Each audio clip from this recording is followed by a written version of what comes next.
Don't forget to like and subscribe to my channel if you haven't already. There is also a link in the description to my Patreon. It has Naruto fanfiction that cannot be posted on YouTube. There is some free content on there. So, you don't have to be a paying member to enjoy listening to excellent fanfiction. Tale of the Utterly Gutsy Shinobi by Bob the Reaper. In a world where board gods shatter fate for sport, Naruto Uzumaki becomes a pawn in a deadly game of scenarios. Cursed to loop through time with no one remembering him, each death resets his life, but erases his place in it. Forgotten, unloved, and unseen, he must survive a world that no longer plays fair. The cycle has ended. The game has begun. An empty name. There were no records of his birth. Not in the hospital registry. Not in the village census. Not even in the Hokage sealed files. If you opened the Academy rulebook and looked under the U section, you'd find empty space where a name should have been. A faint indent, as if someone had written it once and then erased it too thoroughly. Some of the teachers joked about it. I swear this page used to have writing. You're imagining things. Must have been a misprint. No one ever asked why the boy still showed up to class. He sat in the third row, second seat from the right. He never raised his hand. Never asked questions. When the other students glanced toward that seat, they remembered seeing someone sitting there, but they couldn't quite recall the face.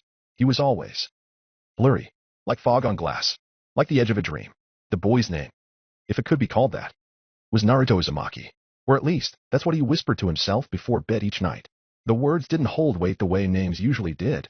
They didn't echo when he said them. No one ever repeated them back. Once, he told a teacher, "I'm Naruto." The man blinked and frowned slightly, as if swatting away a gnat. Who?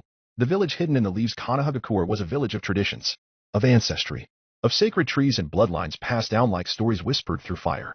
The Senju and Uchiha had built its foundation on war and willpower. The Hyuga stood as its pillars, eyes that saw everything. The Aburame worked in silence. The Inuzuka howled at the moon.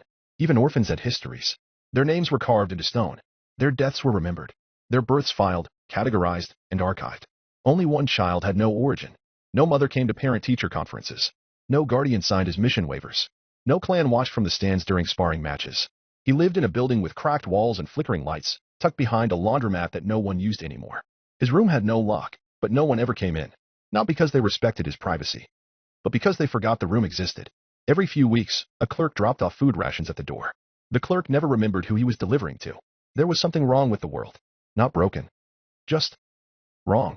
Like a stage play where one actor forgot their lines and everyone pretended they didn't notice. Sometimes, the sky above Konoha shimmered in a way it shouldn't have. A flicker. A hiccup in sunlight. The shadows shifted too quickly, like they were skipping frames.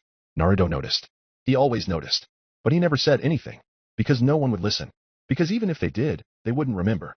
One time, a girl said hello had happened during kunai drills. Naruto was off to the side, not because the instructor placed him there, but because everyone naturally stood apart from him.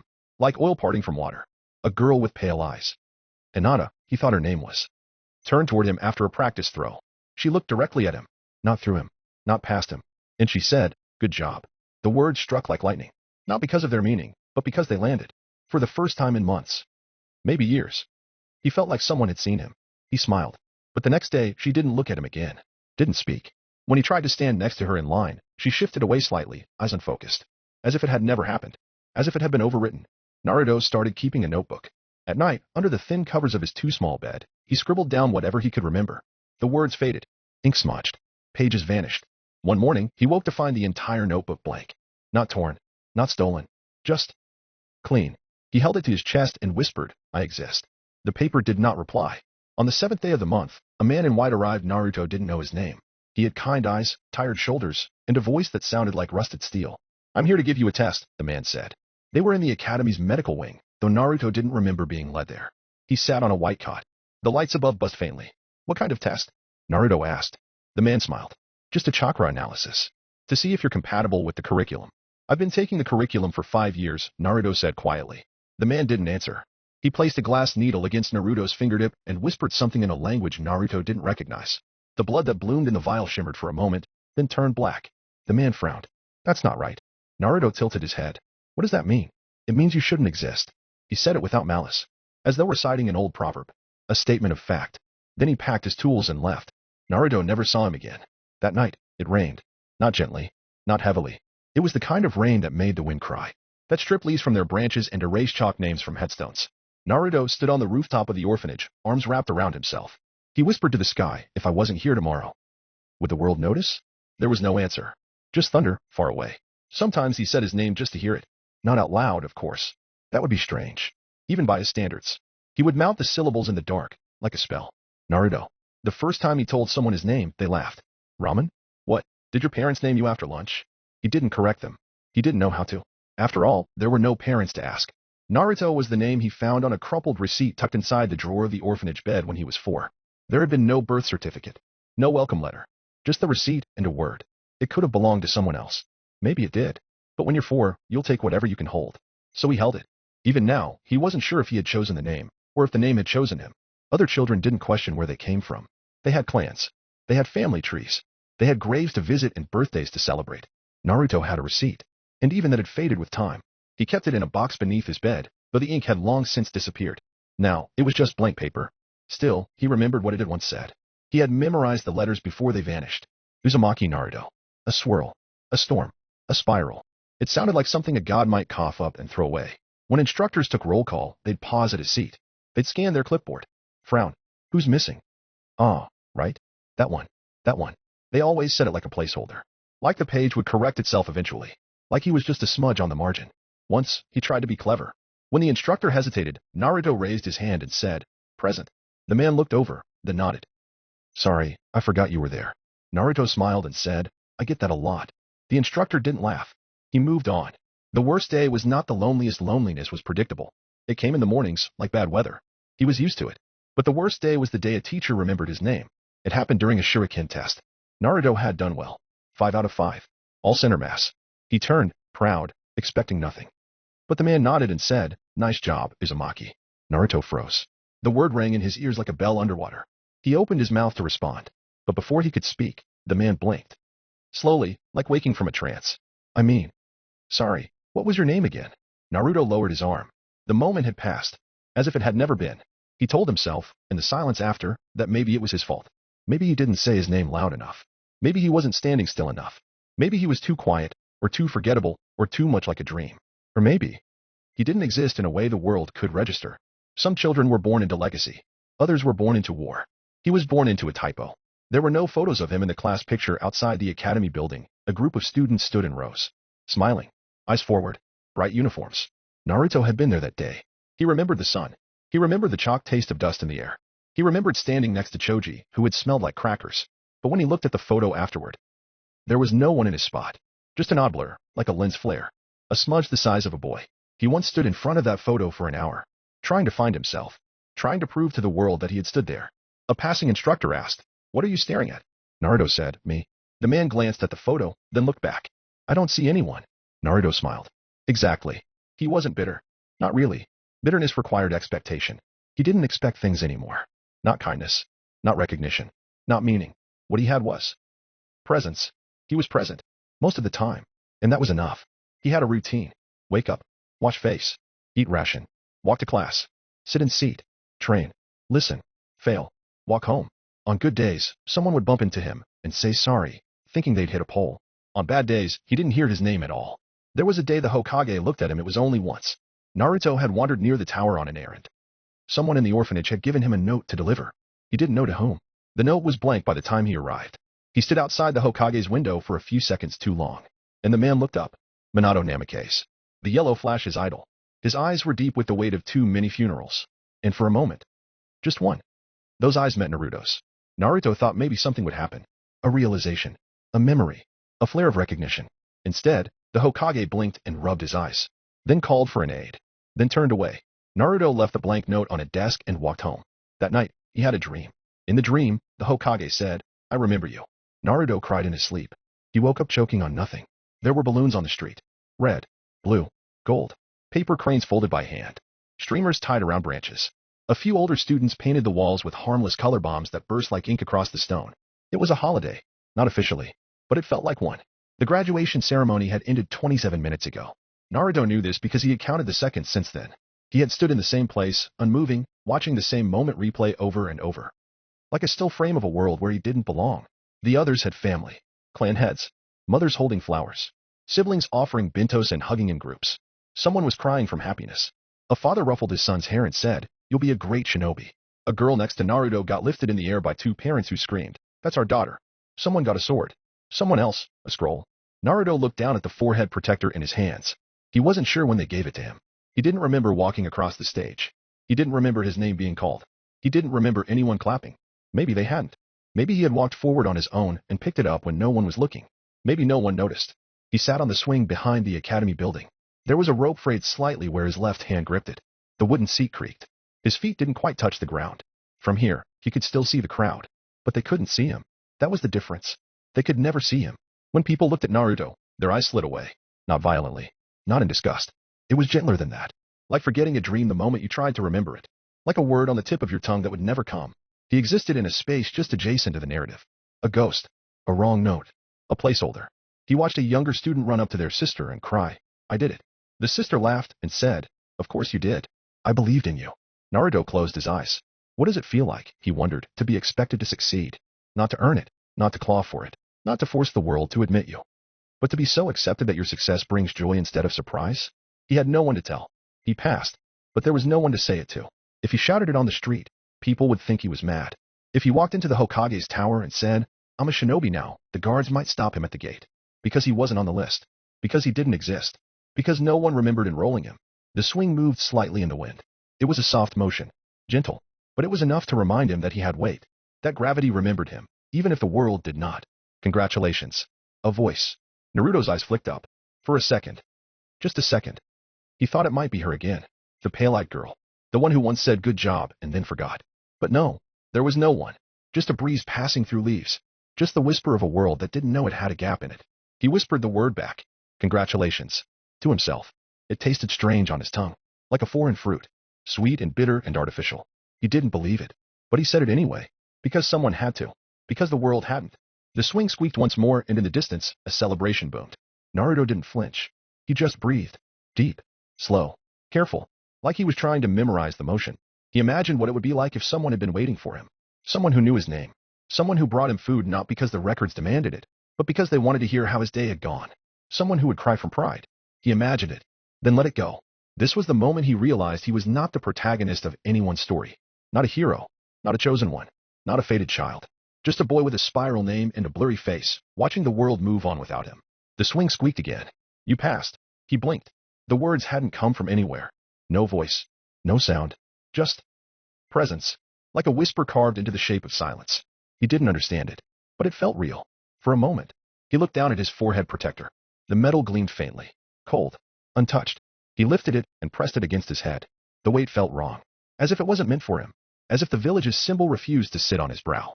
He let it fall into his lap. He'd try again tomorrow. He sat on the swing until the sun began to set.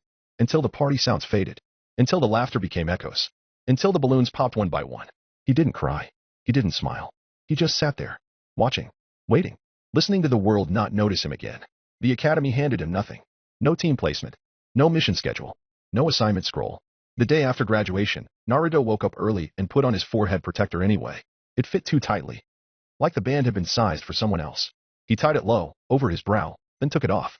Then put it back on. Then off again. Eventually, he tucked it into his pocket. Maybe it was better that way. He walked the village slowly, watching other graduates meet their instructors. He saw Shikamaru yawning beside his father, already muttering about how troublesome being a ninja would be. He saw Ino showing off a new kunai to her friends, her mother clapping and smiling like her daughter had just been named daimyo. He saw Sasuke, alone but surrounded. Girls whispering nearby, teachers nodding with respect, villagers speaking his name like it already meant something. Naruto wasn't sure if he existed in the same scene. No one said his name. No one told him where to go. By late afternoon, he was still walking. He thought about going home, but the orphanage would be empty. It always was in the afternoons. No staff. No kids. The new children, if they existed, were kept separate from him. A woman once said it was a quarantine measure. Naruto had asked, "Am I sick?" She had blinked like she didn't understand the question. He passed the training fields, thinking maybe a sensei had been delayed.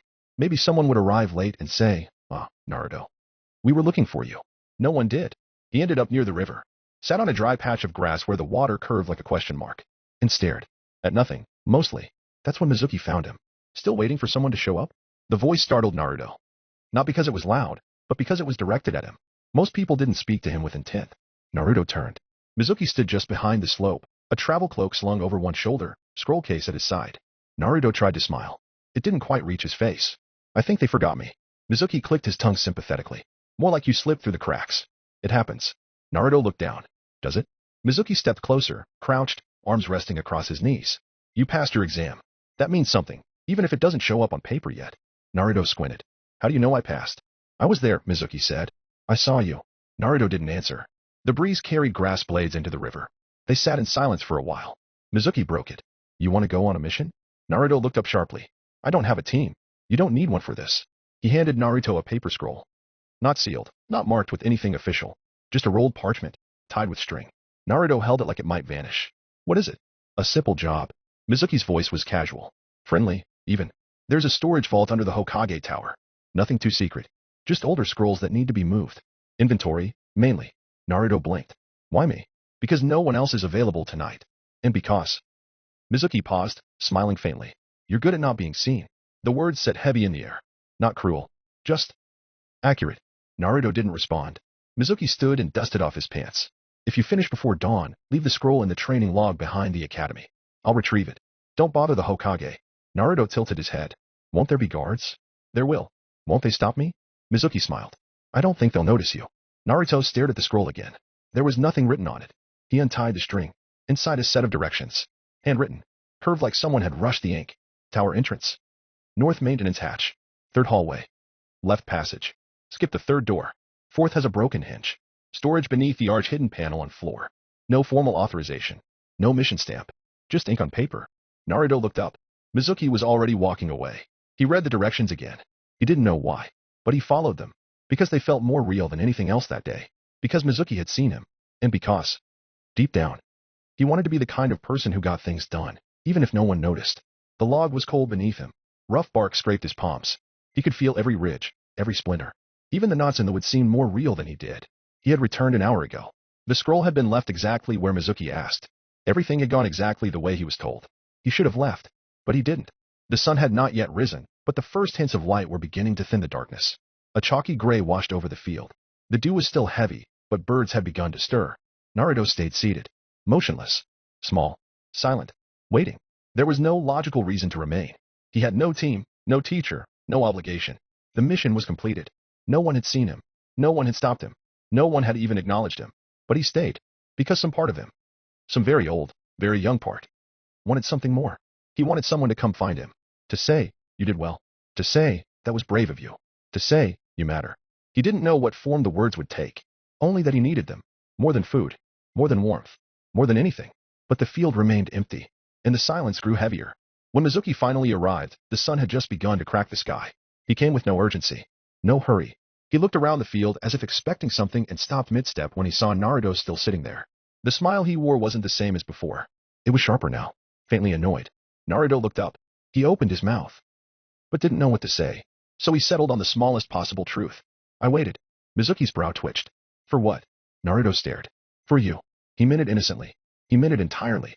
He meant it like a child who doesn't understand betrayal because he hasn't been loved enough to recognize it yet. Mizuki blinked once. Then again. Then stepped forward, slowly, like something coiling beneath his skin. You. Waited? Naruto nodded. His eyes were hopeful. Fragile. I thought. Maybe you'd say good job. There was a pause. A long one. Mizuki didn't speak. Didn't move. Then. He laughed. Not loudly. Not cruelly. Just softly.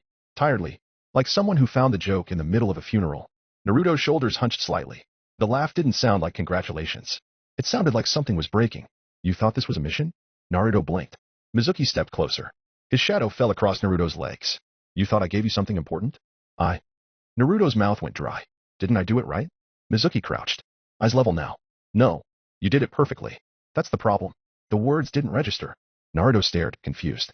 Mizuki continued. I gave you a death sentence. You weren't supposed to make it back. Naruto's breath caught. The field felt colder now. The world narrowed.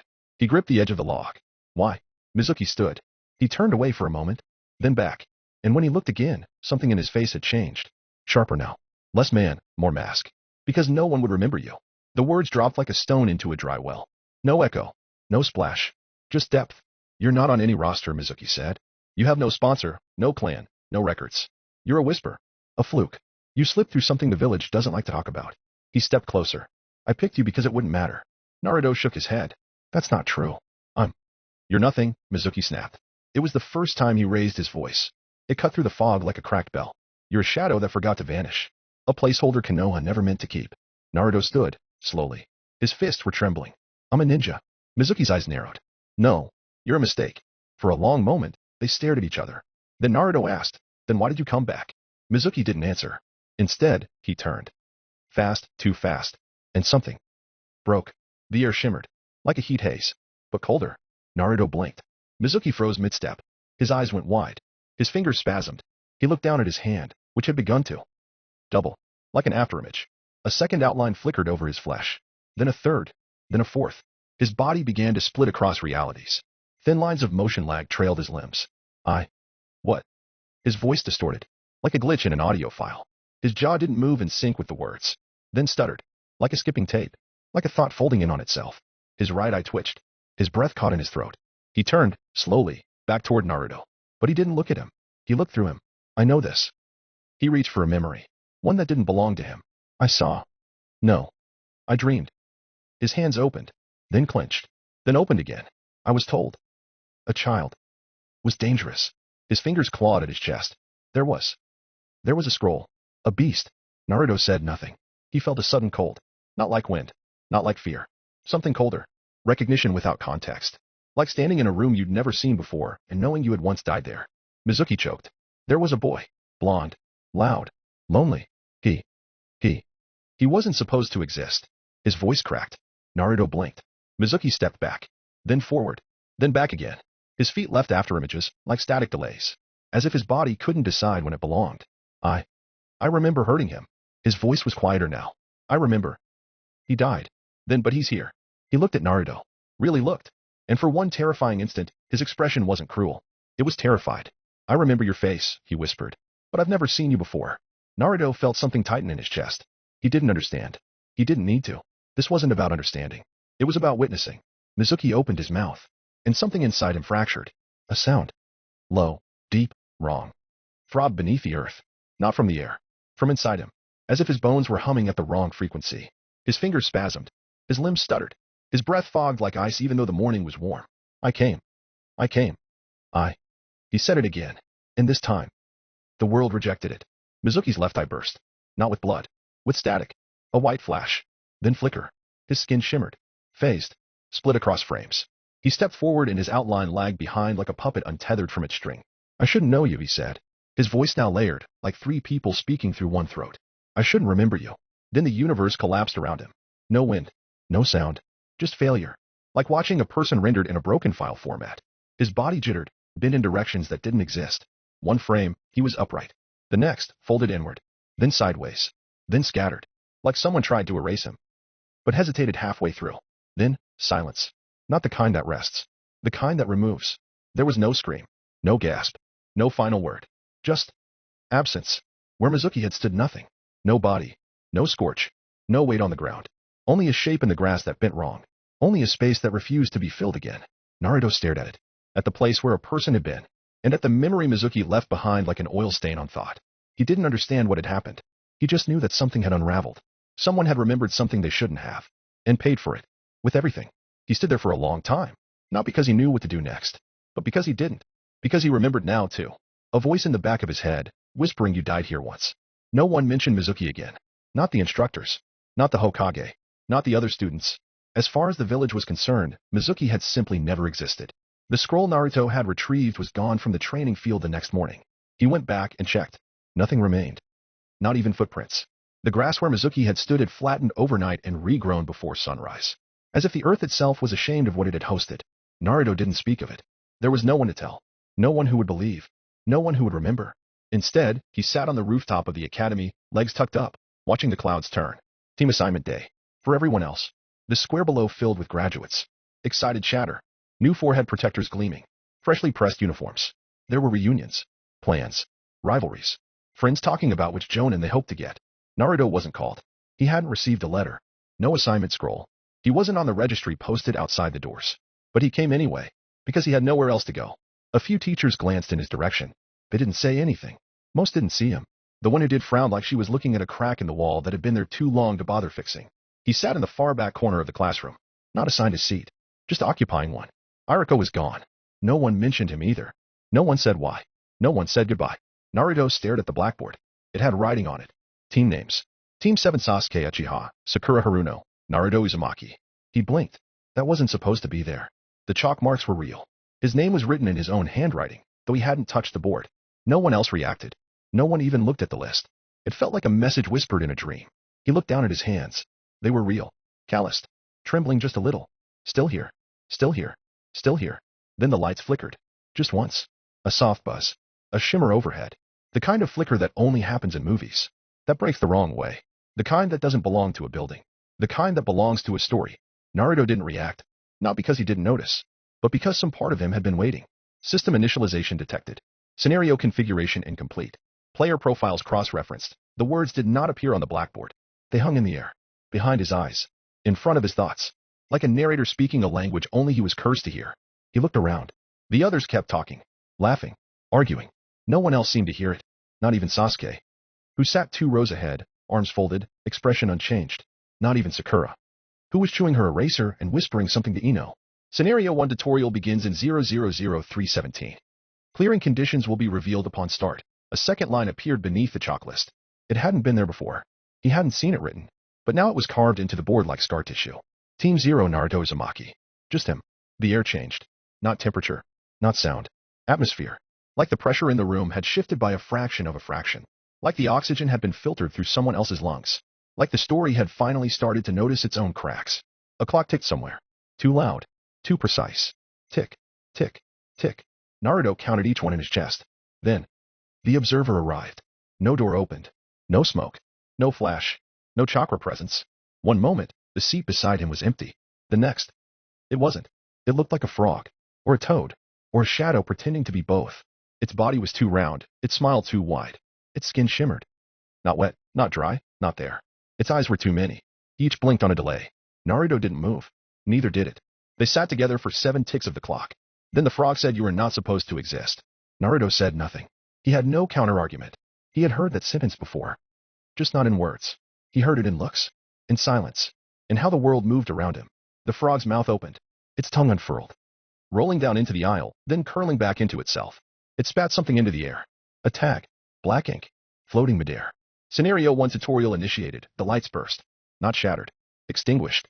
Instant darkness. Followed by screaming. A sound erupted from the floorboards. Not human. Not animal. Like something ancient and angry had been nailed beneath the floor and was now waking up wrong. Students stood. Panic. Confusion. The blackboard caught fire. Not with flame. With symbols. Crawling, twitching ink. A girl screamed. Another collapsed. Someone shouted for a teacher. But there were no teachers now. Just the observer. And the players. Clearing condition: kill a living being. Time limit 30 minutes. Penalty for failure: death. The moment the scenario triggered, the world changed. Not all at once. Not like a curtain being pulled or a switch being flipped. It was slower than that. Wronger than that. Main scenario 1 tutorial. Time limit 003000. Clearing condition: kill 1 living being. Penalty for failure: death. The blackboard glowed. Not with light. With language. Letters warped and bent in on themselves. Ink patterns bled into one another. The chalk cracked, hissed, and began leaking something like vapor. Students screamed. But it was the silence that hit harder. Because some of them, not all, suddenly found their voices missing. A girl clutched her throat and mouthed words that no longer existed. A boy coughed, choked, and stared in horror at the teeth that spilled into his hands like loose chalk. Someone tried to climb out the window. There was no window anymore. Naruto stood. Not because he understood, but because the desk in front of him dissolved, revealing a floor slick with moving words. The classroom had become something else. Not another room. A scenario space. A closed world. A trap with no outside. The observer was gone. So was the ceiling. Naruto moved toward the wall, then stopped, because someone stood in front of the classroom now. Someone tall, dressed like an instructor, hair tied back, forehead protector glinting. He wore the face of Iruka Umino, but it wasn't him. Naruto's breath caught. Iruka's eyes were the same, kind, familiar, but there was no mouth beneath them, just skin. Pale, smooth skin stretched tight across the lower half of his face like a bandage. No lips, no voice, just the suggestion of where a teacher's smile used to be. And he moved. No footsteps, no warning, just motion. One moment, standing still. The next, at the front row, a boy didn't even have time to scream. Iruka's hand pierced his throat. There was no blood, just light, bright, white, burning, as if the body had been marked for deletion. The boy folded, vanished. His name never spoken again. Naruto stumbled back. Kiba screamed from across the aisle. This isn't real. His eyes were bloodshot. Wild. Sakura was crying. Ino was trying to drag her under a desk. Choji vomited. Sasuke hadn't moved. 28:13, the timer was counting down. Naruto clenched his fists.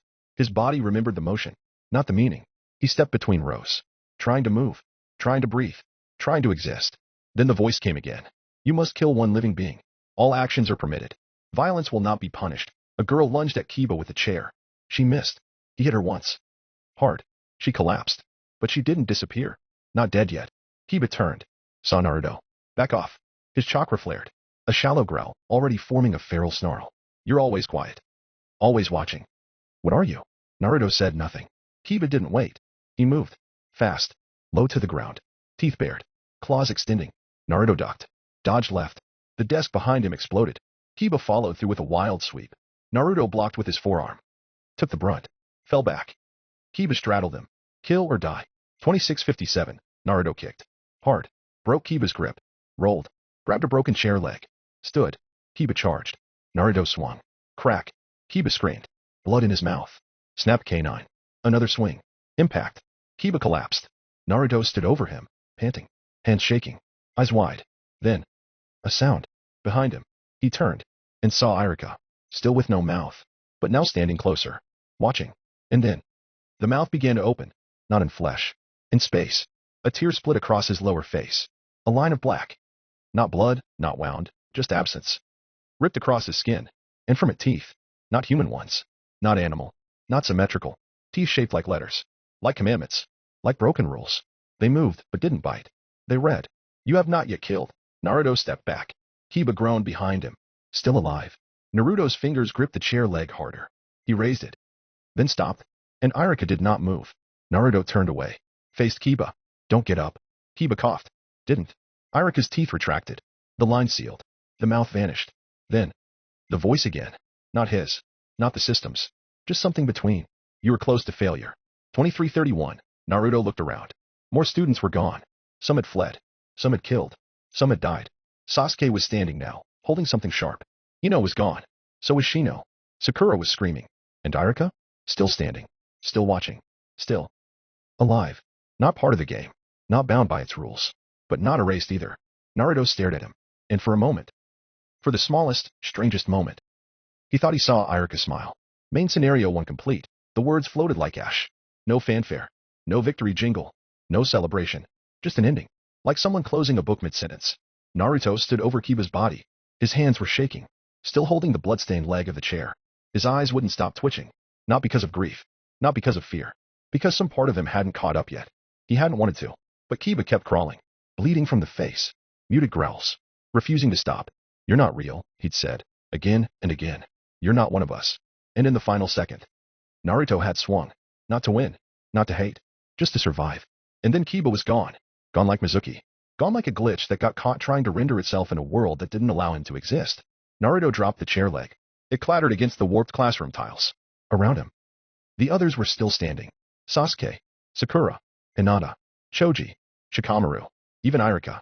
No one else had killed. Only Naruto. Only him. Scenario 2 beginning now. Clearing condition crossed the bridge with a companion. Time limit 15 minutes. There was no time to process. No transition. The classroom vanished. So did the walls. In a blink. The world became sky. And beneath them a wooden bridge. Thin. Weathered. Suspended in a void of stars. Nothing else. Just the bridge. And gravity. And silence. Naruto's feet landed first. Then. Irika appeared beside him. Still no mouth. Still no words. But his eyes met Naruto's. Not with comfort. Not with judgment. Just stillness. A message appeared above their heads. Your partner has been assigned. Naruto looked forward. At the bridge. He couldn't see the end. Only the beginning. A narrow path suspended over nothing. And on the other side. A single torch. They walked. The bridge creaked. Step by step. Naruto didn't speak. Couldn't. There were no questions to ask that hadn't already answered themselves. And Irika kept pace beside him. His presence was oddly reassuring. A weight next to Naruto that didn't shift or falter. Even if he didn't smile. Even if he didn't speak. They reached the halfway point. Naruto took another step. And then stopped. Because Irika had stopped. He turned. And saw that Irika's mouth was back. A tear. A line. A crack forming beneath the illusion. And from it a whisper. Not spoken. Given. You don't deserve a way out. Naruto flinched. The bridge groaned. Wind. Where there had been no wind. Howled from the abyss. Irika. Iruka stepped back. 1 foot. 2. He smiled. The first real smile Naruto had ever seen. I hope you never remember this. Then he let go. The rope snapped. The wood buckled. His weight vanished. And the bridge began to fold inward. Because it had been built for 2. And now there was only 1. Naruto ran. Not forward. Back. Trying to grab. To reach. But it was too late. The boards were breaking. The supports cracked like ribs. He slipped. The ground beneath him gave. He fell. He fell. He fell. And something caught him. Not a rope. Not a hand. Not a person. A presence. A figure above him, masked and cloaked. Half shrouded in black. Half lost to shadow. He couldn't see the face. Only the eye. Burning red. Twisting in a pattern he didn't understand. That's twice now. The voice was familiar. Not from sound. From weight. It landed in Naruto's chest like gravity.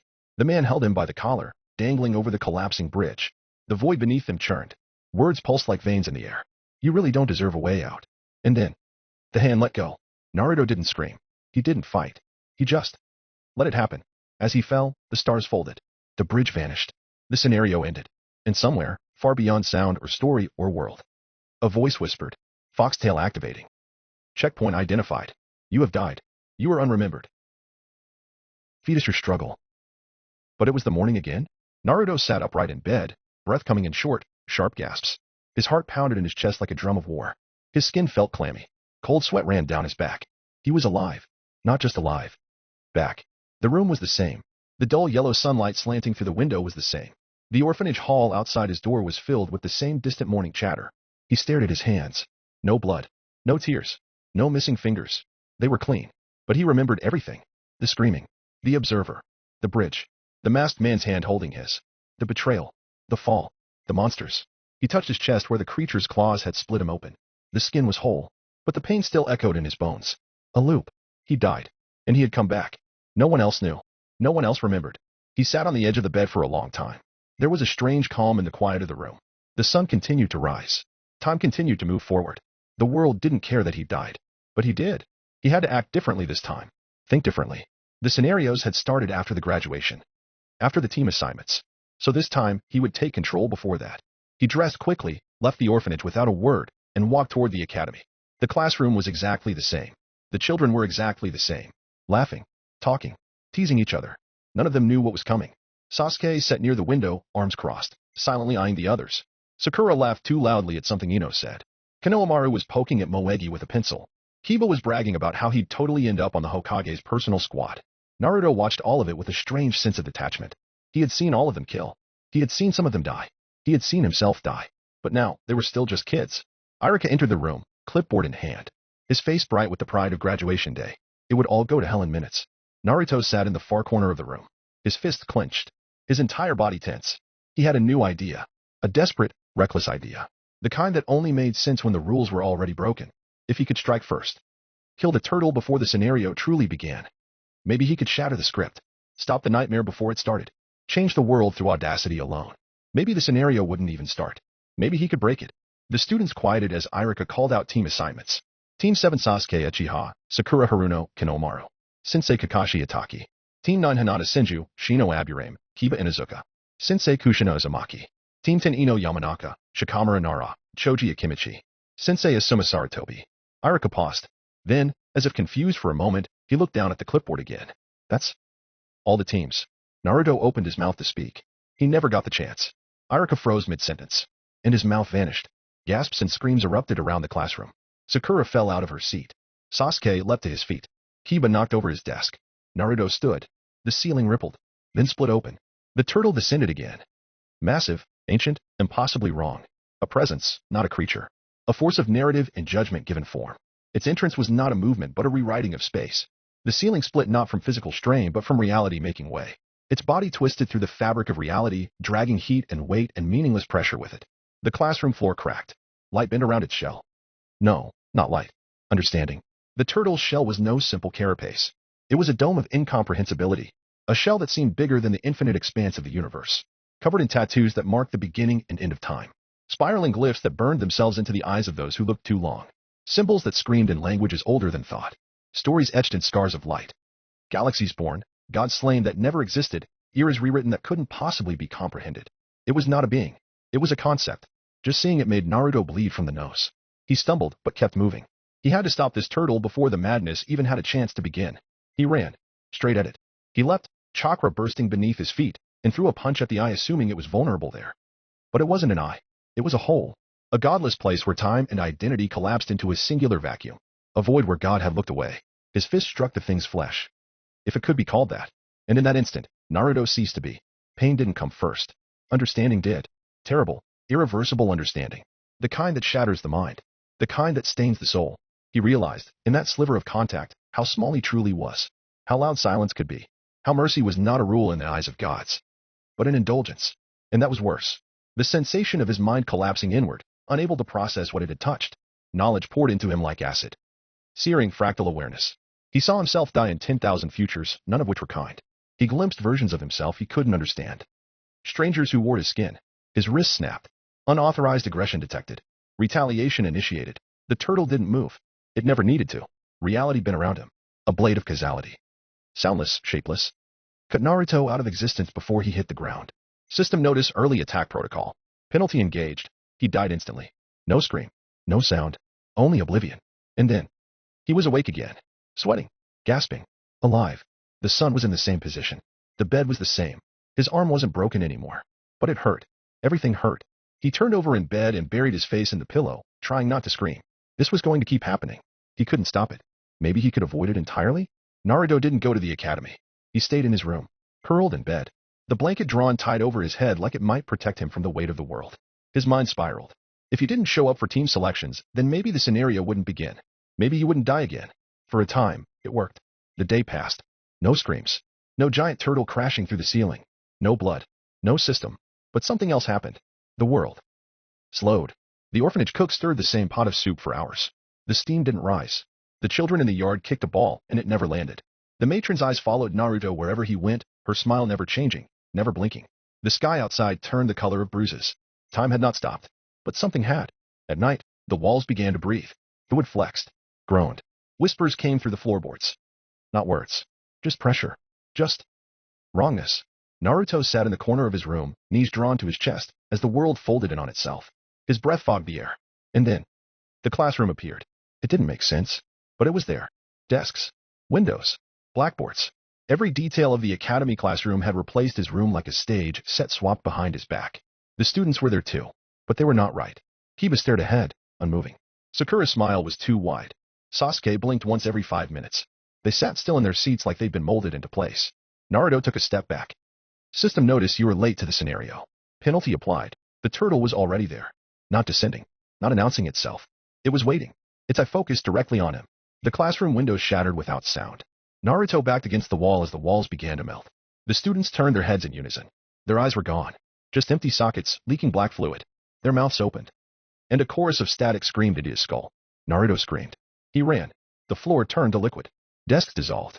The turtle's eye expanded. Until it filled the entire world. His thoughts weren't his own anymore. He clawed at his face, trying to keep himself grounded. He couldn't. He fell. Into the eye. And the eye whispered everything he was not. A ripple of space cracked behind him. A figure emerged. Shifting, cloaked in black, mask swirling with a single red eye. It's funny, the man said, voice like the sound of a dying fire. What happens when you try to cheat God? Naruto turned, wild-eyed. The masked man crouched beside him. You thought not showing up would save you? That the world cares if you play along? He tilted his head. This world doesn't belong to humanity anymore. Boy, it never did. You're not a hero here, you're just the last one breathing. Naruto tried to stand. The air around him fractured into spirals. The man leaned closer. You're not supposed to be this helpless, you know? And then he was gone. Swallowed by the eye. Naruto knelt in the dark. The floor was gone. The walls. The sky. Just the turtle. Just that voice in his head. Just the feeling of being unmade. He screamed, and drove a kunai he'd still had into his own throat. The pain was brief, but the silence after lasted forever. And then he was awake again. Naruto shot up in bed, gasping. Same light. Same angle. Same aching emptiness in his chest. His mind screamed at him. No words. Just a jagged pressure behind his eyes, like the world itself was trying to compress him down into something small enough to understand this madness. He didn't cry. Couldn't. He just sat there, staring at the trembling hands in his lap. He had killed Kiba, watched Irika die, felt the horror crawl beneath his skin as the scenario turned friends into enemies and the classroom into a slaughterhouse. And now he was here again, alive, whole, broken. Naruto pressed his palms to his eyes, trying to keep the memories from spilling back in. But they came anyway. The sounds, the blood, the screaming. The look in Hinata's eyes when he went for the turtle, right before he curled inward, pressing his forehead to his knees. The floor beneath him felt too solid. Like it belonged to a different world. He had done everything he could. Fought. Killed. Eaten maggots. Watched his teacher explode. Tried to kill the turtle. Tried to avoid the scenario entirely. And still, none of it had been enough. The gods were watching. The turtle was waiting. The masked man was laughing. What was he supposed to do? He wasn't a hero. He was an echo no one else could hear. No one remembered him. He dragged himself out of bed with the stiffness of someone far older than 12. Got dressed in silence. Moved like his bones were weighted down by every version of himself that had died screaming. He didn't know what his plan was today. He just knew he had to do something. No more hiding. No more avoiding it. He would go to the academy. Face the scenario head on. Try again. Maybe he'd find a new path. Maybe he'd fall apart slower this time. He didn't know. But he walked anyway. Toward the classroom. Toward the gods. Toward the next nightmare pretending to be a game. The academy hallway was too quiet. His footsteps echoed louder than they should have, each one like a warning drumbeat. Naruto kept his head low. Not because he was ashamed, but because he could feel his pulse in his skull. Like his brain was swollen. Like the act of being here, again, was suffocating. The classroom door was open, just like before. He stepped inside. Everyone was there. Sakura chatting with Ino. Sasuke leaned back in his chair, arms crossed. Shikamaru already halfway asleep. Konohamaru was nervously checking his team list. And Ami, the civilian girl, sat near the window, scribbling something in a notebook. Naruto stared at them all. Alive. Whole. Blissfully unaware. How many more times would he see this scene? How many more times would they die? He took the same seat. In the back. Second row from the end. His hands shook under the desk. He didn't speak. Didn't breathe too loudly. He just waited. Irika entered not long after. He smiled. Called roll. Congratulated them all again. Naruto felt like the words scraped across his ears like metal. The sound of someone reading a eulogy and pretending it was a celebration. Team assignments came next. The same names. The same pairings. The same omission. And that's it for teams, Irika said. Naruto didn't move. This time, he didn't plan to raise his hand. Because he remembered what came next. The silence. Irika's mouth disappearing. And then, it happened. Not slower. Not faster. Just, again. Irika froze. His eyes went wide. And then the mouth vanished from his face, erased like chalk under water. Students gasped. Ami stood. What is this? She cried, backing away from her desk. This isn't funny. What kind of sick joke is this? The air thickened. The ceiling split. The turtle descended. The classroom screamed. Sakura fell out of her seat. Kiba reached for a weapon. Sasuke's eyes narrowed, already calculating. Shino didn't move. And Ami kept shouting. I'm not part of this. I didn't agree to anything. You can't make me. The turtle's eye blinked once. Scenario commencing. First phase, first blood. Requirement take a life. Timer 30 minutes. Warning failure to comply will result in elimination. Ami turned to Irika, who stood frozen, face still twisted with horror, unable to speak. She backed away. No. No. I'm not doing this. I won't kill anyone. Her classmates just stared. No one moved to stop her. No one said anything. And then, a sound like wet meat tearing. Ami exploded. Her body didn't combust. It peeled. Like her skin had been turned inside out, organs rupturing, eyes bulging and melting at once. Blood splashed against the windows. A piece of her rib hit the blackboard with a sickening crack. Everyone screamed. Everyone except Naruto. He stood up. Not because he wanted to. Because he had to. Something was humming inside his skull. Special trait Foxtail. Activating. Subrate unlocked reflection reading. Target Ami. Naruto staggered. And then he saw. Please. Please let this be a dream. I didn't mean to speak. I didn't mean to say anything. I just wanted to go home. Please. Mom. If you're out there. I'm sorry. I'm sorry. It was like someone had carved her fear into his bones. He felt her mind break before the system killed her. Felt the scream that never reached her mouth. Felt her regret. Naruto dropped to one knee. Foxtail pulsed again. Special notification silent laughter is watching you. Silent laughter is amused. The turtle's eye shifted to Naruto. And something inside him cracked. The world had gone silent again. Not in the way that meant peace. But the kind of silence that came before a mind gave out. Naruto stood there, trembling, hands clenched so tightly that his nails drew blood. He couldn't breathe right. His heartbeat was like a drum line out of sync. Too fast. Too loud. Too much. He had seen Ami die. He had felt her final thoughts. Her terror. Her hope. Her apologies. They stuck to his ribs like broken glass. And they would be gone by next loop. Everyone would forget again. No one would remember that she had begged. That she had screamed inside. But he did. He always did. That was the curse. He remembered everyone. Every death. Every time. Time remaining 28:42. Naruto moved before he could stop himself. His eyes scanned the bloodied floor. The shredded mess that had once been a girl. And there. Crawling through her viscera. Maggots. White. Writhing. They squirmed like they'd always been there. Like they belonged in her. Naruto crouched. One breath. Then another. Then he reached down. Squelch. One maggot. Dead. Squelch. Another. He crushed them with the same fingers that had once clung to hope. Squelch. Until they were all gone. Until his hands dripped with something black and foul and nothing like blood. You have fulfilled the hidden requirement. Cleanse the rot. Surplus awarded 7,000 SP. Bonus first clear solo. 3,000 SP. Total surplus 10,000 SP. Naruto's breath caught in his throat. 10,000. That was how many he had last time. It had made him fast enough. Strong enough. Strong enough to kill Kiba.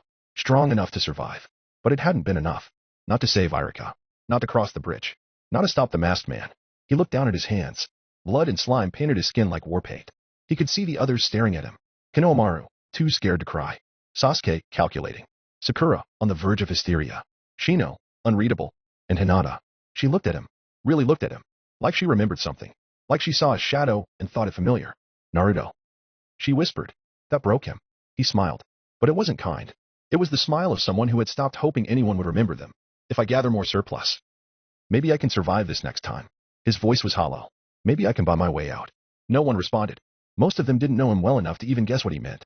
Some didn't remember his name. Some had never looked directly at him before. He took a step forward. And Foxtail whispered. Reflection reading active. Their thoughts trickled in. Not full reflections, not screams. Just ripples. A vague, collective unease. A sense of dread. No recognition. No familiarity. Just that he was something wrong. Naruto closed his eyes. And when he opened them again, he began to move. The system did not stop him. No one could. Reflection reading active. Their thoughts trickled in. Not full reflections, not screams. Just ripples. A vague, collective unease. A sense of dread. No recognition. No familiarity. Just that he was something wrong. Naruto closed his eyes. And when he opened them again, he began to move. The system did not stop him. No one could.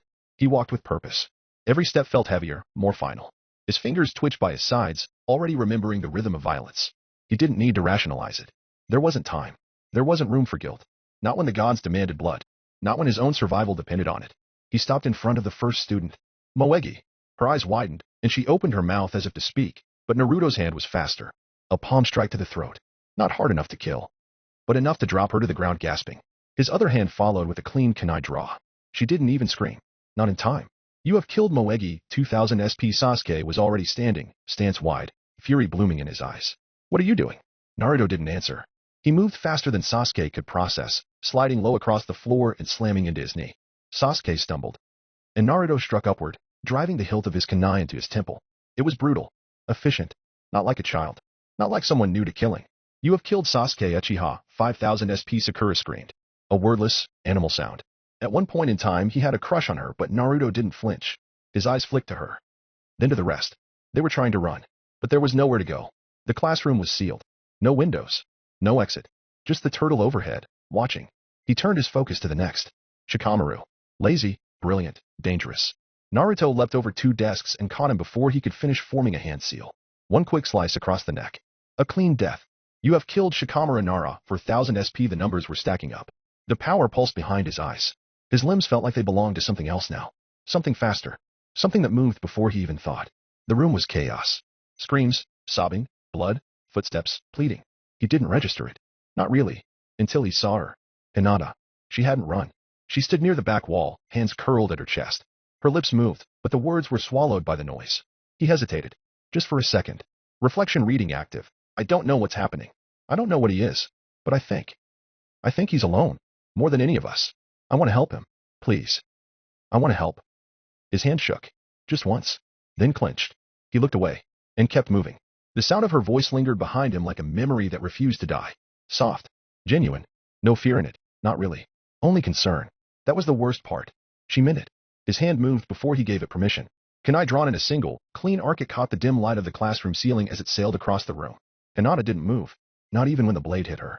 The kunai landed deep in her throat, just above the collarbone. Her eyes widened, lips parting in shock. A gurgled sound escaped her mouth. Wet, confused. She fell to her knees slowly, as if the ground had called her down gently. You have killed Hinata Senju. 3500 SP. Foxtail activated without prompt. Reflection reading active. Her mind cracked open in the final seconds. Oh. So that's who you are. I wish. I could have known you better. You looked so lonely. The thoughts faded like breath against glass. The light in her eyes dimmed. Her body slumped forward. Naruto turned away. He didn't breathe for a while. The rest of the class was silent now. Too scared to scream. Too stunned to run. too horrified to speak. Only the sound of the turtle's breath, if that's what it was, filled the void. Surplus 35,000 SP, he kept going. Konohamaru next. Then Ino. Then Kiba again. Each kill easier than the last. Each one took a piece of him, but each one gave him something too. Power. He stopped feeling human around the 6th or 7th corpse. By the end, the classroom looked more like a butchered shrine than a place of learning. He stood in the center, soaked in blood, surrounded by the fallen. Foxtail didn't speak, but the system did. Scenario complete first blood. Total completion bonus achieved. Hidden feat full class elimination. Unlocked. New title acquired Kurenai no Sha, the one bathed in red. Title effect all SP rewards from killing increased by 10%. Total surplus 55,000 SP, the turtle stared at him. Its eye narrowed, and for the first time, Naruto smiled back. The smile had no warmth, no pride, just calculation. I'm ready, he whispered, transitioning to second phase predator's ration. Objective consume something you have slain. He stared down at the maggots. They would no doubt be the easiest thing to stomach, and without flinching, he crouched to begin the task. He would survive this loop, even if it meant becoming something monstrous. Even if he already had. The bodies lay still, cold, familiar in a way he hated. Naruto moved between them with the steady rhythm of someone trying not to think too much. Hands trembling, stomach clenched, he began with the maggots. Again, one crushed between his teeth. Slimy, bitter, a taste like copper and rot. You have consumed parasite, 1000 SP another. Another. A dozen more. His gag reflex burned, but he forced it down. 1000 SP. 1000 SP. 1000 SP, then came the people. He started with Moegi. Bits of muscle. A tooth. A sliver of her ear. You have consumed Moegi, 3000 SP Sasuke next. That one felt worse. He remembered watching Sasuke train alone on the edge of the field. Always serious. Always focused. People followed him without question. Naruto had wondered what that was like.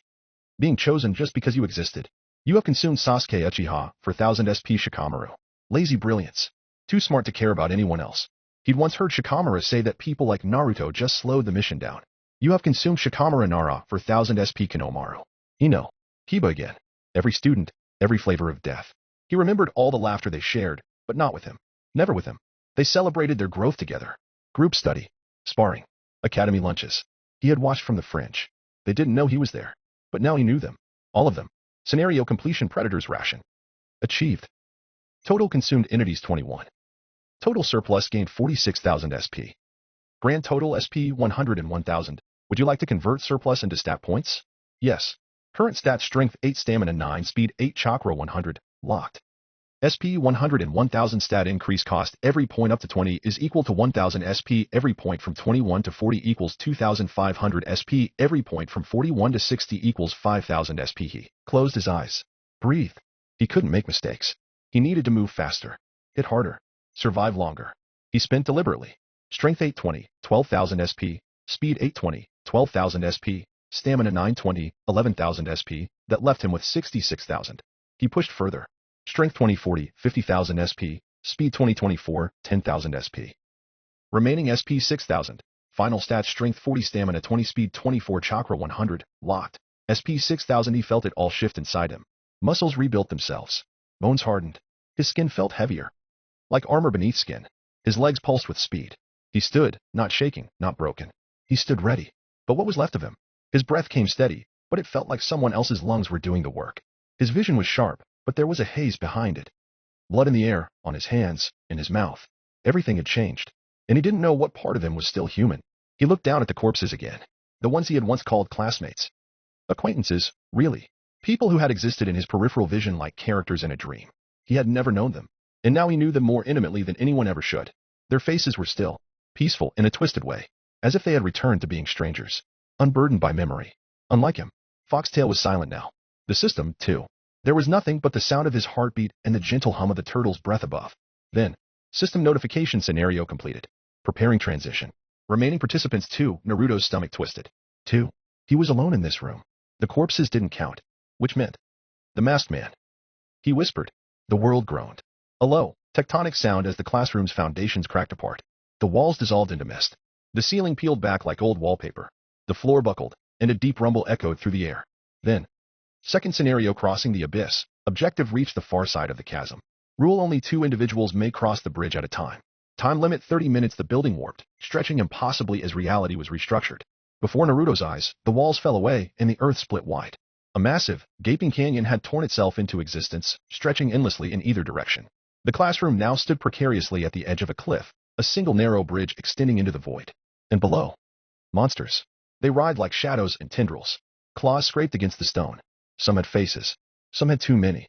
And all of them screamed with voices that didn't belong to anything human. Naruto's breath hitched. He stepped forward. And stopped. Two may cross. But he was alone. Unless. He turned to the corpses. Konohamaru's body was light. Lighter than he expected. Naruto slung the dead boy over his shoulder, jaw clenched. The system didn't stop him. He crossed the bridge. Each step echoed like thunder. The wind screamed. The monsters below climbed over one another, snapping teeth at the air. Naruto didn't look down. He focused on each plank, each breath, each memory that tried to claw its way into his head. Halfway across, the air shifted. A swirling ripple appeared at the far side of the bridge. A man stepped out of it. Tall. Cloaked. A swirling orange mask with a single eye hole. The masked man. Naruto froze. They stood in silence for a moment, only the shrieks below filling the gap. Then the masked man chuckled. It's funny, isn't it? He said, voice low and almost amused. What happens when you try to cheat the gods? Naruto didn't respond. His mind pulsed. That line. He had heard it before. Somewhere. Sometime. Those same words. Not just similar. The exact same cadence. The same cruel humor curling around them. Deja vu coiled through his gut like venom. He didn't remember when. But he remembered. The masked man tilted his head. You think this is about strength? About survival? It's not. It's about suffering. They want to watch you break for their entertainment. And you, little legacy. You're breaking beautifully. Naruto took a step forward.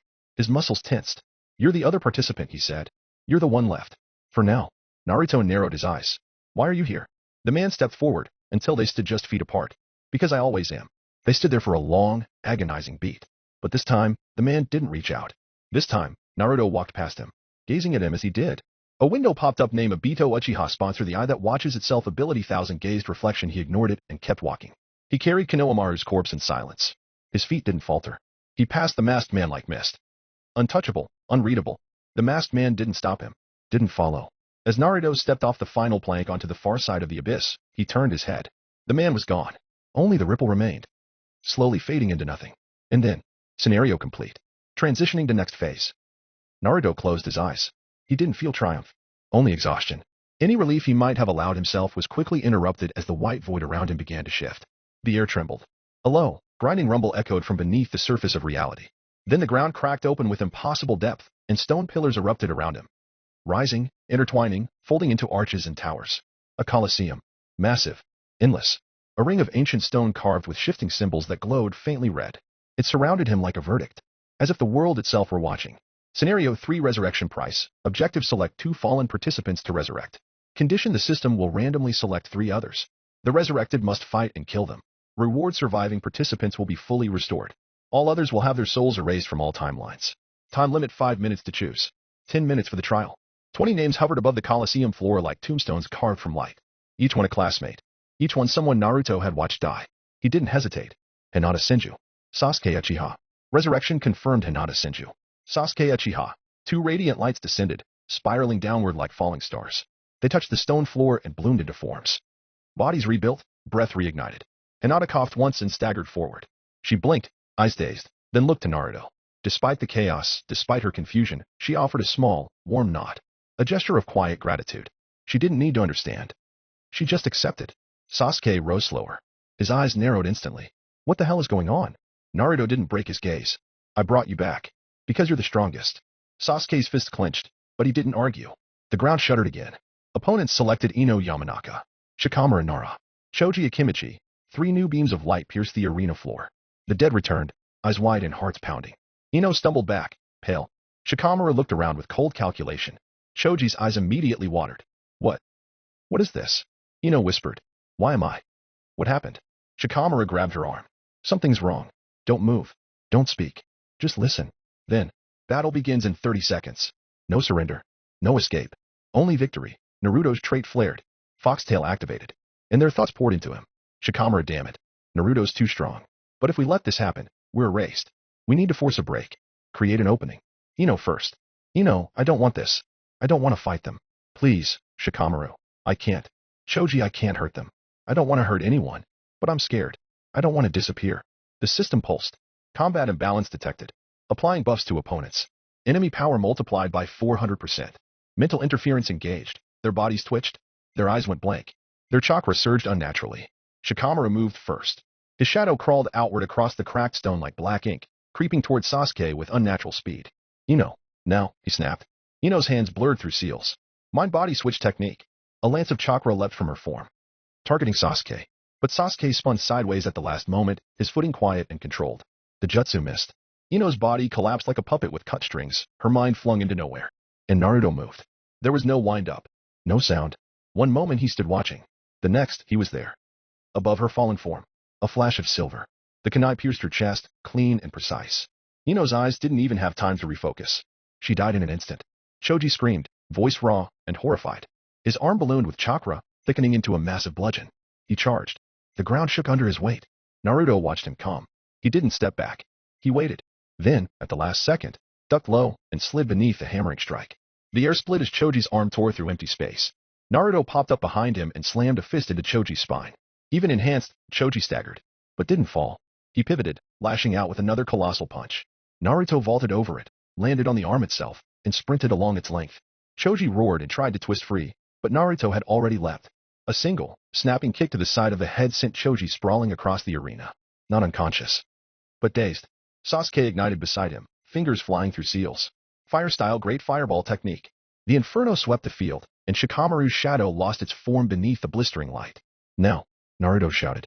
But Shikamaru had already repositioned, crouched low behind a broken pillar, using the rubble to obscure his shadow. Smart. His hands moved fast. New lines spread across the ground, zigzagging through the debris. One darted toward Hinata. She struck the ground with her palm. The tiles cracked. Shards of stone flew, scattering the shadow trail just inches from her foot. Shikamaru gritted his teeth. And then Naruto blurred again. He closed the gap instantly, a blur of chakra and raw speed. He feinted a high strike, forced Shikamaru's guard up, then twisted low and drove a knee into his stomach. Shikamaru gasped, but managed to form one last seal. His shadow arced upward to catch Naruto's. Too late. Naruto spun behind him and drove his elbow into the base of Shikamaru's spine. The boy collapsed forward, breath gone. Naruto didn't stop. He flipped him onto his back with a fluid motion and pressed a hand against his chest. Sorry, Naruto whispered.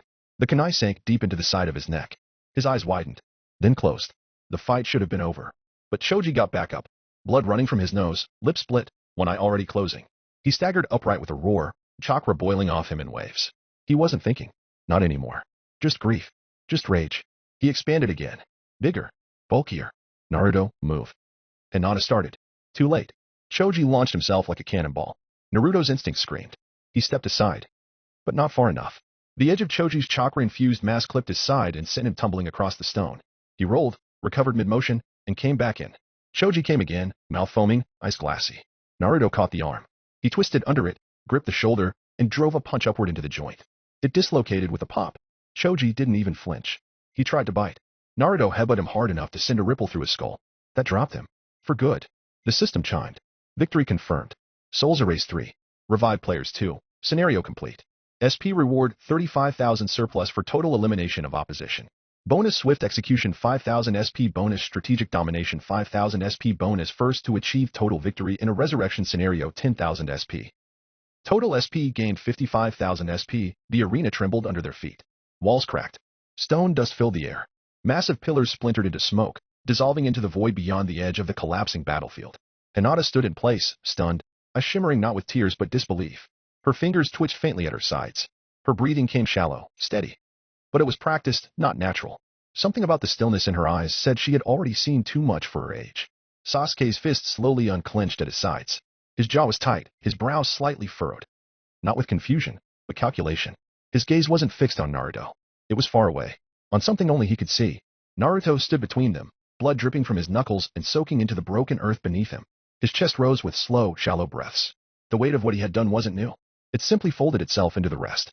He turned slightly to look at the others.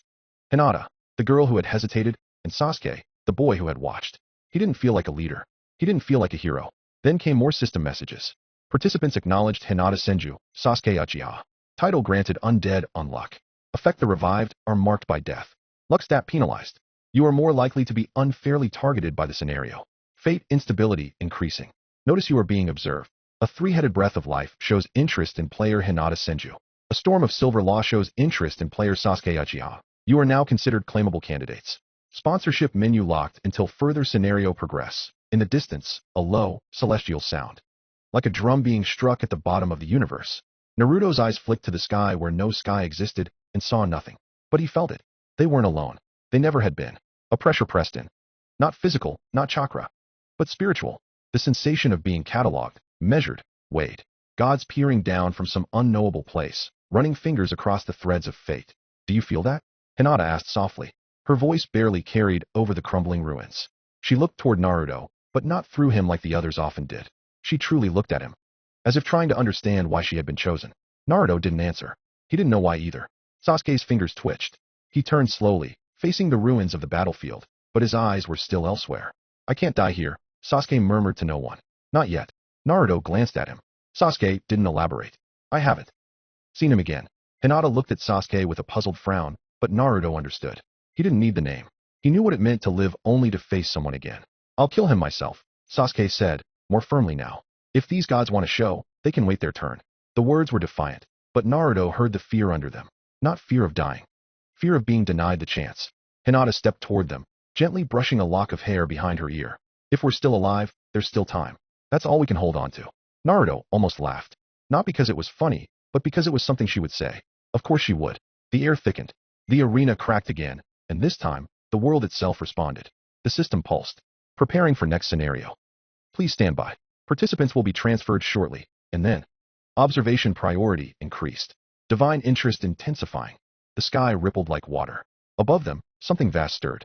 Not a creature, not a god, not a concept, just intent. The world began to fragment. A tremor rolled through the broken arena. Except it wasn't physical. It was the feeling of something ancient arriving, something far too old and cruel to wear a face.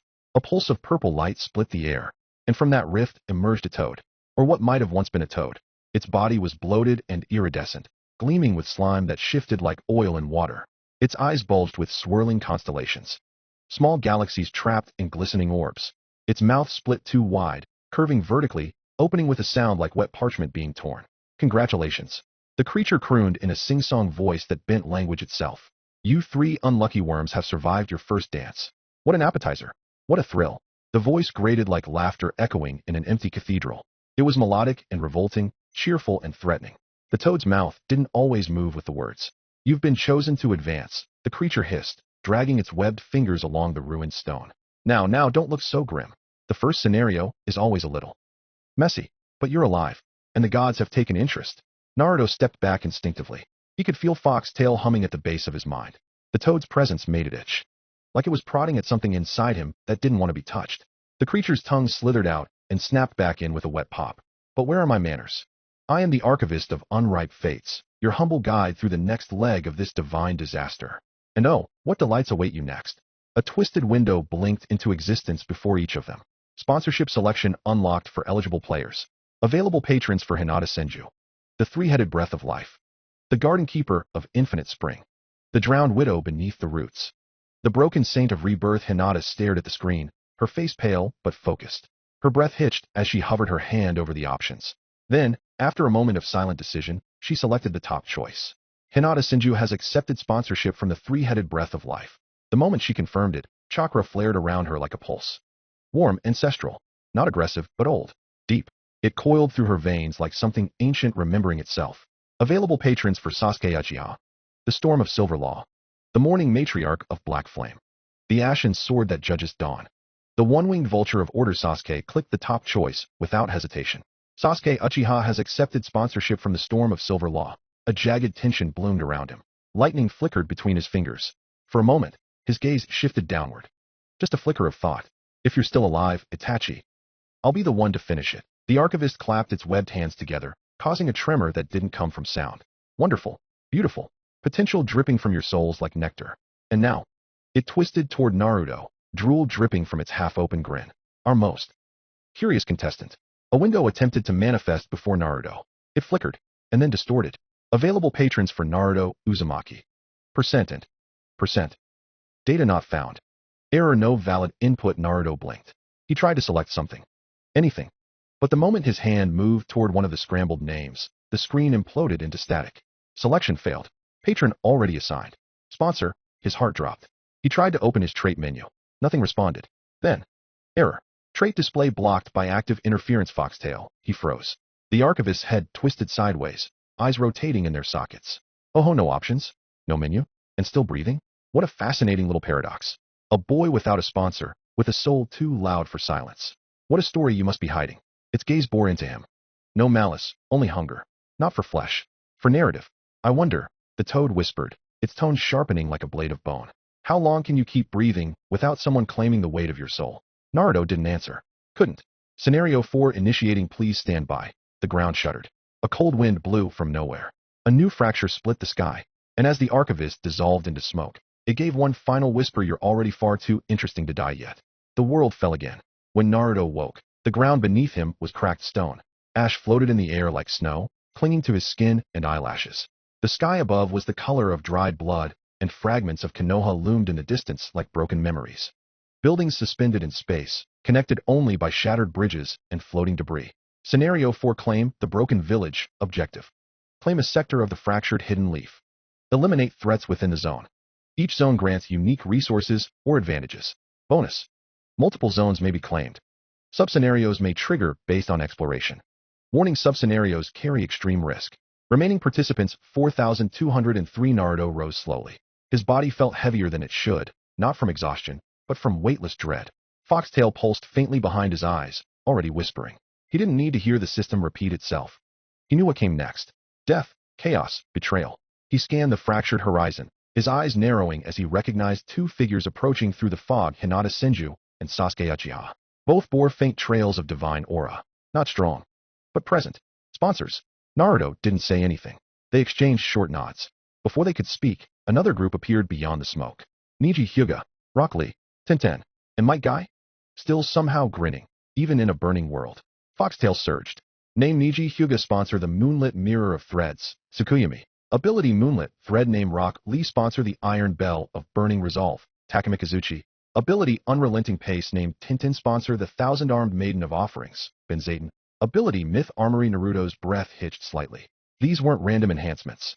These were gods, cloaked in riddles. And their gaze had fallen here.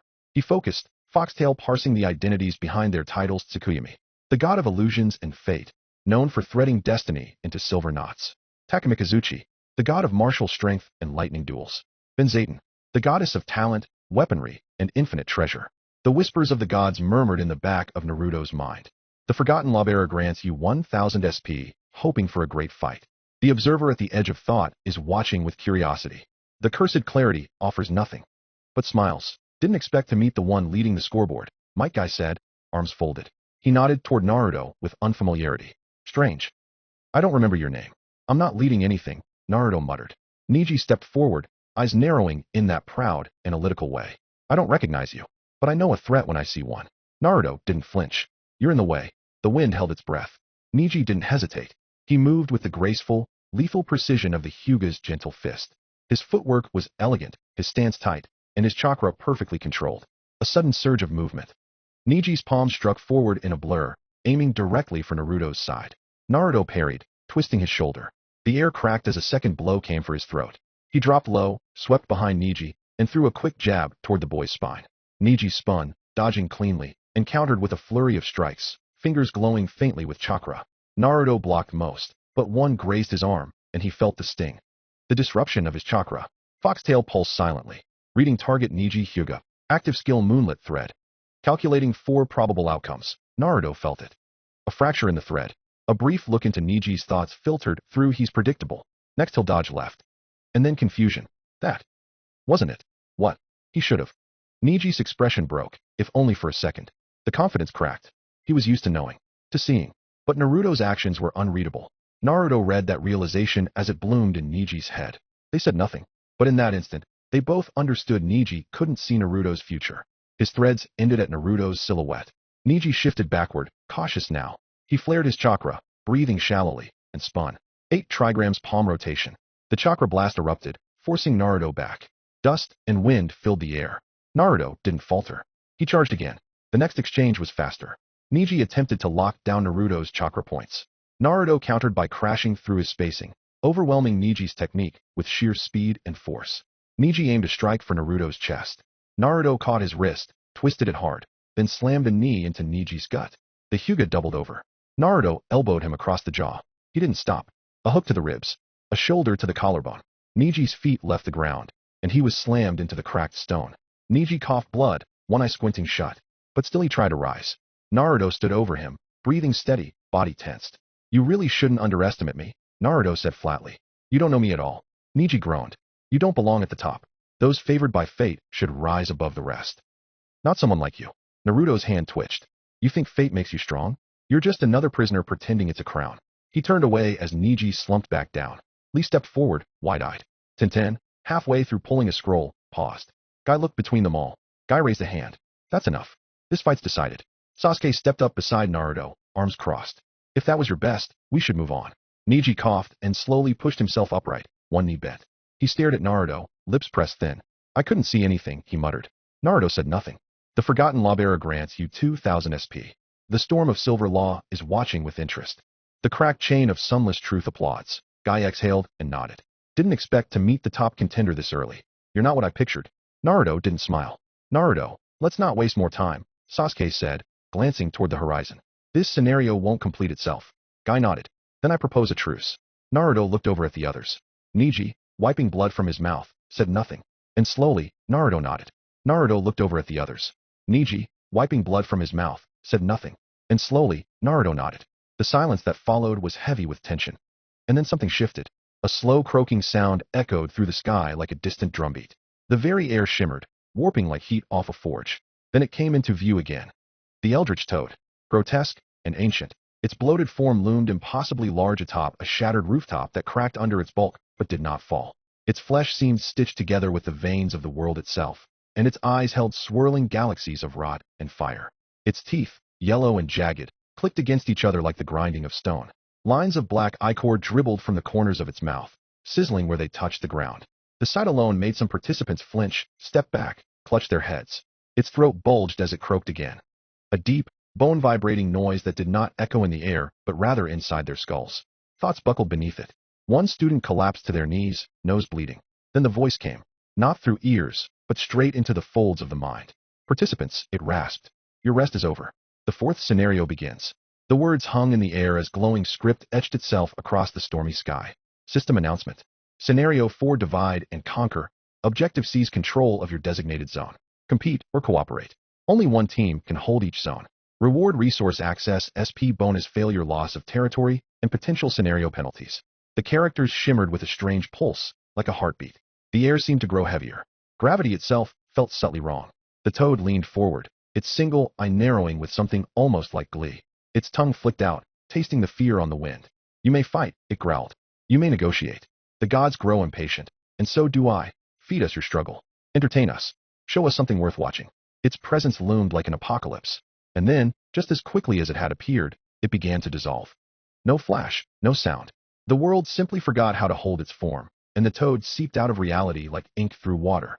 In its absence, the tension remained. The cold, sharp awareness that things would only get worse. Naruto stared at the air where the message had been. He exhaled slowly, long and shallow, as if releasing the last of something human from his chest. The others around him shifted. Some adjusted weapons.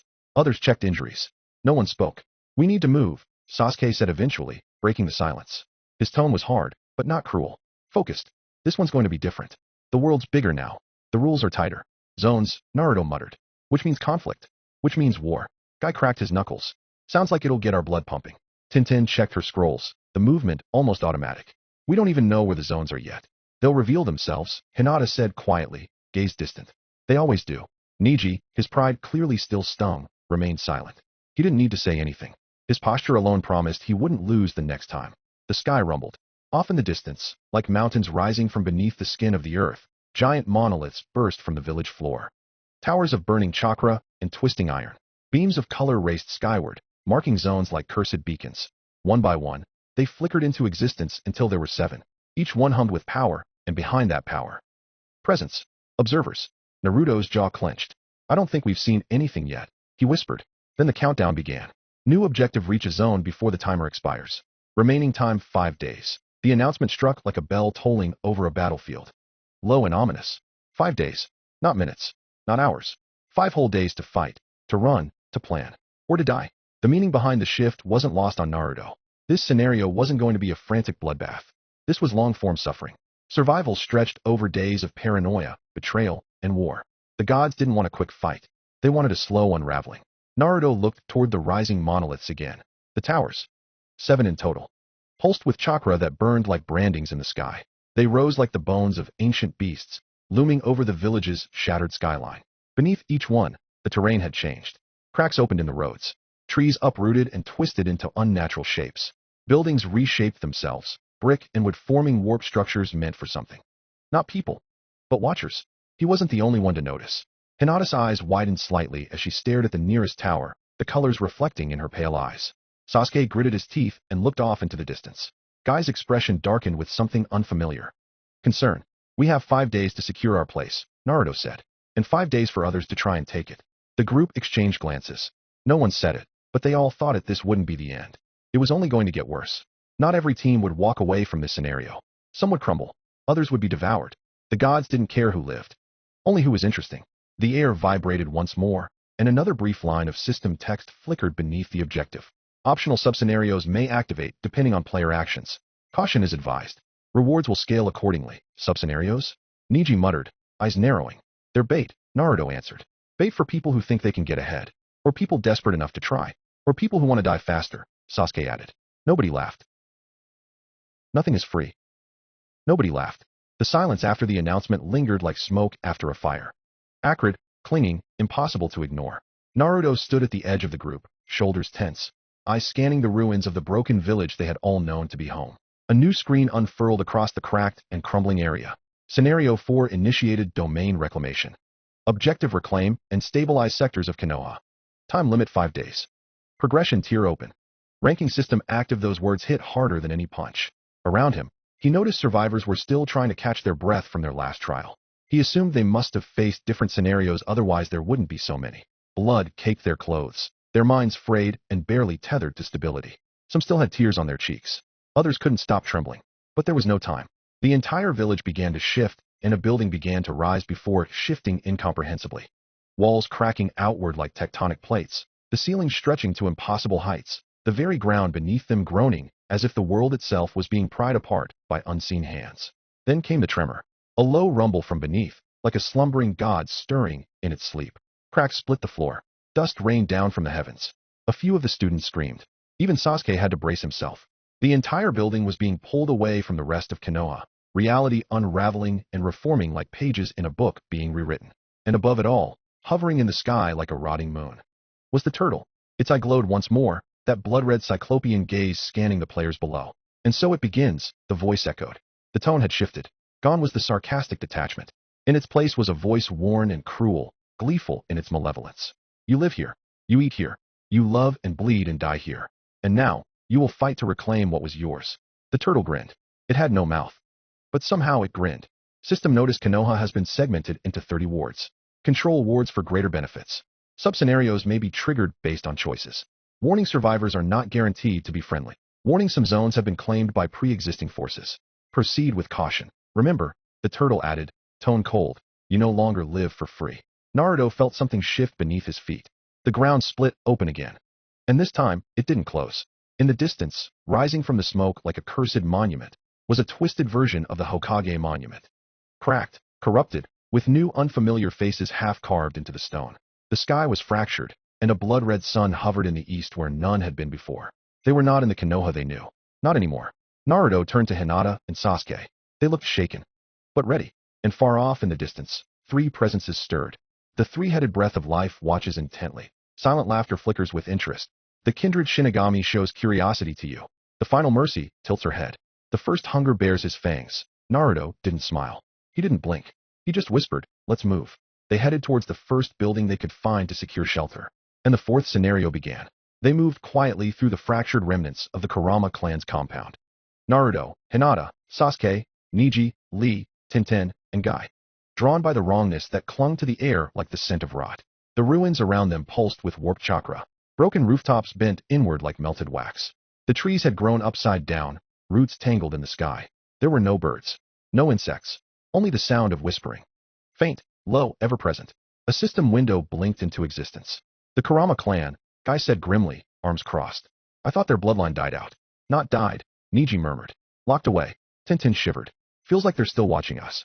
As they passed through a rotting torii gate, its wood blackened like it had been burned in reverse. A breeze whistled through the shattered village, carrying a chorus of voices that didn't belong to the living. Paper dolls hung from every doorframe. Blood smeared the windows. Wind chimes rang with no wind, each note sounding like a child's voice crying for help. Naruto stopped cold. His eyes caught a mural. A girl. Smiling, eyes empty. Stabbing her own shadow as it writhed away from her feet. He looked at his team. Hinata had turned pale. Sasuke was already activating his Sharingan. This is a trap, Naruto said. And behind them, the gate slammed shut. The real trial had begun. For a moment, there was only darkness. Not the kind that came with the absence of light, but the kind that pressed in on the soul. The kind that felt like something was breathing just out of reach. Naruto squinted into the pitch-black void of the Kurama compound, his senses straining. The moment they had crossed the boundary into the sub-scenario, everything had changed. The air turned thick and humid. The sky above them vanished, replaced by an endless, suffocating ceiling of fog that curled and twisted like living flesh. The compound sprawled ahead, long abandoned, overgrown with vines that pulsed faintly like arteries beneath skin. Broken paper walls fluttered without wind. Blood smeared the wood beneath their feet in spiraling, nonsensical glyphs. And all of it, the grotesque architecture, the scent of incense and rotting meat, was wrong. Familiar in the way dreams echo memory, but twisted, like a home remembered from another lifetime. This place, Hinata whispered. Her voice barely made it past her lips. Naruto didn't respond. Neither did Sasuke. Even Lee, ever eager, stood rigid with tension. His hands were balled into fists, eyes scanning every shadow. Tintin gripped the summoning scroll tightly in one hand, and Niji's usual calm had dulled to a wary, silent calculation. Gai-sensei was the only one who broke the silence. Stay close. Trust nothing you hear, and nothing you see. The frog. No, the scenario observer. Appeared once more, perched grotesquely atop a crooked shrine post just ahead. Its massive throat bulged, and its slick tongue clicked as it rasped, sub-scenario echoes of the forgotten. Welcome, contestants. You have chosen to enter the domain of the Kurama clan. Those who once made dreams into blades and illusions into tombs. Its eye swiveled toward Naruto, lingering. Failure here will not simply result in death. No, no, those who die within this domain will remain aware. Every second of their pain will stretch into eternity. Forever writhing, forever dreaming of being put to rest. Good luck, and may the gods be entertained. Sub-scenario illusion of the damned. Objective escape the Kurama compound. Conditions. At least 3 party members must survive. Do not fall to the illusions. Do not forget what is real. Completion reward a small fable plus. Failure you will feel the moment of your death for eternity and lie in this compound forever. Timer 23:59:59. The system's cold clarity brought a bitter chill with it. Naruto could feel Foxtail flicker faintly at the back of his mind, the trait half awake as it sensed the crawling presence of something watching from behind the paper walls. They took their first step deeper into the compound, and the whispers began. They were quiet at first, like wind brushing fabric. Then came the sounds of crying. A child. Then laughter. Screaming. And then nothing again. Sound blinked in and out of existence like a broken memory. It's Jinjutsu, Niji muttered. But not chakra-based. Something else. Perception-based illusion fields, Naruto whispered. He didn't know how he knew that, but the words came unbidden.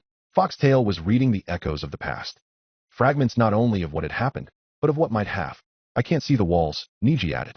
His voice was flat, but Naruto saw the crease of fear in his brow. I can't see the floor's end. Byakugan's range is collapsing, like the room's folding into itself. Sasuke shot Naruto a glance.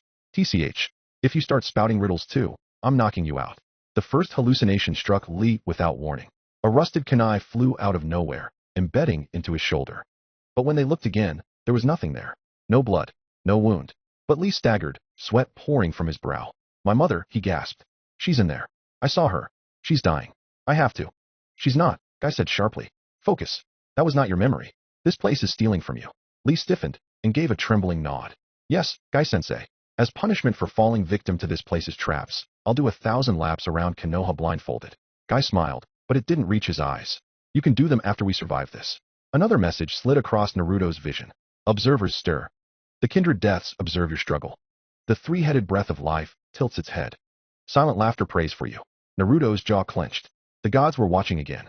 Always watching. A twisted audience with infinite eyes. He didn't have time to think about them now. They had walked into a death trap, and it had just started to close. The hallway behind them had vanished. No sound, no movement, just gone. As if it had never existed. Only the long corridor ahead, breathing with decay and hatred. The air was thick, too thick. Breathing it felt like swallowing rot. Hinata clutched her arm, her eyes wide, scanning the corridor. It's wrong in here, she whispered. Guy moved up front, eyes narrowed, his usual brightness dimmed. Stay close, and do not touch the walls. Naruto's hand brushed against a rotting tatami mat. A rush of sensation surged through him. Images not his own. Screaming children. A woman with no mouth. A fire consuming a room lined with scrolls. He yanked his hand away, heart thudding. Foxtail pulsed. Mind reflection activated. A dozen ghostly images flickered at the edges of his vision. Children, shinobi, clan members, all crying blood, twisted in the agony of death they never escaped. Lee gagged behind them. Something's watching us. No, Niji said, voice tight. Everything is watching us. Suddenly, a soft lullaby began to play from deeper inside the compound. A high-pitched voice, childlike, humming a broken melody that echoed off the walls and pierced the skin. Does anyone else hear that? Tintin asked, her hand on a scroll. Yes, Hinata whispered. But it's not just sound. It's chakra. It's inside us. Sasuke's hand was already on his blade. We're being pulled into a jinjutsu. No, Naruto said. It's real. Another hallway opened ahead, this one narrower, darker, lined with bloodstains that dripped upward. Foxtail burned in his skull. He could feel their agony, the residual cries of the damned Kurama clan echoing through his bones. This clan didn't create illusions, Naruto said quietly. They made nightmares real. A child's laugh cut through the air. Everyone froze. From the shadows, a small form stepped forward. Bare feet, long black hair, eyes missing. It wasn't a child. It was a ghost pretending to be one. Her face peeled back like wet paper, revealing rows of jagged teeth and an empty mouth that stretched to her chest. Lee moved. Too late. The child thing screamed. The sound bent the walls inward. Hinata dropped to her knees, clutching her ears, bleeding. Sasuke's Sharingan spun uselessly, unable to lock onto something that didn't have chakra, didn't even register as alive. Naruto didn't hesitate. He threw a kunai, embedding it between the creature's eyes. It blinked, then smiled wider. It lunged. Guy intercepted it, his fist ablur. The ghost thing splattered against the wall like ink, then reformed midair, laughing in a pitch that cracked the ceiling. This isn't a fight, Niji shouted, blood running from his nose. It's a ritual, Foxtail whispered again. No words, just knowledge. The spirits here weren't bound by death. They were echoes, pain given shape. The only way to escape was to understand the original curse. Naruto spun around. There's a source, a core. We need to find it, or we'll die here. Another ghost dropped from the ceiling, its limbs too long, its hands dragging knives made of bone. Lee intercepted, screaming as the thing slashed into his side. Blood sprayed. The ghost laughed. Sasuke threw fire. It burned the walls. They screamed. The compound itself was alive, and it wanted them. The ghost of a young woman stepped through a wall, her eyes sewn shut. You're not supposed to be here, she said, but you'll make fine toys. Behind her, the walls began to pulse. A heartbeat. A rhythm. They were inside something's body. The Kurama clan's final technique. A jinjutsu given mass. A living memory that consumed intruders to feed on their fear. The door behind them was gone. And ahead. The heartbeat grew louder. Naruto gritted his teeth, and for the first time, wondered if he had looped into hell. The corridor ahead of them stretched into impossible darkness. Not just absence of light, but something deeper, older. A vacuum that felt like it hungered. The air itself felt thinner here.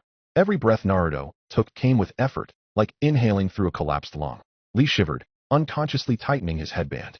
Guy-sensei. I can't see the end. Remain calm, my youthful students, Guy said, his usual fire subdued. His eyes, however, stayed sharp, sweeping every inch of the creeping hallway. Even he felt it. The sense of being watched by something that was not alive, but far from dead. From the walls, whispers echoed. Children's voices. Laughter, reversed and slowed. The sound of wet cloth dragging across stone. Niji muttered, eyes narrowed. The walls are wrong. There. Breathing. And they were. The walls pulsed faintly, expanding and contracting like giant lungs exhaling silent sobs. A new system message burned across Naruto's vision. You have entered the domain of the forgotten dreamer. Sub-scenario active curse of the Kurama clan. Objective lay the dreamer to rest. Warning death within this scenario will result in permanent psychological trauma. A second message followed a heartbeat later. The first hunger observes your descent. You have received 2000 SP, Naruto blinked. He didn't need the system to explain that. He could feel it. The first hunger, the wolf side of kindred, was watching him. Watching this place. The death here wasn't fast. It wasn't clean. It lingered, chewed, howled. It was cruel, and that cruelty had earned him a sponsor's attention. We're not alone, Hinata whispered, her eyes sweeping the gloom. No one responded. Suddenly, a child's voice cried from deeper within. Mama? Mama, I'm scared. The voice twisted, bent backward, became a laugh. Naruto swallowed. The maggots. The silence. The flesh. The repeated loops of death. He should have felt numb by now. But this place was different. This was old pain. pain that had soaked into the walls. They moved in silence, every footstep echoing twice. Once in sound, once in dread. They passed a room where the door was broken inward. Inside were finger drawings on the wall. Red spirals scratched into the wood, smeared like blood. Lee peeked in, took a sharp breath, and looked away. Don't look too long, he warned. There. Looking back, the temperature dropped the deeper they went. Naruto checked the system map. It didn't load. This place didn't exist to the system. It was a loophole, a scar. And deep inside the building, Yakumo waited. Or the thing that used to be Yakumo. Naruto's foxtail twitched in his mind. Not with a notification, but with an emotional bleed. A sob. So deep, so long. Echoed in his head. Someone crying without breath. Someone who had been in agony for decades. He stumbled slightly. Hinata steadied him. Are you alright? He nodded. But he wasn't. None of them were. The hallway opened into a rotunda lined with sliding paper doors, most torn or burned. In the center, there was a mural. A woman with hair like mist and eyes too large for her face. She wept crimson ink. Above her, symbols twisted in shapes Naruto didn't recognize. This is the Kurama clan's memorial, Niji said, voice low. They were rumored to have a child who could make illusions into reality. Not rumored, Naruto whispered. Real. And she's still here. A long, slow creak echoed through the building. One of the doors slid open by itself. Sasuke raised his kunai. A little girl stood there. Maybe 8. Dressed in ceremonial robes soaked in black water. Her face was cracked down the middle like a porcelain mask. Her eyes were entirely white. Did you come to play? She asked, her voice a dozen voices. No one answered. She smiled. And the walls screamed. Blood splattered up the paper doors, forming symbols Naruto could not read. The rotunda twisted. The floor buckling, the walls stretching outward. They were still standing, but the room wasn't. She's bending it, Niji gasped, Byakugan flaring. The space. It's folding around her. Naruto looked back. The doorway they came from was gone. Just flat, bleeding wall. And that was when he heard the laugh. Not from the girl. From the walls themselves. Every face carved in the wood began to smile. The first hunger watches with interest. Plus, 500 SP. The girl stepped forward. Naruto could feel it. Her mind wasn't here. She was a memory with teeth. And somewhere deeper in the house. The real Yakumo wept. The hall behind them groaned, wood warping like breath. Sasuke turned sharply, his eyes narrowed. Behind him, the light dimmed. Not because the lamps were fading, but because something was swallowing it. A crawling blackness, thick and hungry, seeped across the ceiling like spilled oil. Lee stumbled back, eyes wide. That's not normal darkness. No, Naruto muttered. His voice was low, even. It's feeding. The shadows twisted into long fingers, searching the walls for shapes to mimic. Faces began to bloom across the old wood. Warped visages of the students who had died here. Their mouths opened and closed in silence, screaming memories with rotted teeth. Niji's hand shot out, pinning Hinata behind him. Move. This house is a curse given shape. It's not just a curse, Naruto said. His voice had changed. Cold, clinical. It's grief. Rage. A jinjutsu that became real. The group pushed forward, the walls whispering around them. The hallway narrowed the further they walked, shrinking like lungs exhaling. Tintin gripped the handle of a kunai tight, enough her knuckles whitened. At a turn in the corridor, Guy held up a hand, signaling for silence. His nose twitched. Blood. The floor ahead was slick. Not recent. Old blood. Dried and dark. But the stench of copper hung in the air like rot in the lungs. A child's drawing was pinned to the wall beside the door. A crayon depiction of a red-haired girl with tears leaking from her eyes.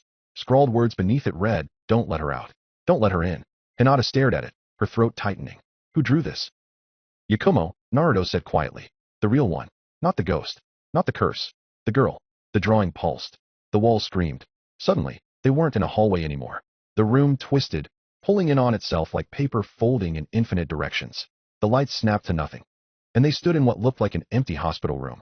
But every bed was filled with corpses that looked like themselves. Hinata's face went pale. Her double lay still beneath a white sheet soaked in blood. The sheet twitched. Lee clutched his head. This is illusion. It must be illusion. But it wasn't. They could smell themselves. The dead versions. The same clothes. The same injuries they'd suffered over the scenario. It was the scenario's prediction. What would happen if they failed here? What Yakumo had seen. Naruto stepped forward slowly, foxtail burning behind his eyes. He saw something deeper. The feeling of the corpses. The panic they died in, the breathless despair. He could feel the eternal pain etched into their final thoughts. A preview of eternity. And that's when the voice came. You shouldn't be here. It was faint, feminine, hollow like wind between bones. The girl stood in the center of the room now. Yakumo, or something like her. Her body flickered at the edges, like a poorly painted doll. You're too late, she whispered. It already broke. The dream, the seal, everything. She looked up, and her eyes were completely white, filled with spiraling ink. Her mouth twisted into a smile that didn't reach her cheeks. The lights overhead cracked. The walls peeled back like tissue, and everything around them bled. Sub-objective of sub-scenario has begun. Objective: free the soul of Yakumo Kurama. Warning: the entity known as Kurayakumo has fully manifested. Warning: all damage sustained within the dream space will affect your real body. Death will result in eternal consciousness. The words sank into Naruto like knives. Eternal consciousness. A loop of dying thought. No end. He grit his teeth, fists clenched. Above, something unseen stirred. As if answering his resolve, a new message blinked into his mind. The first hunger shows interest in player Naruto Uzumaki. You have received 2,500 surplus. Naruto exhaled slowly. The game wasn't over. It was only now beginning to feed. The first hunger hopes to witness the cruelest deaths possible. Yakumo disappeared. A door groaned open somewhere down the hall. The sound was slow. Deliberate. Not the wind. Not a trick. Naruto's hand tightened around a kunai. The others froze behind him, their breathing ragged. Even Lee, usually so energetic, didn't make a sound. They were deep inside the twisted remains of the Kurama compound now. The walls no longer creaked. They whispered. The air was too heavy to breathe properly, like they were inhaling someone else's grief.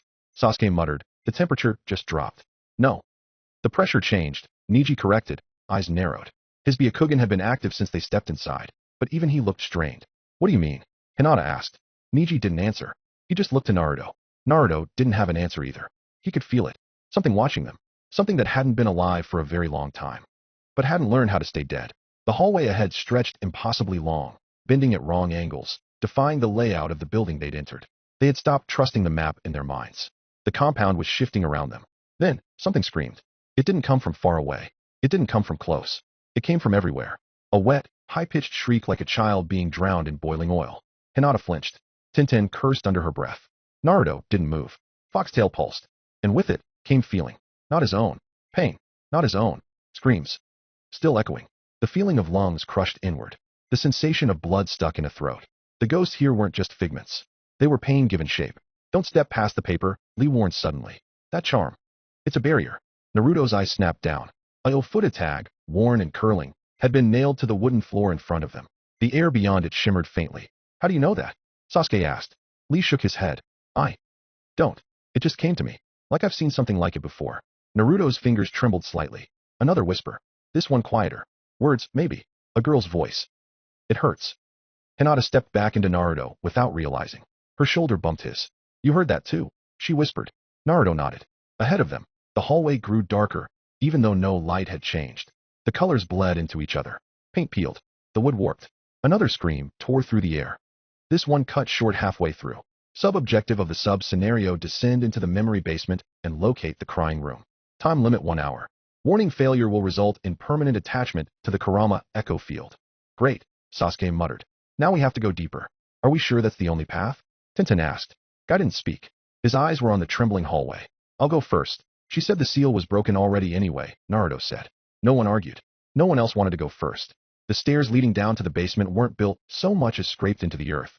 They spiraled, thin and shallow, with no railings and less sense. The walls wept moisture that was too thick to be water, and Naruto felt the air grow heavier with every step he took. Not colder. Just waited, like the atmosphere itself remembered things it shouldn't. The others followed at a distance.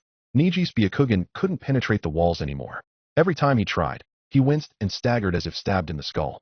Hinata stayed beside him quietly, eyes dim with worry. Halfway down, the staircase groaned. A sound. No, a note. Drifted upward. It wasn't music. It wasn't a voice. But it wasn't silence either. Something hummed from below. A lullaby someone forgot how to sing halfway through. The pitch slid in and out of the human range like a throat trying to remember how to speak. Naruto's skin crawled. Foxtail vibrated behind his eyes. He felt it before he understood it. Fragments of grief soaked into the stone, pain like ink in water. A memory looped in this place. Not one you could watch, but one you could feel. Someone had cried here until they forgot what tears were. It's coming from below, Lee said behind him, voice low. But it's not human. Nothing here is, Niji muttered. They reached the bottom of the stairs. The hall opened up into a collapsed living chamber. It might have once been a parlor or training hall, but now it was cracked open like a skull, support beams twisted and bowed. Illusions played like static at the corners of their vision. Children laughing, then bleeding, then vanishing. Furniture flickered in and out of phase. The room rearranged itself if you looked away for too long. Naruto kept his eyes fixed forward. The objective was simple. Find the crying room. Put Yakumo to rest. He turned toward the next hallway. That was when he saw them. Paintings. Hundreds of them. Lined the corridor. Portraits. Landscapes. All in the same hand. All slightly wrong. He stepped closer. The brushstrokes trembled. One painting showed the academy. Another showed a forest clearing. One showed the classroom. Then he saw himself. A painting of Naruto. But it wasn't right. The face was smeared. The color drained. The eyes were just empty sockets that seemed to pull his attention like whirlpools. He stepped back. Foxtail reflection reading activated. Nothing could be read. A whisper touched his ear. The hallway went silent. Then the floor creaked ahead. The crying room was waiting. And it remembered them all. It wasn't a room so much as it was a wound. The moment they stepped over the threshold, the walls grew narrower, the ceiling lower. Something scraped behind the drywall. Wet, like fingernails through meat. The air turned thick with moisture and rot. A constant, almost childlike weeping drifted from deeper in, sometimes high-pitched, sometimes guttural. Naruto stepped forward, and Foxtail pulsed. Reflection reading active. Emotional residue detected, his vision blurred. Not physically, but emotionally. The hallway shimmered with memories that weren't his. Blood in the corner, cracked fingernails against the doorframe, the iron taste of betrayal on someone else's tongue. It overwhelmed him in waves. A little girl screaming through her sobs, "Don't make me go back in. Please don't make me go back in." He shuddered. Lee had stopped smiling. His fists were clenched, knuckles white. Niji's Byakugan activated, but he immediately flinched and deactivated it, blood trickling from the corner of his eye. There are too many. Too many dead souls here. Are they watching us? Hinata asked, voice small. No, Niji said grimly. They don't even know we're here. They're trapped. The room ahead flickered. Shadows danced along the ceiling, but they had no source. The walls bled softly from thin slashes that hadn't been there before. Names were scrawled into the wood in frantic claw marks. Kagura, Minoru, Yakumo. The temperature dropped. Sasuke touched the hilt of his blade, unease crawling up his spine. We're getting close to whatever this place is protecting. Foxtail pulsed again. Divine attention detected.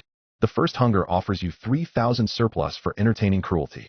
Surplus plus 3,000. Naruto's jaw tightened. He wanted to spit. But he took the SP. The hallway ended in a split staircase, spiraling downward. Painted along the walls were enormous red eyes, some open, some stitched shut. Each had a slit pupil. Each blinked slowly when looked at directly. Niji nearly stumbled. Those aren't paintings.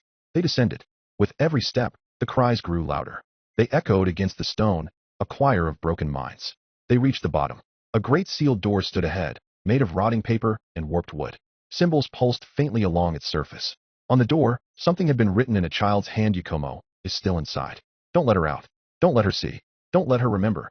Please, please, please, please, please, please, please. Hinata covered her mouth. This isn't a ghost story, Naruto whispered. It's a cage. Sasuke stepped forward. The lock on the door clicked once. And then it screamed. The wood split apart like flesh, and the room beyond opened. The crying room welcomed them inside. And something smiled from within. It wasn't a room. Not really. It was a memory made physical. A psychic wound shaped into walls and floorboards. The moment their feet crossed the threshold, the air turned too thick to breathe. Every breath felt like inhaling someone else's grief.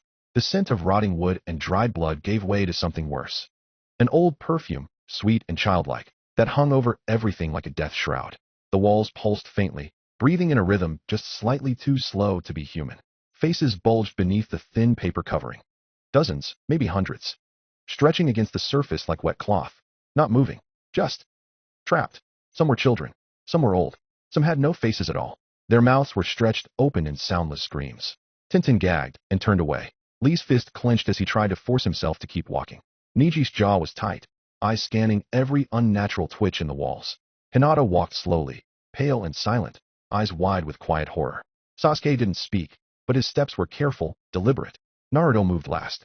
Foxtail flared to life, without warning. The room responded. He didn't hear thoughts. He felt them. The air was soaked with the emotional residue of endless suffering. Hope curdled into terror. Trust twisted into betrayal. Children's laughter warped into sharp cries. There were no coherent words. Just emotions etched into space. 1,000 final moments layered over each other. This is where she broke, Niji muttered, voice low. The girl this sub-scenario mentioned. Yakumo. She must have. This must have been hers. She didn't die here, Naruto said, his voice hollow. She lived here. That's worse. The floor creaked beneath their feet, but it wasn't old wood. It was a ribcage. Lee stepped carefully around a sunken section of the floor that bled when stepped on. We need to locate the source. The entity holding this illusion. It's not an illusion, Sasuke said sharply. This is real. Whatever the Kurama clan made. It didn't end. It kept dreaming. Naruto could barely speak. His head throbbed. The air was too loud. Every breath he took was soaked in someone else's despair. He didn't know whose pain he was feeling anymore. It was a symphony of agony, discordant and overwhelming. He stumbled, grabbing the wall for support. and a face beneath the paper stared back at him. A girl, young. Her mouth opened and shut in a slow loop, mouthing a word. Help. Naruto jerked away. Sub-objective of the sub-scenario: unseal Yakumo's sealed self. Hint: the unsealing ritual is incomplete. Complete the ritual or be consumed. The wall behind them slammed shut with a thunderous crack. They were sealed in, and the crying began. It was louder now. Sharper. Like a jagged scream forced into softness. Like a sob that had forgotten how to stop. The walls of the crying room pulsed with something alive. The air turned syrupy, thick with chakra that wasn't chakra. Something older, something wrong. Even breathing stung. From the center of the circle, the girl named Yakumo rose. Her body arched like a puppet cut from its strings and suddenly yanked back up. Her head lolled. Her eyes glowed. Not white, not red, but the pale color of diluted memory. She's awake, Hinata whispered. But that's not her. Yakumo's mouth opened. But the crying didn't stop. It poured from her. From the cracks in her skin. From the walls. From the ceiling. As though the entire room had become a vessel for grief that had nowhere left to go. Another presence, Niji muttered. Something split her. And then she moved. One step. Two. The room shuddered. The chakra that surged from her body bent the very light around her. Her footsteps didn't touch the ground. They unraveled it. Where she walked, reality peeled like wet paper. I'll go, Naruto said. He didn't wait for agreement. He stepped forward. And the entity that was once Yakumo turned. Its face wasn't angry. It wasn't sad. It smiled. Warning: alter ego combat initiated. Class: Spectral Sovereign. Estimated power level excessive for scenario tier. The thing didn't wait. It flicked a hand. The wall behind Naruto shattered. Not cracked. Shattered. Like glass meeting a bullet. Naruto barely dodged.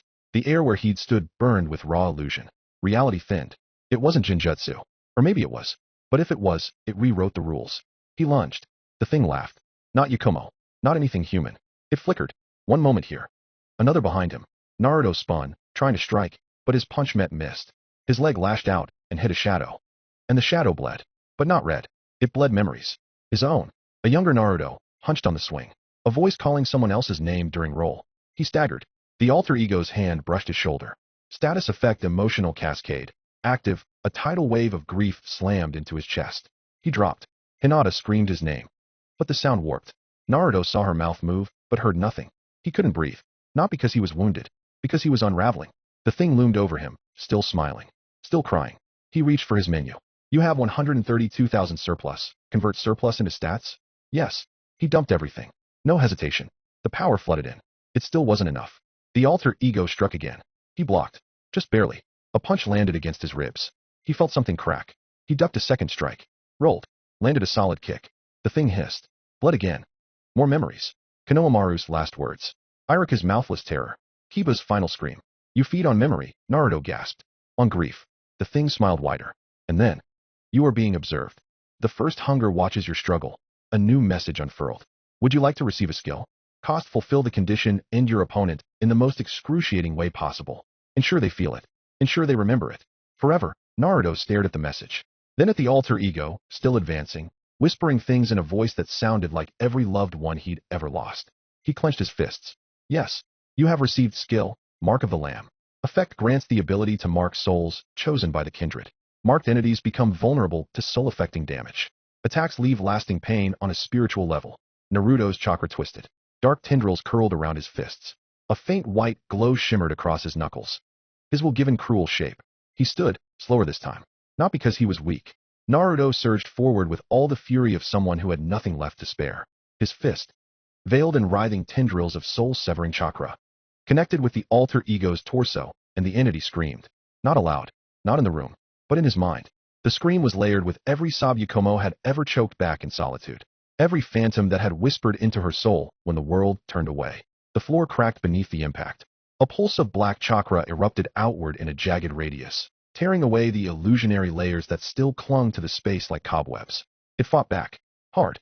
The alter ego's body shimmered, phasing in and out of sight, but Naruto stayed with it. He felt its patterns through the tremble of air, the way memories twisted around its movements. It didn't bleed blood. It bled stories. It bled the pain of a forgotten girl sealed away by her own clan. It slashed at him, but he ducked under. It tried to disappear, but he read the flicker in its form before it shifted. He was faster now, stronger. Every movement was clean and brutal. He was fighting like someone who knew this thing needed to die. And then, a gut punch that sent the alter ego crashing into the far wall, leaving a crater of warped stone and spectral residue.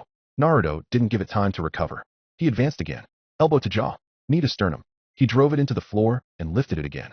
The shadows curled tighter around his arms as he activated the black feast a second time, his veins surging with spiritual venom. And he struck. Again, and again, and again. With every hit, the thing remembered. Naruto could feel it through Foxtail. The memories that weren't his filled him again. A mother's refusal. A clan's silence. A child locked away because her dreams were too loud. You're not her, Naruto hissed as he pressed his hand to its chest.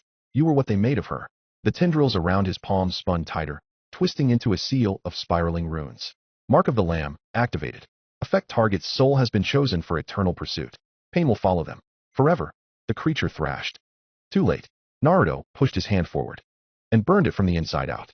It didn't just die. It collapsed, shattered into fragments of fractured memory. Echoes, screams, laughter twisted by grief. And then, silence. A silence so thick it felt sacred. Sub-objective completed. Unseal and defeat the alter ego. Yakumo Kurama's soul has been released. Reward 20,000 surplus. Bonus execution bonus, 100,000 surplus. First clear bonus, 5,000 surplus. Total surplus gained 135,000. You have been marked by the first hunger. Your pain now entertains the twin aspects of death. Naruto stumbled back, breathing hard. His body screamed in exhaustion. His stats had carried him through. But barely. His stamina was tanking. He could feel the edges of his muscles tearing, his chakra coils fraying. He dropped to his knees, panting. Behind him, the others could finally move. Sasuke was staring at him. Not with resentment. Not yet. But with something sharper than curiosity. Lee looked like he wanted to speak, but couldn't find the words. Niji's expression was unreadable. Tenten had gone pale. And Hinata? She approached slowly, wordlessly. She didn't reach out. She didn't speak.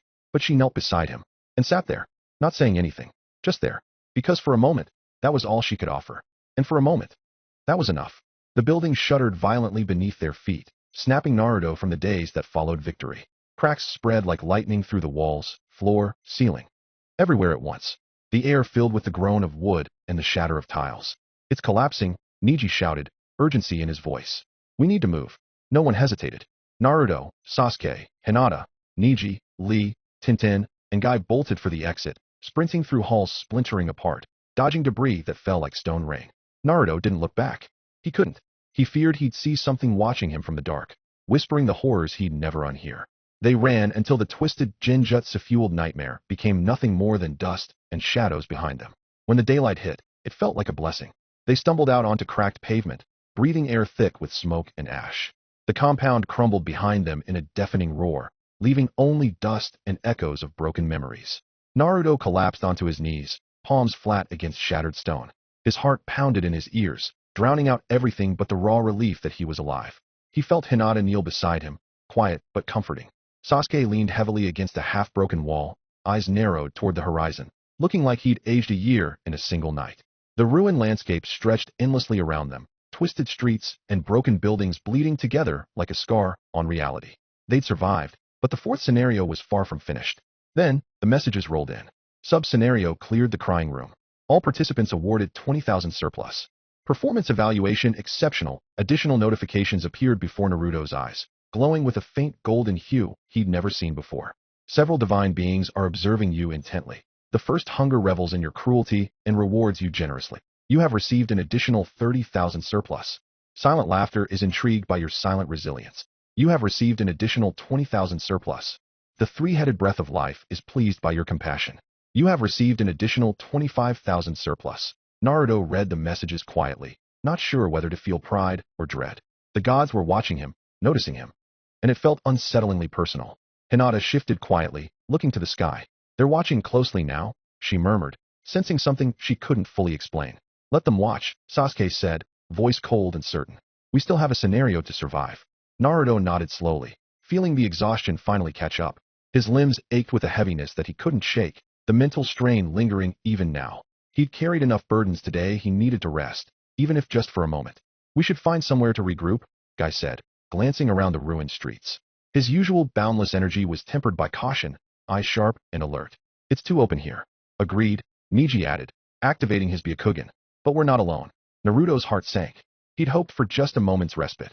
But fate, it seemed, had no intention of being merciful. 5 masked figures emerged silently from the shadows of an abandoned building. Their movements were precise, predatory. Blank porcelain masks gleamed coldly, faces unreadable and lifeless. Naruto recognized the masks instantly. Root Shinobi. Damn it, Sasuke hissed, kunai already in hand. Not what we needed right now. Guy stepped forward protectively, but Niji raised a cautious hand. They haven't attacked yet. As if on cue, the lead root member spoke. His voice was mechanical, emotionless. You are in our sector. Relinquish your surplus and submit, or you will be eliminated. Typical, Tintin muttered darkly, summoning kunai and shuriken into her waiting hands. Looks like diplomacy's off the table. Naruto took a step forward, ready to join. But Hinata gently caught his arm. Naruto, she whispered softly, her pale eyes steady, full of quiet strength. You've done enough. Rest. Let us handle this. Naruto wanted to protest, but the exhaustion was too deep. Wordlessly, he nodded and stepped back, leaning heavily against the cracked wall. His muscles screamed in relief even as anxiety tightened his chest. He had to trust them now. The root shinobi surged forward without hesitation. Sasuke reacted first, eyes blazing with a dark determination. Fire ignited from his lips as he unleashed a massive fireball jutsu, engulfing two attackers and forcing them to scatter. In the chaos, Lee moved like a blur, kicking debris into one shinobi's face before following with a spinning kick that sent the enemy sprawling. Tintin followed up instantly, her hands flashing in quick gestures. Thousand blade volley. Dozens of weapons burst forth in a graceful arc, each shimmering with lethal intent. One root member was pinned instantly, his mask shattering as he fell backward, blood pooling beneath him. Niji faced another opponent, the Akugan veins straining at his temples. The root shinobi weaved through his gentle fist strikes, countering with swift, brutal taijutsu of his own. You're skilled, Niji acknowledged coldly, blocking an overhead strike and retaliating with a precise jab to the enemy's chakra points. But predictable. The root agent staggered, chakra flow disrupted, just in time for Hinata to appear gracefully at Niji's side, hands weaving with lethal elegance. She struck rapidly, her palms glowing faintly with chakra, sealing off any chance of retaliation. The masked shinobi dropped soundlessly, crumpling into unconsciousness. Meanwhile, Guy stood with arms folded, observing intently. The final root shinobi moved toward him cautiously, realizing his mistake too late. In a single fluid motion, Guy disappeared, reappearing behind the masked figure and delivering a powerful chop to the neck. The shinobi collapsed without a sound, landing heavily. The entire skirmish lasted mere moments. Naruto watched silently, impressed. Without him, they'd effortlessly handled a fight that would have been deadly mere days ago. They were growing stronger, adapting quickly to the cruel demands of this new reality. Sasuke surveyed the fallen enemies with calculated detachment. Anyone injured? Nothing serious, Lee said, stretching his legs. Though our enemies are becoming more desperate. Naruto pushed himself off the wall slowly, walking forward to join the group, feeling a strange, muted pride. You guys were incredible. Hinata smiled softly, breathing deeply as she relaxed. We have to be strong too, Naruto. Naruto nodded quietly. He knew she was right. He couldn't carry everything alone. They'd proven that clearly. They weren't the same academy students they'd been before this madness started. They were survivors now. A new message flickered into existence before their eyes. You have defeated Root Sector Scouts. Each participant receives 5,000 surplus. Alert, you have gained the attention of a powerful faction. Naruto sighed softly. Every victory came with new complications. He glanced toward the horizon, wondering what challenges lay ahead. Guy placed a reassuring hand on his shoulder, his grin unwavering despite everything they'd faced. We'll get through this together, young shinobi. The springtime of our youth is not so easily extinguished. Naruto couldn't help but smile faintly. Yeah, we will. The battle had barely ended when another chakra signature erupted nearby. Sharp, refined, deadly. Naruto's body ached, his breathing shallow, and his limbs still burned from the encounter with Yakumo's alter ego. He staggered back, eyes narrowing as the newcomer appeared through the smoke-filled rubble. A masked figure stepped forward, emerging silently from the shadows. Their porcelain mask, devoid of any distinct markings, gleamed under the crimson twilight. Root, Sasuke murmured, sharing a wary glance with Hinata and Niji. The tension thickened like tar in the air. The masked root shinobi tilted his head slightly, calm eyes locked onto Naruto. You're the highest-ranked player for this scenario, aren't you? The shinobi asked, voice devoid of emotion, clinical and detached. Naruto stood silently, muscles trembling, teeth gritted. Hinata stepped forward protectively. You're not taking him anywhere. The masked man ignored her. Chakra coalesced around his body, cold and efficient, like a blade honed only for killing. Lee and Tintin prepared themselves, sensing the threat, while Niji activated his Byakugan, scanning their opponent. His chakra. It's immense. I've got this, Sasuke growled, stepping forward, hand poised near the handle of a kunai. But Guy raised a gentle hand, stopping him. No, Guy said, unusually calm, his voice steady with an iron resolve that belied the usual exuberance. This one's mine. Lee's eyes widened, surprise evident in his expression. Guy-sensei.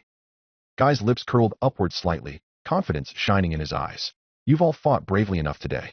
Allow your sensei to shoulder this burden. He stepped ahead, standing tall in the ruins, a bright beacon amid the desolation. The masked root shinobi did not speak further. Instead, he lunged forward. A blur of lethal speed. Guy was ready. He met the charge head-on, his body moving fluidly, intercepting the enemy's strike with a powerful roundhouse kick. Their collision sent shockwaves rippling outward, scattering debris like leaves in a storm. The root shinobi twisted midair, regaining composure instantly. He counterattacked with swift precision, dozens of rapid jabs aimed at Guy's vital points. Each strike was imbued with deadly chakra, sharp enough to pierce stone. But Guy's defense was impenetrable, a precise ballet of parries and dodges, a seamless blend of taijutsu mastery. Naruto watched in silent awe, trying to ignore the exhaustion consuming him. It was clear. This masked root member was no ordinary shinobi. He was Umba-level, trained and molded solely to eliminate threats. Yet, Guy seemed unfazed. You're skilled, Guy acknowledged, evading another lethal strike, his smile unwavering. But skill alone cannot overcome the strength born from unbreakable resolve. Guy's chakra surged violently. Fierce, dense, overwhelming. And suddenly, Naruto felt it through his own bones. The blade that cleaves calamity is watching its incarnation closely. The blade that cleaves calamity sponsors 10,000 surplus in admiration of your resolve. Naruto's eyes widened. The blade that cleaves calamity. He whispered in realization. Takamikazuchi. Guy's fists became encased in a radiant, ethereal glow. The air around him distorted, shimmering like heat waves. Incarnation, Might Guy has activated skill Unbreakable Edge. The root shinobi lunged again, kunai infused with lethal chakra, ready to deliver a killing blow. Guy moved, his fists a storm, each punch and kick enhanced by divine strength. Their strikes met. Kunai against fist, chakra against divine resolve. The ground beneath shattered like glass. The root shinobi strained visibly, masked face tilting slightly, as if calculating the unexpected strength of his opponent. Impossible. Guy smiled, bright and unwavering. Youth makes all things possible. He roared, his voice echoing through the battlefield. He pushed forward, blows accelerating, each strike pushing the root shinobi back, forcing cracks through his armor of composure. The air trembled, raw power and passion erupted from Guy's strikes, like lightning splitting the skies. Your dedication to empty loyalty blinds you, Guy called, relentless in his assault. Strength without a heart is meaningless. The root shinobi staggered backward, mask cracking, revealing stunned, fearful eyes beneath. For the first time, he hesitated. And Guy struck true. With a roar of unyielding spirit, Guy's fist slammed into the shinobi's chest, chakra exploding forth in a wave of pure, unstoppable force. The root shinobi flew backward, crashing through several buildings, coming to rest motionless amidst dust and rubble. Guy lowered his fist slowly, the divine glow fading gently from his hands. The battlefield fell silent. Naruto watched, breathless. The power of a true sponsor's incarnation was staggering. Guy exhaled deeply, turning to face his team. Lee and Tenten stared with admiration, eyes wide, breath shallow. Niji's tense stance slowly relaxed, eyes still scanning the distance. Naruto met Guy's eyes, recognizing the depth hidden behind the man's relentless optimism. Guy gave a tired smile. Your struggles have all been admirable, but we're far from finished. Youth and resolve will carry us through, no matter what the scenarios demand, Guy said firmly. But even as he spoke, the sky above darkened, clouds swirling ominously. A new notification appeared, cruel and indifferent. Scenario 4 is reaching its climax. Prepare for final objectives. Naruto clenched his fists, fatigue forgotten, determination flaring again. He stepped forward, readying himself for the inevitable. Safety was far out of reach. This trial was far from over. Sponsors and their champions. Naruto Uzumaki, currently unable to choose a sponsor due to his unique trait. Foxtail, which seems to defy the rules of the system. Hinata Senju, sponsored by Three-Headed Breath of Life, Azura. Sasuke Uchiha, sponsored by A Storm of Silver Law, Indra. Niji Hyuga, sponsored by The Still Eye of Splintered Light, Tsukuyami. Rock Lee, sponsored by The Iron Bell of Burning Resolve, Takamikazuchi. Tenten, sponsored by The One with 10,000 Hands, Benzaten. Might Guy, sponsored by The Blade That Cleaves Calamity, Takamikazuchi. Some gods have multiple titles and multiple abilities to sponsor. You can see this with Lee and Guy having the same sponsor. Other gods watching Naruto closely. Silent laughter. Inari, observing Naruto for unknown reasons. The twin aspects of death, kindred deaths, the wolf and lamb, who appreciate Naruto's proximity to death. Basically the Shinigami. Three-Headed Breath of Life, Azura, interested due to Naruto saving Hinata. How the system works. The world is now governed by scenarios, cruel games created by bored gods for their entertainment. Players earn surplus, SP, by completing tasks and defeating foes. SP can upgrade stats and unlock special abilities and purchase items from shop menus. Gods can also sponsor surplus. Gods are divided into 3 tiers: Fable, Legend, Myth, and anyone can become a god. Even some canon Naruto characters have become gods, like Hashirama and Madara are Legend tier, and Hagoromo and Kagaya and the Ten Tails are all Myth tier. Also, tail beasts do not exist in a conventional sense. They exist as demon lords, which are counterparts to gods, and can also choose sponsors. More on them later. Titles and traits provide special effects and can influence scenario difficulty and outcomes. Unique titles gained from incredible tasks directly influence your status as a being and can even elevate one to godhood. Naruto actually obtained one from that house, but I'll reveal it in full detail next chapter. And no, he won't be becoming a god from it, or anything. It'll just elevate his status as a being, kinda. Sub-scenarios offer high-risk, high-reward side challenges that can drastically change a player's fate. A nameless whisper. They didn't run anymore. The moment Guy dropped the last root operative with a blow that cracked the ground itself, silence took the battlefield. Not a triumphant silence. Just exhausted, breathless quiet. A silence that felt like it had been waiting for them to fall. No one cheered. No one spoke. Only the wind moved, brushing ash across their skin like a second layer of death. Scenario 4 is reaching its climax. Final objective unlocked. The message pulsed like a heartbeat behind their eyes. Objective: secure and control a safe zone stronghold within your designated Konoha segment. This safe zone will serve as your command hub and sanctuary. You may restrict access or open it to other survivors. Your choice will affect divine favor. Warning: another faction currently controls the nearest stronghold. Time remaining 3 days. No one said anything at first. Then Tintin broke the silence. We need cover. And sleep. Even adrenaline burns out eventually. Sasuke's voice was flat. There's a half-collapsed logistics building nearby. High ground. Reinforced walls. I saw it earlier. Niji nodded once. Then we move now, before another route patrol finds us. They didn't walk so much as drift. Shuffling across scorched pavement, every step more a habit than a decision. The building was barely intact. One wall blown open, most windows shattered. But it stood, and that was enough. His smile faltering for a heartbeat. But you didn't, he said. Not in that house. Not when it counted. That place wasn't real, Naruto muttered, voice low and hoarse. It was grief pretending to be memory. A crying dream. And I couldn't even wake her up. You still stayed with her, Guy said. That's youth. Naruto finally looked over, eyes tired, but steady. Youth? Guy grinned wide. Yes, youth. The refusal to surrender to despair. The strength to keep moving forward even when the world tries to stop you with illusion and sorrow. It is burning passion. And you, Naruto, are blazing. Naruto snorted, almost too tired to smirk. You're weird. Guy shrugged. It's part of my charm. A quiet moment passed. The room creaked with wind, and the walls whispered dust. I used to think I knew all the promising shinobi in the village, Guy said, voice suddenly softer. Those who fought hard. Who burned bright. But I never heard your name. Not once. Because it's not worth remembering, Naruto said automatically. No, Guy said. Because some flames start in silence. Some youth burns in the shadows before the world notices. Naruto didn't answer. But something in his posture shifted. Just slightly. Then, quietly, small Fable acquired the witness. You who beheld the truth within the crying room shall not be swayed by falsehood. No illusion, no manipulation, shall cloud the eyes that have seen what was meant to remain hidden. Naruto blinked at the message. Didn't move. Guy leaned over. What is it? Naruto's voice was barely a whisper. A name. A good one? Naruto's throat tightened. It fits. Guy gave him a pat on the back. Then wear it proudly, my youthful friend. Naruto stared out the window, into the wreckage beyond. I don't think I'm proud of anything I did in that room. You don't have to be, Guy said. You only have to keep going. Guy settled across from Naruto near the broken wall. His breathing was steady, his posture casual despite the blood on his knuckles. I always tell my students, he said, stretching out his arms, that youth isn't about age. It's about how many times you can get back up, no matter how many times the world knocks you down. Naruto didn't respond. Of course, Guy added, scratching his chin, some youths don't like hearing that speech. Especially when they've just been through.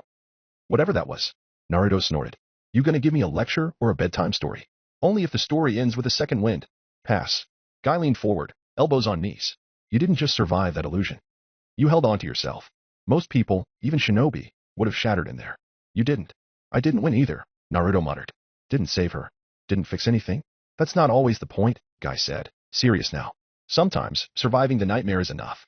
Sometimes, just not losing yourself is the win. Naruto stared at him. His voice was flat. You didn't even know my name before this week. That's true. Guy beamed. But I know it now. And I know what I saw. And what's that? A fire, Guy said, eyes sharp now. When the world tried to smother before it could catch. You burn like someone who was never given the chance to shine. And now you're setting everything around you on fire just by existing. Naruto looked away. Must be annoying. No, Guy said softly. It's youth. Naruto exhaled. That what you call it? Youth? Guy stood, cracking his neck. What else could it be? You faced something ancient and cruel, and it didn't take you. That's youth at its finest. You're insane, Naruto muttered. Guy gave him a thumbs up, teeth gleaming. Maybe, but I believe in you anyway. The fire had burned down to nothing. The building was quiet now. Too quiet for how many people were still breathing inside it. Tenen stirred first, dragging herself up from a pile of scavenged cloth. Please tell me that whole Kurama thing was some weird collective genjutsu. Niji, eyes already open, didn't look away from the cracked ceiling. If it was, we're still in it. I knew this would happen if I skipped breakfast, she muttered. Lee sat upright with practiced motion, back straight despite the dark circles under his eyes. We should consider this a test of endurance. A youthful trial. Tenen squinted at him. Your optimism should be illegal. It's youth, Lee said proudly. You can't outlaw that. Wanna bet? Niji muttered. Sasuke shifted against the wall, expression unreadable. We still need a plan. That Root Scout team wasn't the last. Guy, arms folded by the entry, finally spoke. There's an old logistics compound on the hill north of us. Reinforced. High ground. Probably where they're holed up. Sasuke echoed. Guy's gaze sharpened. Danzo. That name meant nothing to most of them. But something in the way Guy said it made the air colder. Old Umbu leader, he added. The kind of man who stockpiles children the way others stockpile weapons. Naruto finally looked up. Sounds like he'd love it here. Guy didn't laugh. Wait. So he's a player in this scenario? Lee asked, more confused than concerned. If he's here, Guy said, he's not just surviving. He's maneuvering. Most unyouthfully. And we're what? An obstacle? Tenen asked. No, Naruto said, voice low. We're bait. That shut everyone up. A moment passed before Sasuke pushed off the wall.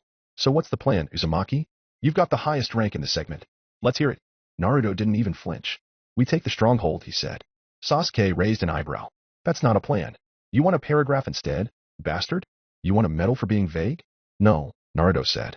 I want silence. But you don't seem interested in giving me that either. Oh good, the mood's back, Tenten muttered. Sasuke stepped forward. You keep acting like you know more than you should. Like this isn't your first time walking through hell. Like you've ever suffered, dumbass. Naruto's eyes flicked toward him, unreadable. Who said it was? What's that supposed to mean? Naruto exhaled slowly. In the timeline where you died first. System notice you do not have permission to process this dialogue. Everyone stared. What the hell was that? Tenen asked. Did it just censor him? Niji said. Naruto turned his face back toward the window. Forget it. Too late for that, Sasuke muttered. The first hunger is curious what the system is hiding. The three-headed breath of life wonders why the connection was severed momentarily. Silent laughter smiles upon you. Guy's eyes didn't leave Naruto's back. He said nothing. But for the first time since arriving, the youth in his expression dulled. Just a little. Then he clapped once, too loud for the mood. Well, that's enough brooding for one morning. You all survived the night, and that's cause for celebration. Lee raised a shaky fist. Yosh. Tenen buried her head in her arms. I hate you both. Sasuke didn't smile. But he didn't argue either. Naruto stood up slowly. We move in 10. Where? Hinata asked softly, the first words she'd spoken all morning. Naruto didn't look back. The words hung in the air like smoke. Shapeless, but impossible to ignore. To take over our segment of Konoha. Naruto didn't raise his voice.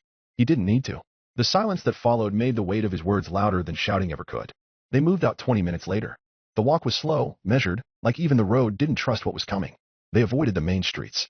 The segment, what was once the western quadrant of Konoha, was unrecognizable. Buildings were half-eaten by fire. Trees grew in twisted patterns, bark bleeding faint chakra residue. The sky was gray even in the morning, as if the sun itself had forgotten how to rise here. Warning, you have entered a contested zone. Roaming scenario hostiles may spawn at random. Scouting perks reduced in low visibility sectors. Sasuke activated his Sharingan. No movement ahead. But the air's off. Naruto didn't respond. He'd noticed it too. The chakra in the ground here. It didn't ripple like it should. It dragged. Like something was pulling it inward. Like the world itself had started to sink. Lee was the first to speak again. Doesn't this place feel heavier than the rest of the village? It's the scenario boundary, Niji said. Be a Kugan active. This entire quadrant's been warped. Something big is anchored here. I feel it too, Hinata whispered. Something below us. Watching. The three-headed breath of life is silent. Silent laughter does not blink. The first hunger listens. They crept toward the hill where the logistics compound waited. Blackened fencing, steel gates ripped open, old blood dried in patterns too deliberate to be random. Naruto raised a hand, signaling them to stop. The front gate was ajar. Not recently broken. Left open. Trap, Sasuke said flatly. Or bait, Niji added. Tenten reached for a scroll at her hip. Either way, I don't like it. I'll go first, Naruto said. No, Guy interrupted. You've been through too much already. Naruto's head turned slightly, just enough for his voice to carry. I've already died in this village. What's the worst it can do to me now? System error dialogue unrecognized. The world glitched. The sky dimmed to static gray. Leaf stopped falling midair. Hinata froze mid-step. Lee's breath caught in his throat, but did not move. For a moment, the world held its breath. Naruto stood in the center of it, alone in the air. His chest tightened. A familiar pain. A thread yanked deep behind his ribs. Burned through his sternum like something had reached into him and twisted. Then, system restoration timeline consistency restored. The world resumed. Time rethreaded itself. Guy blinked, as if nothing had happened. No need to rush into danger, Naruto. Let the others cover you this time. Naruto said nothing. His hands were shaking. They entered together. The building's interior was empty, but not abandoned. The walls were lined with chalk diagrams, old route filing systems, and half-burned maps of Konoha divided into hex-coded segments. An entire wall had been turned into a scenario chart, red and black glyphs flickering between system-readable data and handwritten interpretation. It was a war room. Someone's managing this place, Tintin muttered. This wasn't just scavenged. Field objective unlocked rooted control. A powerful faction controls the structure. You may initiate a takeover by fulfilling one of the following. Defeat the commanding faction leader. Disable all active scenario-linked arrays. Survive in the facility for 24 consecutive hours. Estimated threat rating S. Warning: you are being observed. A chill spread through the air like a fog. On the far wall, a blackboard listed several names. Most were crossed out. At the top, one name remained: Uzumaki Naruto. There was a number beside it. Current segment influence ranking 1. Someone's keeping score, Niji said. Naruto stepped forward. His own name stared back at him. It didn't look like it belonged to him anymore. That's impossible, Sasuke said. You've barely fought. You haven't taken territory. You haven't killed anyone in this scenario either. Naruto didn't answer. The fable he earned stirred like an echo in the back of his mind. Tintin stepped beside him, eyes narrowed at the wall. You've been doing something different, haven't you? Even if you didn't mean to. Guy frowned. Or someone's been pushing him up the board. Silent laughter smiles without speaking. The three-headed breath of life shifts. Sasuke folded his arms. Most likely it's from that hidden sub-scenario. You had the highest contribution. Naruto closed his eyes. I didn't ask for that. Sasuke's voice was flat. You think any of us asked to be in that compound? Doesn't matter, Naruto said. It's our segment now. Niji scanned the room. If we take this place, we trigger the next event. Or someone comes to take it back, Hinata added quietly. Guy nodded grimly. Either way, we fortify. I'll take point outside. No, Naruto said. You burned too much chakra already. Guy blinked. Are you ordering me to rest? Naruto didn't smile. Yeah, call it the youthful thing to do. They set to work in silence. Barricading windows, preparing fallback points, and distributing what little rations the compound had stored. Old root data cores flickered to life, most corrupted beyond use. Then, just as Hinata sealed the final entry point with chakra threads, the segment's sovereign has taken notice. The stronghold is no longer unoccupied. A hidden commander approaches. From the broken radio on the table, a voice crackled through the static. Quiet. Unreadable. Then, a second later. Danzo-sama was right about you. Naruto froze. The rest of the group turned toward the voice, tension spiking instantly. The signal cut out. No signature. No direction. Just a whisper left behind by something watching from the edge of the segment. The final mercy smiles sadly at you, then silence. It didn't last. The terminal next to the chalkboard screen flickered, static humming like a low breath. The corrupted root drive groaned to life. The screen, damaged, half-lit, projected a warped visual, blinking in and out of focus. At first, it was just static. Then came a melody. A single shakuhachi note, played low and imperfect, bled through the compound's comm system like the prelude to a funeral. Then the voice followed. Too calm. Too precise. I'd like to ask a question. The room tensed. How should a segment remain balanced when something enters it without context? Without a name? Without precedent? The image sharpened. A boy stood at the center of the projection. Pale uniform. Black belt. Ink-stained fingers. No headband. His feet were bare. His expression unreadable. Emotionless not by nature, but by choice. Like a page wiped blank. And then, his left eye glowed red. A spiraling, kaleidoscopic pattern turning slowly in the monochrome image. Sasuke froze. His voice, when it came, was flat. That's a Sharingan. The others turned toward him. Sasuke stepped forward, eyes narrowing as the light of the projection reflected across his face. No, he muttered. That's not just a Sharingan. It's a Mangekyo. His fists clenched. That's impossible. My clan is dead. That power shouldn't exist outside of the Uchiha. The boy on the screen said nothing. He didn't even blink. Only his voice moved. You have become a variable that is far too loose. Your unknown appearance upsets the balance that should be had. If you were to be ranked first, then you should have been known before the world began dying. The light in the room dimmed, as if the screen's presence was draining color from everything else. I do not hate you, Uzumaki Naruto. I do not even question your intent. But you are not measurable. You are not listed in Root's archives. You do not exist in the Hokage scenario ledger. You are absent from the chakra grid. You were not recorded in the census prior to collapse. You have influence, but you have no origin. Naruto didn't move. The voice went on, steady as ritual. Danzo-sama taught us that leadership must be rooted in record. That authority must be proven through structure. That which cannot be verified must be corrected. The screen glitched. Once. Then the final line came. So if you truly deserve this segment. A half-second delay. Then take it from me. Sub-scenario activated ink trial. The stronghold is now sealed. Exit and remote communication disabled. Objective withstand 3 encounters or subdue the commander. Additional rule ink overwrite. Any written word or drawn mark within the facility may be claimed and redefined by the commander. Reality may be altered through invocation. A slow drip began echoing from the ceiling. Ink, sliding between cracks in the wood, running along the chakra seals, spilling silently into the lines of the building like veins returning to a heart. Then came the writing. Symbols no one understood. Letters that shouldn't exist. Glyphs that looked like they were watching back. The 3-headed breath of life observes the ink. It does not breathe. Silent laughter tilts her head. The final mercy whispers to the stone beneath your feet. Sasuke's Sharingan activated on instinct. He's not just manipulating the scenario. He's rewriting it. Neji finished, eyes widening. Hinata looked around. We're already inside the painting. Naruto didn't speak, but the ink reflected his shadow. And just for a moment, it moved without him. The ink trial begins. The ink kept spreading. No sound, no smell, just a slow invasion, as if the building was being rewritten from the inside out. Tenten cursed under her breath. It's climbing the walls. No, Neji said. It's choosing them. Black lines ran along the wooden beams, carving out kanji too fast to read. Half the writing flickered between languages, the other half warped into symbols that pulsed like veins. The air itself was changing. Chalky, dry, heavy with something like the smell of paper turned to ash. Then the corridor ahead of them shifted. Naruto stepped forward first, without hesitation. Wait. Hinata reached out, but Naruto was already walking. A door had appeared at the end of the hall. No creak. No hinges. Just a blacking frame extruded from nothing, formed in time by an invisible brush. Naruto approached it. Lee spoke. We should decide together. I'll go first, Naruto said. There was no question in it. Just a quiet, inevitable sense of obligation. Like it wasn't a decision so much as something pre-written. Naruto reached for the handle. The door swung open before he touched it. Inside darkness. A narrow hallway, painted in brushstroke shadows. No walls. Only the idea of them. The space beyond felt deeper than it should be, stretching far past the compound's dimensions. Sasuke narrowed his eyes. That's not part of the building. I know, Naruto replied. And then he stepped through. The door slammed shut behind him. A wave of ink seals covered the surface like jagged chains, symbols snapping into place faster than anyone could move. The air shuddered. Participant isolated Uzumaki Naruto. Trial 1 of 3 initiated the mirror without a name. It felt like walking into memory and dream at once. The air here was wrong. Too still. Too silent. The hallway didn't echo his footsteps. It swallowed them. Walls pulsed slightly as he passed. Ink bleeding in reverse, forming images that vanished the moment he looked too closely. Faces. Names.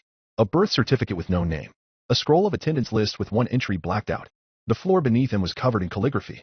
Each stroke trembling slightly, like it was afraid of him. Then he reached the room. A square chamber. Nothing inside except a single chair, facing a canvas. The chair was for him. The canvas was blank. Until it wasn't. System notice you are being watched. The final mercy observes your silence.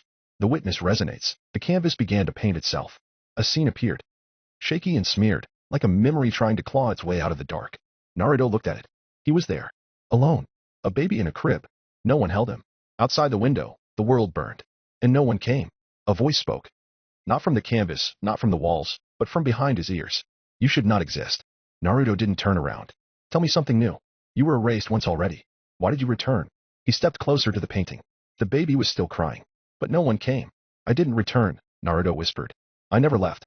Fable the witness resists override. Foxtail resists mental tampering. The canvas cracked slightly. Then prove your right to remain, the voice said. Name yourself. Naruto stared at the blank space beneath the crying child's image.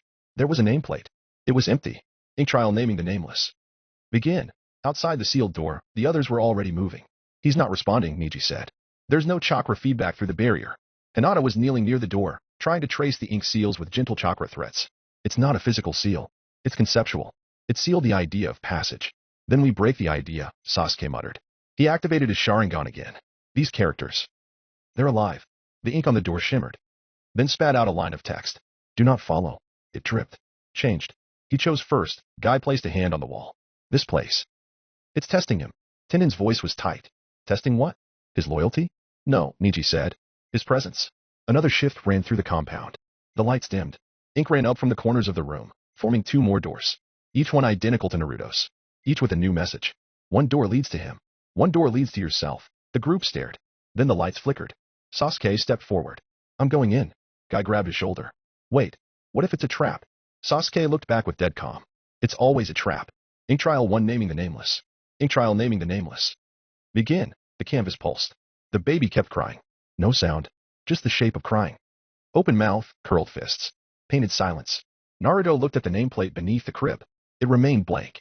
He tried to speak. Nothing. No sound left his throat.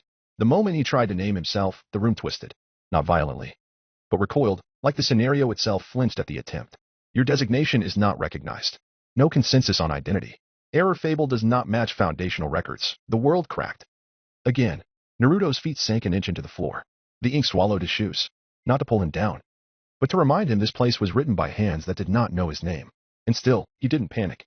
Foxtail resists identity overwrite. The witness stabilizes memory recall. He looked up again. Now the canvas had changed. The baby was gone. In its place the academy classroom. A view from the back. He was there. Naruto.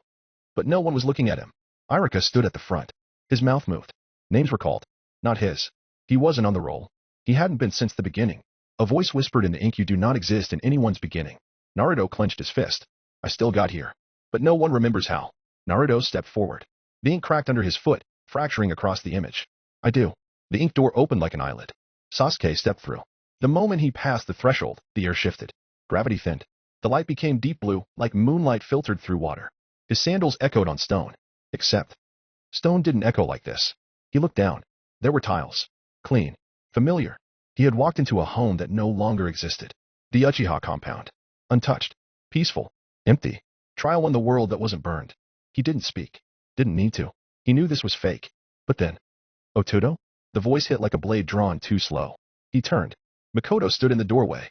Her face gentle, kind. Her apron stained from cooking miso soup. And next to her, Itachi. Alive. Wearing casual shinobi gear. Not his Umbu mask. Not the black cloak of Akatsuki. Just his brother. Smiling. Sasuke stepped back instinctively.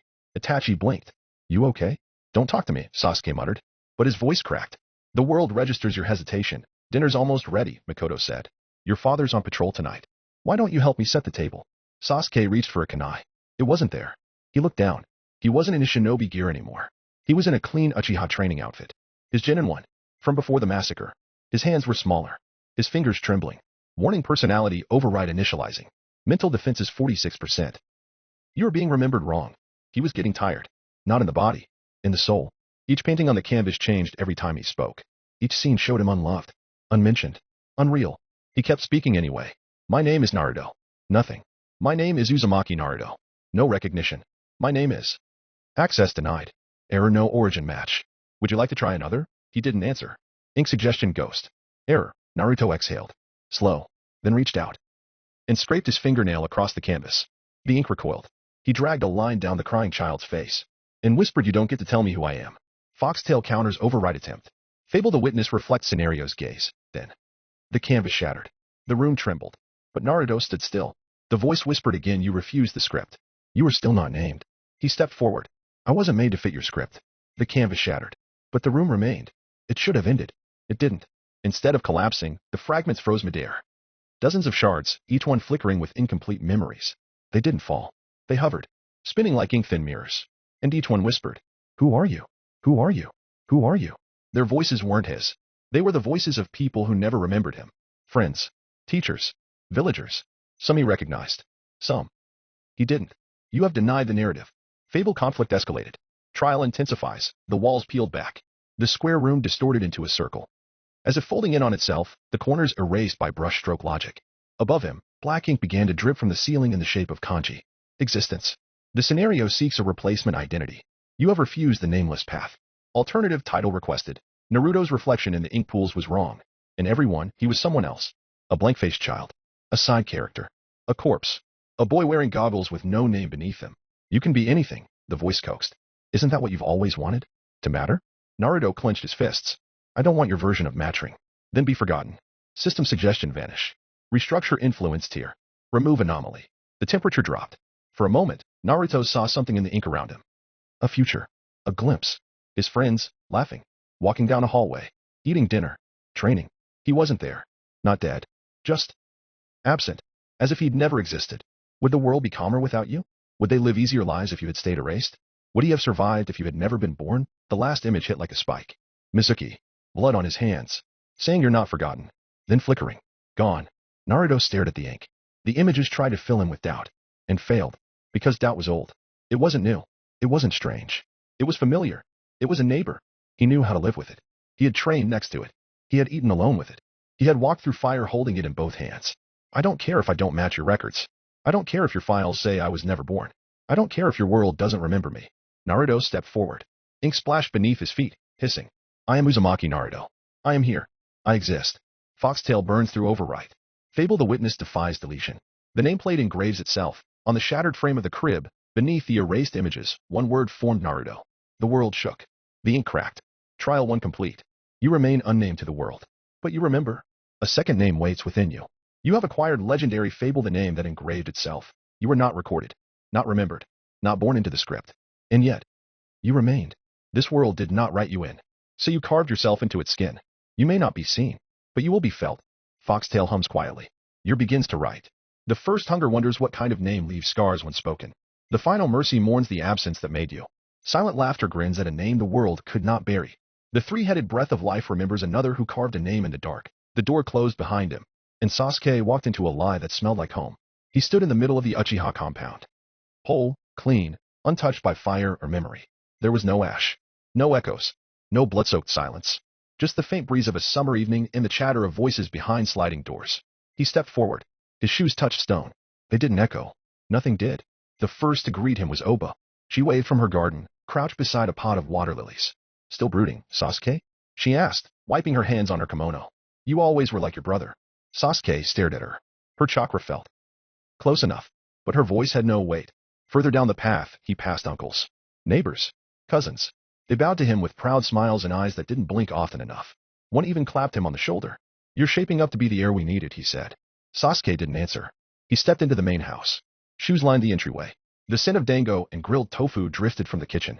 Makoto's voice called gently from the back. Itachi's already at the table. Don't make him wait. Sasuke's hands were trembling.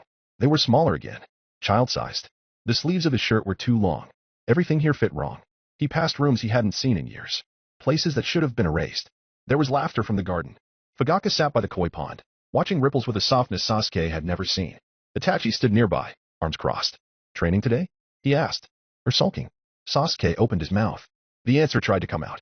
But nothing did. Because his throat knew. This wasn't real. System noticed you were being welcomed. Ink adapting to cognitive rejection. Stability preserved via emotional tethering. Night fell. Dinner was warm. Too warm. 3 plates. Miso soup. Makoto humming. Itachi smiling. And every time Sasuke blinked, another version of what he wanted sat across from him. It wasn't just one dream. It was all of them. A world where Itachi never killed anyone. A world where his father patted his head and meant it. A world where he became a chunin and returned to applause. A world where no one looked at him like a weapon. The world invites you to stay. Just accept it. He stood from the table, walked to the door, and stopped, because he heard them in the hallway. The entire clan. Dozens of them. Smiling. Waiting. Some called his name. Some waved. Some opened their arms. Sasuke stared at them, and said nothing. The storm didn't begin all at once. It started with one strike. His fingers wrapped around a kunai. Not one made of chakra or memory, but of rage sharpened into form. And he buried it in the throat of the one who smiled the widest. No one screamed. Not yet. They only looked confused. He moved through them like a ghost with weight. Every cut he made bled ink. Every name he remembered died again. Uncle. Cousin. Neighbor. Teacher. Friend. Each one smiled when he found them. Each one said something they used to say. Each one crumpled like paper when the blade passed through. He found Makoto last.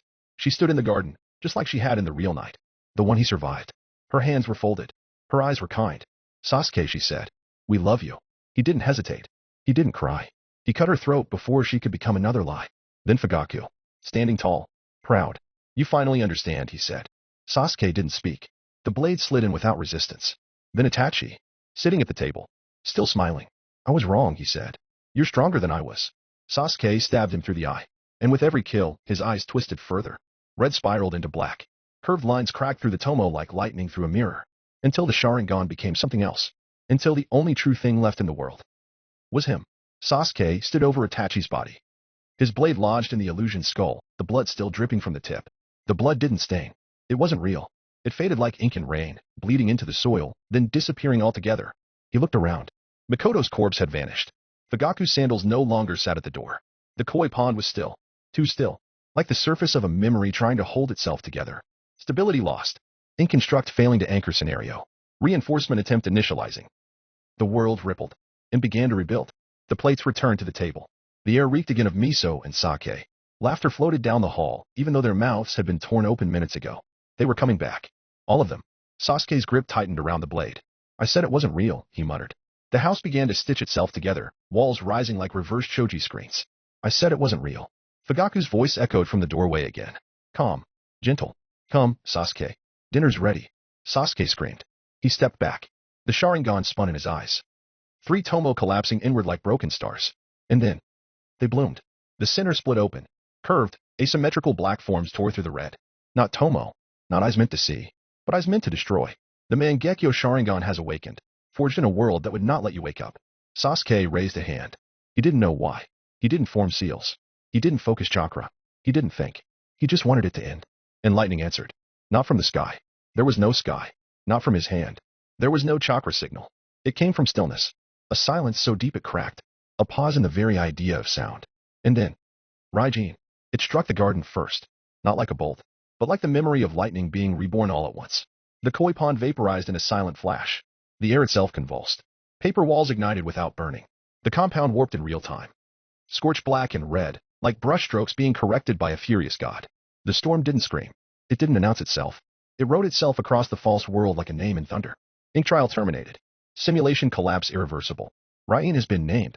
He stood in the center of the crater that used to be the Uchiha compound. Nothing remained. No laughter. No sandals. No home. Only dust. And 2 red eyes that had never been more real. Legendary fable acquired a storm without witness. No one watched him awaken. No one saw what he chose to destroy. And now, it is too late. A storm of silver law observes in silence. The Oathbreaker turns his back and walks away. The compound trembled. Sasuke had not returned yet, but the sealed corridor shifted again. Its architecture twisting in the way ink curls when dropped in water. Another door appeared. It did not emerge with fanfare. It waited, softly, like it had always been there. Hinata stepped forward before anyone could stop her. She didn't ask. She didn't speak. She simply moved. Quiet as breath, small as memory. The door opened without resistance. Inside a narrow hallway, framed in wood and white paper. Too familiar. Too quiet. Hinata stepped through. And the door closed behind her like the hush before a funeral. The door closed. The compound faded. And Hinata stepped into the only room she had ever truly feared, a hallway lined with closed doors. Each one carved in the same style as the Hyuga compound's inner chambers. Formal, heavy, too large for a child's hands to open. She knew them. She had walked this hallway before. In silence. With perfect posture. With footsteps too quiet to count. Participant Hinata Senju recognized. Trial-initiated bloodline discrepancy. You were not chosen. You were tolerated. And someone else died for that tolerance. The hallway shifted. And the doors opened. Not outward, but inward, collapsing into themselves like paper catching fire. Inside each room a flickering memory. She walked forward. Slow. She didn't want to see. But she looked anyway. She sat in Saizo while Hayashi lectured a council of clan elders. She is not of our blood, he said. But she bears the Senju name. That alone is enough to bind her here. Hinata looked down at her legs. They were bleeding. From kneeling too long. She tried to speak in front of the elders. Hayashi's voice cut across hers like steel. We did not take you in for your opinions. You are here to represent our benevolence, not to test it. She bowed. He did not look at her again. Niji stood across from her in a sparring circle. He didn't attack. He didn't speak. He just looked at her with something between hatred and pity. When he finally moved, he knocked her flat in one blow. She never saw it coming. Emotional resonance rising. Concealed memory breach detected. Memory override prevention disabled. Then, the doors all vanished. The hallway became a courtyard. It was night. The moon high. The grass damp. She knew this place. She remembered this air. The silence before it all broke. She stood behind a screen. A child. Smaller than she remembered being. She looked through the crack in the paper door. Hayashi stood in the middle of the courtyard. Niji's father kneeled before him. He was already bleeding. No more, the man said. She is a child. She is a symbol, Hayashi answered. And you've forgotten your place. Hinata moved forward. Her voice wouldn't work. She reached out. Nothing moved. The memory held her like wax. The seal burned white on the man's forehead. She could hear Niji scream before it left his lungs. Then the jutsu activated. The cage bird seal. The mark she never received. She wasn't of this clan, just adopted for influence. One bloodline must suffer, so the other can speak without shaking. She watched Niji's father die. Not from a battlefield. Not from age. Not from accident. From example. The world didn't fade this time. It froze. She stood in that courtyard again. But now as herself. As the girl she became. And across from her stood Niji. Not a memory. Not an echo. But a perfect simulation. Alive. Breathing. Eyes blank with fury. You watched them die, Niji said. And you still let them call you family. Hinata's throat closed. I didn't want any of this. You didn't stop it either. The courtyard cracked. Ink bled from the grass. The moon above warped into a pulsing, unblinking eye. The world began to shudder. I'm sorry, she whispered. But Niji's face didn't change. Then give it back. Trial option: relinquish the name. Abandon the Sinja legacy. Remove bloodline privileges. Memory of heritage will be erased. Option: reject the trial. Face the guilt. Carve your name anyway. Hinata didn't answer right away. Her hands trembled. She looked down. There was blood on her palms. From kneeling too long. From holding a name too heavy for her spine. But it was hers.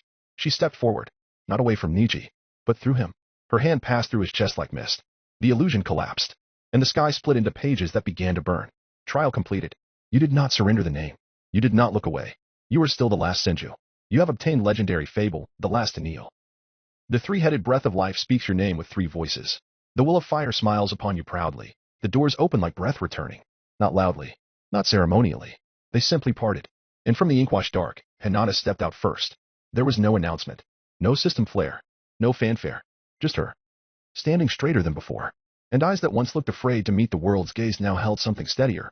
Behind her, Sasuke emerged second. No words. No tremble. Only the faint glow of his Mangekyo still fading from his eyes, like a memory reluctant to leave. Lee stepped forward, relief breaking through fatigue.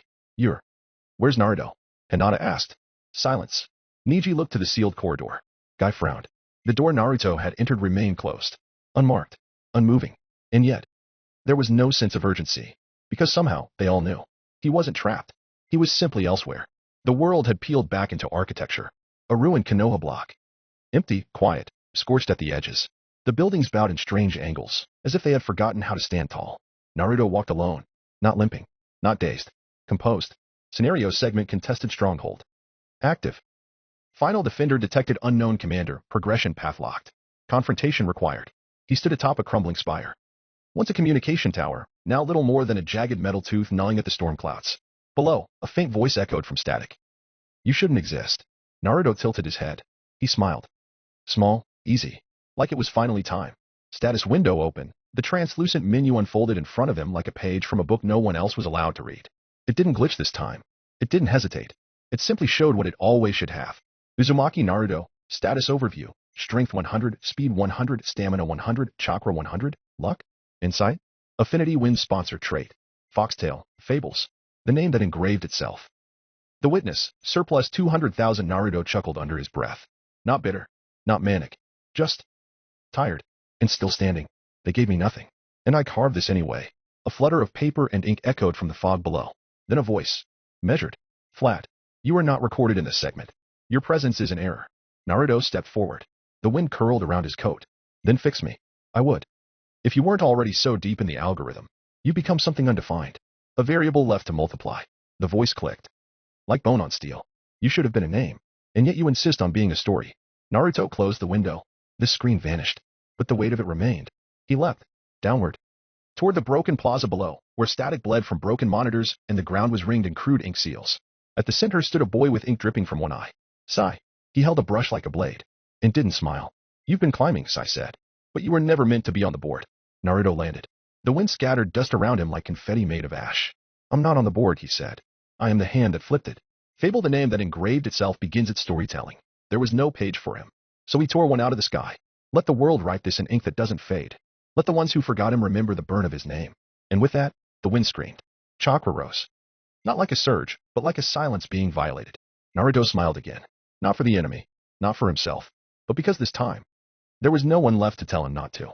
The plaza was a wound. Broken towers curled toward the sky like ink brush strokes left too long in the rain. The scent of scorched iron floated on the air. Beneath Naruto's feet, the floor was painted in abandoned seals. Half Hyuga, half fruit, all wrong. And at the far end stood Sai. His brush dripped black chakra into the earth like oil through silk. His eyes were blank. Not empty. Just prepared. You weren't recorded in the scrolls, Sai said, his voice dry as vellum. No missions. No entry. No origin. He stepped forward. His sandals didn't touch the dust. I painted everyone in this sector. Even the unborn. I know their faces. I never saw yours. Naruto didn't respond. The wind had begun to curl around him. Slow. Wide circles like a predator marking territory. Sai stopped 5 meters away. You're disrupting the balance, he said. You are not supposed to be the strongest. He raised his brush. Your influence score is a threat to the root directive. So I will remove it. Naruto blinked slowly, then raised his hand, palm open, not in defense, in offering. To anyone listening, the wind paused. The earth shivered. 200,000. All of it. A heartbeat passed. Another. And then, the sky moved. Not visibly, not loudly, but something shifted overhead. A breath held longer than it should have. A sound like flute reeds vibrating under the pressure of a coming storm. Naruto didn't smile. He just waited. One god listens. The wind in waiting. The laugh of Fujin. Somewhere above him, a storm that had not yet formed leaned closer. No words. No contracts. Just a single thread of gale-forged chakra, drawn from behind the atmosphere, braided into his spine. The air pulsed once. Naruto inhaled. And the wind moved with him. Sai's brush snapped across the air. A hawk screamed into life. Feathers cut from old root directives and Umbu kill orders. Its beak glinted with sealing script. It flew straight for Naruto's heart. Naruto stepped left. The wind followed. And with it, everything else broke. He didn't cast a spell. He became one. The hawk at the edge of the air Naruto was standing in and vanished. Not like it was struck, but like it had never existed. Sai's feet lifted an inch from the ground, pulled by a sudden downforce that didn't belong in a horizontal plane. Ink bled from his ropes. What did you? The wind screamed. Not in pitch. Not in language. In memory. And Sai was gone. Not erased. Not killed. Disassembled. His body scattered in brushstroke smears across the ruins. Reforming 10 meters back, knees buckled, breath rattling from lungs that no longer trusted the sky. Naruto stepped forward. The dust around him swirled in perfect rings. The scent of crushed ink and ozone choked the plaza. Fable, the name that engraved itself, begins its storytelling. He was not born from legacy. He was not forged by right. He was the breath between the brushstrokes. And the wind that refused to fade. Sai coughed ink. His brush lit with new seals, fingers darting into rapid patterns across the canvas of air. 3 ink clones erupted behind him, each marked with a different command. Naruto's eyes didn't narrow. He only exhaled. And the wind moved again. The plaza screamed. Sai's clones moved like ink smeared across a wet scroll. Too fast, too clean, born from a brush wielded by someone who had never hesitated in his life. Each one struck with intent. One aimed for Naruto's throat. One for his ribs. One for his shadow. 3 different death sentences. Naruto stood still. His coat fluttered once. And then, he vanished. But not with a step. Not with a jutsu. He simply wasn't there anymore. The first clone swung its blade. It hit nothing. The second triggered a seal. The glyph burned. No target to bind. The third clone blinked, looked down, and saw its leg detach in 5 places. Thin, silent lacerations. Like air had remembered how to bleed. A moment passed. Then Naruto reassembled 3 meters behind them. Not in a blink. Not with a puff of smoke. He rebuilt. From strands of air pressure spiraling back into bone. Hair. Skin. Nails. Fabric. A boy stitched together from the memory of movement. He exhaled once. The wind around him hiccuped. True form of Fujin's gift revealed. You are no longer shaped by flesh. You are shaped by pressure, memory, and direction. You are the blade. And the blade is not still. But the longer you stay scattered, the harder it becomes to come back. Sai's eyes widened for the first time. He hadn't expected fear. But it crept in anyway. The boy in front of him was smiling. Yes. But the smile had no breath. No lungs. Naruto stepped forward again. Except, he didn't. He unraveled. He moved his blades. Invisible arcs of pressure skimming across the ruined plaza. Each fragment of him moved independently. Each gust curved around seals and broken stone, slicing glyphs into nothing. The clones exploded into ribbons of noise. Sai turned to flee. But the air tethered his ankle. A whisper of wind, too sharp to feel. Then, don't run. Naruto's voice came from every direction. And then from inside Sai's ear. Sai triggered a back seal instantly. A full body purge. The chakra core on his lower back flashed with blinding light. 5 concentric rings lighting up, each inscribed with a failsafe glyph copied from Danzo's research vault. He vanished in a flicker. Naruto reassembled midair, 30 feet above where Sai had just been. He landed on a shattered beam. His breathing didn't come back. Because he didn't need to breathe right now. The wind didn't stop when he did. It wanted to keep moving. It felt good. To be unshaped. To be everything at once. To hear every molecule along the floor and in the trees. To be there and not be anyone at all. He could stay like this. Longer. A little longer. But something pulled. Like a thread from his navel tugged upward. His body faltered. His reformation stuttered for a moment. Bones half formed, eyes lagging behind shape. And the thought hit him all at once. If I keep doing this, I might not find my way back. His fingers clenched. The wind settled. He reassembled fully, spine locking into place like a sword being sheathed. A human again. Just barely. You are not wind. You are merely a pawn for enjoyment of the wind. He looked ahead. Sai had reappeared on the other side of the plaza. Ragged, one sleeve torn off, a gash across his shoulder leaking black-red ink. His face was impassive again, but his brush hand trembled. Behind him, the remnants of a root seal array flared to life. Dozens of paper tags lifting into the air, forming a 3-tiered glyph circle centered on Sai himself. Sai raised his brush, dipping it in his own blood. This wasn't meant for you, he said. Naruto tilted his head. I know, he replied. That's why I'm taking it anyway. Fable, the name that engraved itself, continues its storytelling. Fable the Witness begins its storytelling when the gods left him off the record. He carved himself into the battlefield instead, and no one could look away. The plaza was a sigil now. Paper seals drifted upward like falling snow reversed. Each tag glowed with precise violence. Chakras bound not by nature, but by recursion. Sai stood at the center, his eyes empty as his brush bled, releasing directive root segment Omega. Protocol Inkgate formation. Threefold core. The seals snapped into place. The air burned, and the ground opened its mouth. A spiral gate formed beneath Sai. Chakra lines etched in the shape of an eye, wide and watching. From its center, black ink pooled upward, forming a shape too fast to follow. Not a clone, not a creature. A brushstroke that never stopped moving. It didn't look drawn. It looked sustained. Naruto didn't move. His hair lifted gently in the pressure. Sai's voice cut the air. You're not like the others, but you bleed like them. The ink shot forward, coiling like a serpent with teeth etched from calligraphy. Its mouth snapped open, chakra fangs laced with delay tags meant to detonate on internal contact. Naruto stepped back once. Not far. Just enough. Then raised a hand. The air twitched. He didn't cast Fujin's gift again. He unsealed it. His feet left the ground. The pressure dropped. His body, already softened by wind, lost its shape. Not shattered. Not scattered. Spread. Blades of air pressure peeled off his arms, ribcage, spine. The wind moved like a shoal of knives. His coat tore and reformed in midair. Hair braided itself into gusts that sliced the ink serpent down the center. Without resistance. It was like cutting paper with the memory of a blade. The serpent didn't burst. It came apart. Sai's chakra tags flared. Then all died at once. The glyphs didn't burn. They were evacuated. Torn into the atmosphere by a pressure change too fast to record.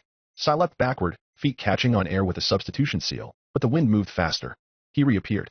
And Naruto was already behind him. Not physically. Not fully. Just a shoulder's worth of pressure.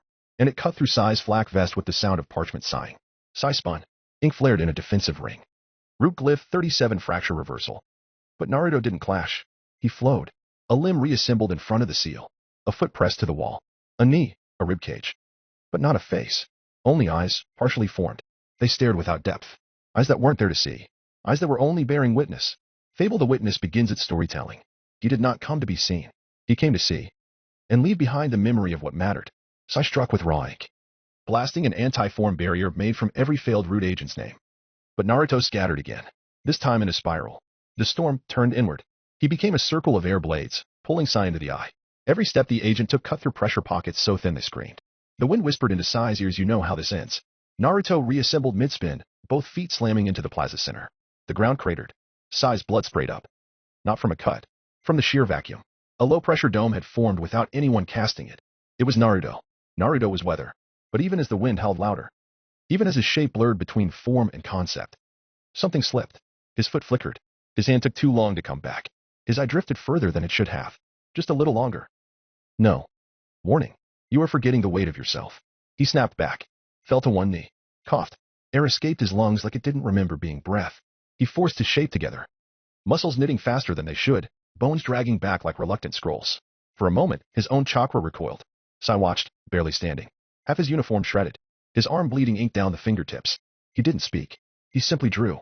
One last stroke. Downward. Slow. Certain. Inkgate final image. A wide circle seal surged beneath both of them. Dozens of root signatures activated at once. Symbols etched into the ruins by agents who had long since died. A dead man's trap. And Naruto had stepped right into it. The inkgate flared. Hundreds of root tags ignited across the ruins, embedded in collapsed support beams, in bones long since forgotten, in the backs of old allies who had never made it home. Naruto recognized the symbols now. Not from study, but from instinct. These were pre-scenario glyphs. Etchings from before the world had rules. Residual rage passed down through brushstrokes and regret. The seal twisted space. Not violently. Precisely. A hand drawn slowly across a page. Naruto stood at the center, and the air began to shake. Sai bled ink in silence. He dropped to one knee, but kept painting. With fingers now, not a brush. His chakra flared. Not strong, but old. Methodical. You can't dodge this, he whispered. I'm not going to, Naruto said. And then he stepped forward, into the center of the trap. The glyphs snapped inward like claws. Each one tried to collapse the idea of motion, of chakra, of self. And Naruto dissolved, but not scattered. This time, he didn't shatter into wind. He compressed. He condensed the air around Sai's body with such precision that the ground beneath them cratered. Not from force, but vacuum. Sai froze. Not because of seals. Because there was no air left in his lungs. He reached for his brush. His muscles didn't respond. His hands shook. But not from pain. From the absence of oxygen. There was no jutsu. No hand seal. No warning. Only wind. In the absence of it, Naruto floated an inch off the ground. Form not entirely human anymore. A shimmer. An afterimage. A gust that had decided to wear the shape of a boy. His hand extended. But didn't touch. He didn't need to. Sai gasped. And nothing came. His mouth opened. Ink poured from it. Not blood. Just failure. The seals flickered. Then extinguished. Naruto exhaled once. And released. Sai crumpled, barely conscious, the whites of his eyes showing. He dropped forward onto the ruined tiles. His chest spasming. Air returned. But the lesson stayed. Fable the witness ends its storytelling. He saw the man who would erase him, and left behind silence in his place. Naruto's form pulled itself back together. The pressure collapsed. The plaza exhaled. And for the first time in the scenario, the wind didn't howl. It just stopped. Sai lay in the center of the spiral. Alive. Defeated. His voice, when it returned, was paper-thin. What are you? Naruto didn't answer. He stepped past him. The wind parted. And the ink seals beneath his feet faded. Not burned. Undone. Like they never had a chance to take root. The name that engraved itself ends its storytelling. Not all names are given. Some are written in the wind. And no amount of silence can erase them. Sai was dying. His limbs spasmed from oxygen deprivation. The tags of the root seal array had crumbled. His brush was gone. But his eyes still moved. Still calculated. Still watched. And in that last flicker of coherent thought, he activated it. The eye. Beneath the ink-stained lids of his left socket, where Danzo had once grafted the eye of a martyr. Shursue's Sharingan opened. Not with rage, but with purpose. The pattern spun. Not red. Not anymore. Black now. Like old paper before it crumbles. Kodo Amatsukami. I command you, kill yourself. The command wasn't shouted. It was written into the mind. A suggestion so gentle it bypassed resistance. A story told from inside the skull. Not a shout, but a whisper of inevitability. Sai's last breath held the shape of victory. And Naruto. Naruto blinked. Once. Fable the witness activates. You are seen by the world. But the world cannot reach you. You witness the illusion. Without entering it. The command shattered. Like a brush dipped in water, the illusion ran, blurred, and dripped down the page. Naruto exhaled. Not because he needed to, but because it was time. You tried to rewrite my ending. Let me return the favor. He raised one hand. Palm open.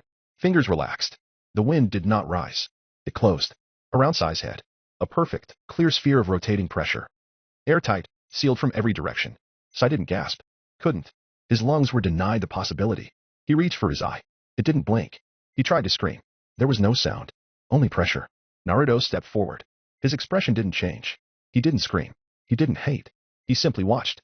Wind is not rage. It is indifference with momentum. And nothing escapes the silence of vacuum. Sai's body convulsed. The veins in his forehead bulged. The ink in his limbs ran backward. His eyes spun. Frantically, weakly, desperately. Then slowed. Then stopped. The Sharingan dulled. The brush tattoos on his arms cracked like dry ink. And the sphere of wind stayed. Until the body stopped trying. Only then did Naruto lower his hand. The wind dissipated. Sai's body fell to its knees. Then slumped forward. And never moved again. Enemy commander defeated. Stronghold claimed. Segment balance disrupted. The system hesitates. The gods do not. Above the battlefield, across dimensions no one else could see. The first hunger laughs. And then stops. The three-headed breath of life speaks no words. Only breathes. Silent laughter tilts its head. The final mercy mourns the wind. Naruto turned away. He didn't look at the corpse. He didn't speak to the wind. He walked toward the burning horizon. As if there was more. Because there always was. The wind had stopped. Not because the fight was over. But because the place itself no longer had breath. The ruins of the root stronghold were still shivering. Seals unwinding like burned scrolls. Old paper tags turning to flakes and drifting upward, like ash that didn't know which way was down. At the center, Naruto stood. Alone. Sai's body lay at the base of the shattered glyph array, his expression frozen somewhere between confusion and awe. Naruto didn't look at him again. He stepped forward, past the corpse, into the mouth of the war room. The central node of the stronghold pulsed faintly. A half-destroyed pillar of chakra runes and control scripts. Most were illegible. Some still flickered with recognition. Not of Naruto. Of authority. He placed his hand on it. Not because he knew what to do, but because no one else could. And the pillar responded. Stronghold control transferred. Safe zone parameters customizable. Defined protected subjects. Naruto didn't hesitate. He thought of the ones who had stood with him, who had knelt beside him, who had walked through ink and ash and still looked forward. He spoke 6 names. Just 6. And the stronghold listened. Safe zone extended. Current parameters Sector 17 core perimeter, protected Hyuga Niji, Rock Lee, Tintin, Uchiha Sasuke, Senju Hinata, Madogai. Others denied. He left himself out purposely so he could earn more surplus by facing the impossibility of Trial 4.5 outside a safe zone. Stupid, but he had a life he could risk. The only thing that worried him is that he was unsure where he would loop. The system pulsed once. faint, then accepted. And with it, the wind began to move again. But this time, not to kill, just to mark borders. Paper seals drifted across the plaza. Dozens. Hundreds. They fluttered through the air like falling leaves, embedding themselves into walls, windows, and ruined flagpoles. Wherever they landed, the air shimmered. A barrier, not unlike a ward, but older, more personal, less about keeping danger out, and more about keeping memory in. Naruto stepped away from the pillar. His eyes flicked upward. The sky had begun to clear, just slightly, and for the first time since the scenario began. The sun tried to return. It took him 20 minutes to reach the others, not because the distance was far, but because the world was still rearranging itself around his decision. The trees moved differently now. The birds had stopped singing. Even the silence felt like it was watching him, not the other way around. When he crested the ridge overlooking the compound where Team Guy had taken shelter, he saw them all clustered near the old warehouse. Guy stood at the front, arms folded, expression unreadable. Naruto dropped from the ridge in 3 short steps. Didn't rush, didn't slow, just arrived. They turned, all at once. 6 heads, 6 breaths held. Even Sasuke didn't speak first. It was Neji who stepped forward. It's done, he said. Isn't it? Naruto didn't nod, didn't smile. He just said this sector belongs to us now. Silence. Then Tenten huffed. Please tell me you looted something useful. Naruto shrugged. A war room. Some old seals. 1 corpse. Lee tilted his head. Was it a youthful corpse? Hinata elbowed him gently. Naruto cracked the barest smile. Guy finally spoke. What did it cost you? Naruto looked up. At the clouds. At the place where wind had carved paths through the heavens. And he spoke no words. Merciless Sanctuary. Scenario 4.5 Merciless Sanctuary. It was called protection, but only by those inside the wall. Everyone else called it betrayal. A day passed. Then 2. Then 3. The safe zone held, but not without cost. Naruto hadn't been seen since the moment the control node sealed. The stronghold stabilized, chakra pressure leveled, and the plaza where Sai had died faded into ruin once again. Wind no longer whispered secrets. It only brushed gently through the fence lines. They searched for him at first. Sasuke activated his Sharingan until it blurred. Hinata wandered the corridors in silence. Tenten started sketching a perimeter rotation schedule, then stopped halfway. But there was no chakra trail. No footprints. No residual energy. Naruto had simply vanished. Until they found the message, etched into the steel door of the control chamber, where the scenario course still pulsed like a dying heartbeat. Were 5 words, carved with perfect precision: don't follow. I'll be back. 3 days earlier, the safe zone had been established. Lines were drawn. Names selected. But Naruto never crossed the boundary. You should come with us, Lee had said, gently. You earned it. Naruto hadn't replied. Day 4, the stronghold wall shimmered once. The lights flickered. And then, without warning, a scroll unspooled from the ceiling of the war room. Paper unfurled like skin shedding itself. The archivist appeared again. No feet. No arms. Just eyes made of letters and a mouth full of colons and semicolons. Observation resumed. Confirmation complete. Segment stability has been achieved. Scenario 4.5. Shall now commence. The scroll burned away in silence. The archivist's voice echoed from every surface. Main Scenario 4.5 activated. Title: Merciless Sanctuary. Survive for 7 days within the defined safe zone. All system resources are suspended. No external combatants may enter the safe zone. Warning: 1 participant within the safe zone has been replaced. Objective: identify and eliminate the infiltrator. Failure to do so within 7 days will result in the scenario collapsing. Casualties will not be reversed. No one can be trusted. The scroll curled into itself and vanished. The room was silent. Then Lee whispered. What do you mean replaced? Tenten's eyes narrowed. Wait, replaced by what? No one answered. Because no one had been replaced. But now, none of them were sure. The archivist was gone. But his words remained, etched into the air like pressure after lightning. No one moved. Lee stood near the stairwell, his fists half clenched. Not in readiness, but confusion. Tenten lowered her scroll hand an inch. Just enough to seem casual. Not enough to seem vulnerable. Hinata's breath had gone too quiet. Neji noticed. So did Sasuke. Only Guy moved. He turned slowly, walked to the blackboard, and wiped a bit of chalk from the corner. His hand didn't shake. But he didn't say anything either. A full minute passed before anyone spoke. This has to be a trick, Tenten said. There's no infiltrator. We've been together the whole time. That's the trick, Neji said quietly. It doesn't need to be real. It just needs us to believe it. Sasuke narrowed his eyes. That's not enough. He looked around the room. At every face. His Sharingan didn't activate. Yet, one of us is lying. Or none of us are. Either way, the scenario's counting on us to break before the 7th day. Hinata stepped closer to the door. Her hand lingered on the threshold. Do we have any way to test it? She asked. Any kind of scan? Trap seals? Blood contracts? Not without knowing what we're looking for, Neji said. And if it's a perfect copy, no test will matter. We should go one by one, Lee offered. Speak plainly. Reaffirm our memories. That's what they did in the Leaf during the post-war screenings. This isn't the Leaf, Sasuke muttered. This is a trap written by gods. Guy finally turned. I believe all of you, he said simply. But if this scenario is anything like the last, our belief may be the very weapon used against us. Silence again. Then, what about Naruto? Tintin's voice was sharp, not accusatory, but just loud enough to say what they were all thinking. He's not in the safe zone. The scenario says one participant was replaced. What if? She trailed off. Lee shook his head. He left. Of his own will. Niji said nothing. Sasuke didn't look up. In the corner, a single tag drifted down from the ceiling. Not a system tag. Not a root seal. Just a square of paper. Plain. Unreadable. When it touched the floor, the ink bloomed. One line, handwritten to doubt one is to suspect all. Tintin backed away from it. Was that Naruto's handwriting? Sasuke shook his head. That wasn't for us. Then who was it for? Hinata asked. No one answered. Because maybe it was for the infiltrator. If there even was one. Elsewhere, wind moved without sound. Dust settled over cracked stone. And in the shadows of the segment, a boy sat alone. Watching nothing, breathing everything. Naruto's eyes were half-lidded. He hadn't slept. Not because he couldn't, but because the safe zone was too loud. Even from here. The gods whispered like static behind his thoughts. Silent laughter tilts her head. The first hunger offers popcorn. The three-headed breath of life does not interfere. The final mercy is waiting. Naruto stared at his hand. A faint scar traced across the knuckle. Not from Sai. From before. Before any of this. He clenched it once, then released. They'll turn on each other. The wind didn't respond. He stood. The seal circle behind him shimmered. An old summoning array he hadn't touched. He didn't need to summon anything. Not yet. But he'd be ready when it happened.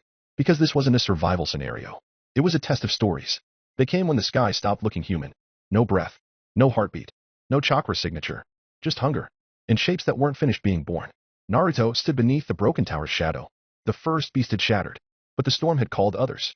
They didn't walk. They flowed. Like anatomy had been sketched by a drunk calligrapher and half-erased mid-stroke. One spine ran vertically through its torso, spinning like a thread wheel. Another had arms made entirely of folded wings. Not feathers. Skin. Papery, veined, still twitching from nerves that had never belonged to it. The last had no face. Just an open canvas of shifting expressions, each one pasted on as if stolen from something human. They didn't roar. They didn't scream. They shivered through space. Dragging gravity in small curls, deforming the ground around them like oil and water. One bent sideways. Not like a person. Like a building collapsing in slow motion. Naruto didn't breathe. He didn't need to. The wind curled around his shoulders. Soft at first, then slicing. He stepped into it. His form unraveled with the gentleness of parchment catching fire. Body peeling into lines of motion, each one gliding faster than light should. He didn't dodge. He redirected the air around himself until he was no longer something to hit. The first creature lunged. Its legs were backward. Its arms forward. Its logic inverted. Naruto blurred into it. Became 10 blades of pressure, each one carving through a different part of the creature's false symmetry. Ribs collapsed. But they were not ribs. They were spines repurposed as decoration. Each one hummed with dying sound. Each one remembered being someone else. The second creature screamed. But not from its mouth. From its skin. Pores stretching open, teeth erupting from its chest like broken clay. They snapped at the wind, trying to bite movement itself. Naruto dissolved again. One strand of him spiraled into the sky. Twisting like a cyclone, then converging into a spear of vacuum. He dropped like thunder. The wind struck so fast the creature didn't move. It just fell apart. It seems visible only in retrospect. The third creature tilted its head. Not to understand, but to mimic understanding. It watched him with a face it had built from suggestion, a mouth too symmetrical, eyes drawn too cleanly, like someone had imagined what human meant but never seen one before. Naruto reformed slowly. His lungs came back. His fingers curled. And he stared at it. You're not alive, he said. You're what the world throws up when it's trying to forget a nightmare.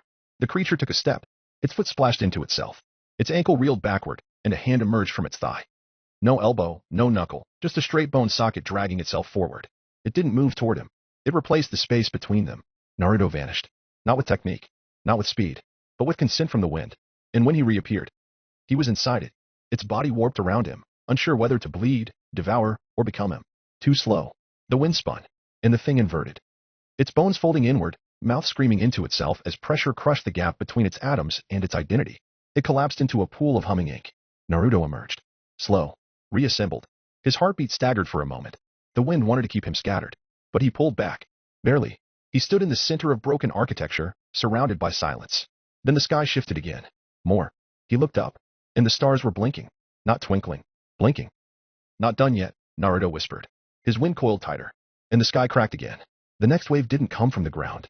It came from above. Something fell from the clouds. It wasn't a creature. It was a part. An arm, still twitching, longer than a tree trunk, jointed wrong. It struck the earth like a comet. digging a crater that steamed with the smell of rot and mold and blood that hadn't finished coagulating. Then the rest followed. They weren't monsters. They were scraps. Discarded appendages, orphaned organs, and used concepts of living things. Lungs with no body.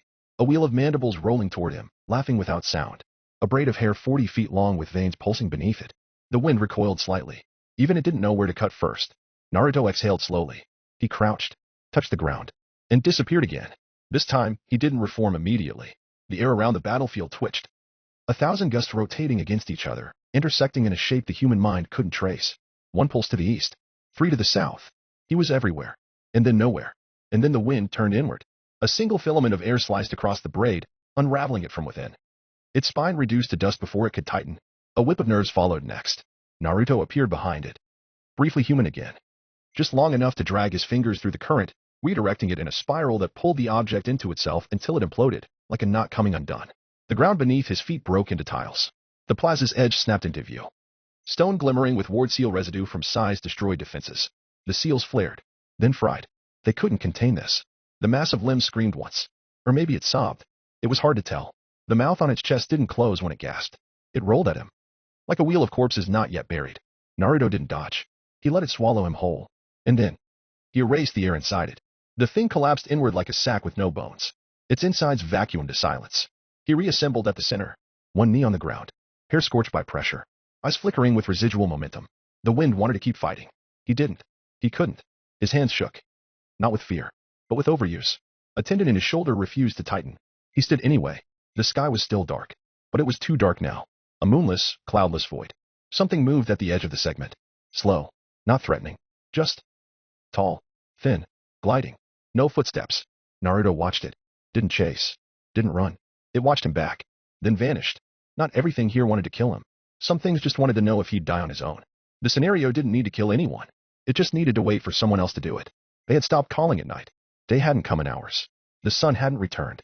The clock still ticked. But slower. Not because time itself had changed. Because no one was sure what time was anymore. Sasuke sat near the sealed window of the command chamber. His elbows rested on his knees, eyes half-lidded, as if pretending to rest. But the Sharingan didn't sleep. Neji stood across the room. Silent. Upright. A soldier without orders. They hadn't spoken in over an hour.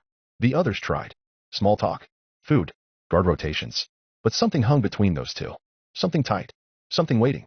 Tenten noticed it first. When she returned from the storage annex, her foot brushed something in the dark. A scroll. Half unfurled. Chakra seal still warm. She crouched down. Tapped the outer edge. Ink shimmered.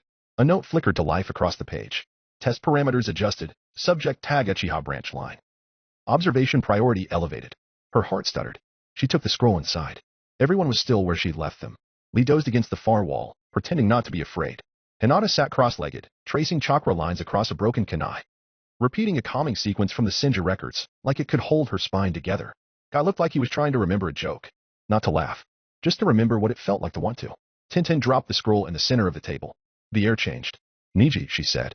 What is this? He walked over slowly. Sasuke stood too. Not because he wanted to, but because it felt like he was supposed to. Neji read it once. Then again. His expression didn't change. This wasn't mine. Sasuke's voice came cold behind him. But it mentions you, doesn't it? It mentions both of us, Neji replied. Tenten crossed her arms. What does branch line mean? Neji's jaw twitched. He didn't answer. That was enough. Not proof. Not even suspicion. Just a pause long enough to sound like guilt. Lee stood up. Wait. We don't know where it came from. It could be bait. It is bait, Sasuke said. He was staring at Neji now. But sometimes bait is made from things you already left behind. Neji took a step back. Not far. Just enough. You think it's me? No, Sasuke said. I think the scenario wants it to be you. That's not an answer. It's the only one I have. The room fell silent again. Guy stepped forward. We do not accuse without proof. But we react to risk, Tenten snapped. And what's riskier than a bloodline with a seal designed to suppress it? Neji's eyes narrowed. For the first time, he looked angry. The caged bird seal never touched me. No, Sasuke said. It touched your father instead. Hinata stood then. Not quickly. Not powerfully. Just with gravity. Her chakra pulsed. Quietly. Controlled. Like she was preparing to say something that had never been said. But she didn't. She just stood between them. Then the lights flickered again. A new message appeared on the wall. Not a scroll. Just light. System fluctuation detected. Segment core alignment shifting. Trust index 42%. They all turned to look. Then back at each other. No one said it. But they all knew what it meant. The scenario wasn't just watching them. It was measuring how close they were to breaking. The scenario didn't choose who would die. It just handed everyone a knife and waited for sleep. They didn't sleep that night. Not out of choice. Just out of sequence. There were too many silences. Too many glances that lasted too long. Too many hands resting too close to weapons. Lee volunteered for first watch. Guy didn't argue, which meant something was truly wrong. Tintin took the cot closest to the door, Kunai hidden beneath her blanket. Hinata stayed in the war room, pretending to study system messages. Niji and Sasuke stayed on opposite ends of the compound. No one said it, but the lines were already drawn. 2 hours passed. The lights dimmed to a soft, unnatural hue, like chakra fluorescence mimicking moonlight. But they hadn't seen the moon in a day. The safe zone held. But the scenario wasn't waiting. It was moving. Tintin woke first. Not from noise, but from lack of it. Lee was gone. The chair he had been sitting in was still warm. The hallway outside was quiet. Too quiet. She reached for her kunai. Didn't call out. Didn't wake anyone. She moved through the corridor like she was back in the war games. Silent, soft, low to the floor. The storage room was empty. The outer hallway door was open, and the weapons locker had been tampered with. She didn't scream, but she ran. Hinata woke at the sound of her sandals slamming the tile.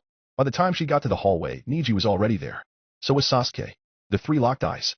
Where's Lee? Tintin hissed. I don't know, Niji said. He was your rotation, she snapped. We don't use rotations anymore, Sasuke said. Then who left this open? She held up the weapons locker seal, torn clean at the seam. Guy arrived a moment later, barefoot, shoulders tense. What's happening? Lee's gone, Tintin said. And someone broke into storage. For 1 second, no one breathed. Then, Niji took a step. Sasuke's hand twitched. Just slightly. Toward his back. What are you doing? Niji asked. You tell me, Sasuke said coldly. You're the one who got nervous when the system started talking about trust. Guy stepped between them. Not yelling. Just there. Enough.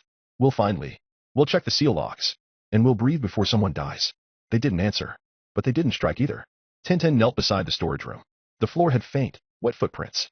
Not chakra marked. Not ink. Just moisture. And the faintest smell of mud. This doesn't make sense, she whispered. This isn't from us. Hinata approached slowly. Then it's the infiltrator. Or Lee. Or both. In the hallway, the system flared again. Trust index 34%. Fragmented consensus achieved. Guy looked at the message. Then at his students. And didn't say what he was thinking. The night stretched on. Lee still hadn't come back. The scenario did not lie. It simply stopped telling the whole truth. Lee returned just before the hour changed. No announcement. No footsteps. He just appeared at the door. Drenched. His clothes clung to him like he'd been submerged in a lake. His hair dripped like it had forgotten what dryness felt like. His eyes didn't blink at first. Just stared. Guy was the first to move. He stepped forward. Slowly, carefully. Like he was approaching a bomb that looked like his student. Lee? He asked. Lee nodded. I took a walk. Silence. You left the safe zone? Sasuke asked. Lee tilted his head. Confused. No. I didn't pass the seal line. I only walked the perimeter. Tintin stepped forward, weapon still hidden at her side. And why are you wet? There's a stream near the northern fence, he said. I slipped. I thought it was safe. It wasn't, Niji said. They stared at him for too long. Lee shifted, uncomfortable for the first time since arriving. What's going on? No one answered. The scroll still lay open on the table. The message hadn't changed.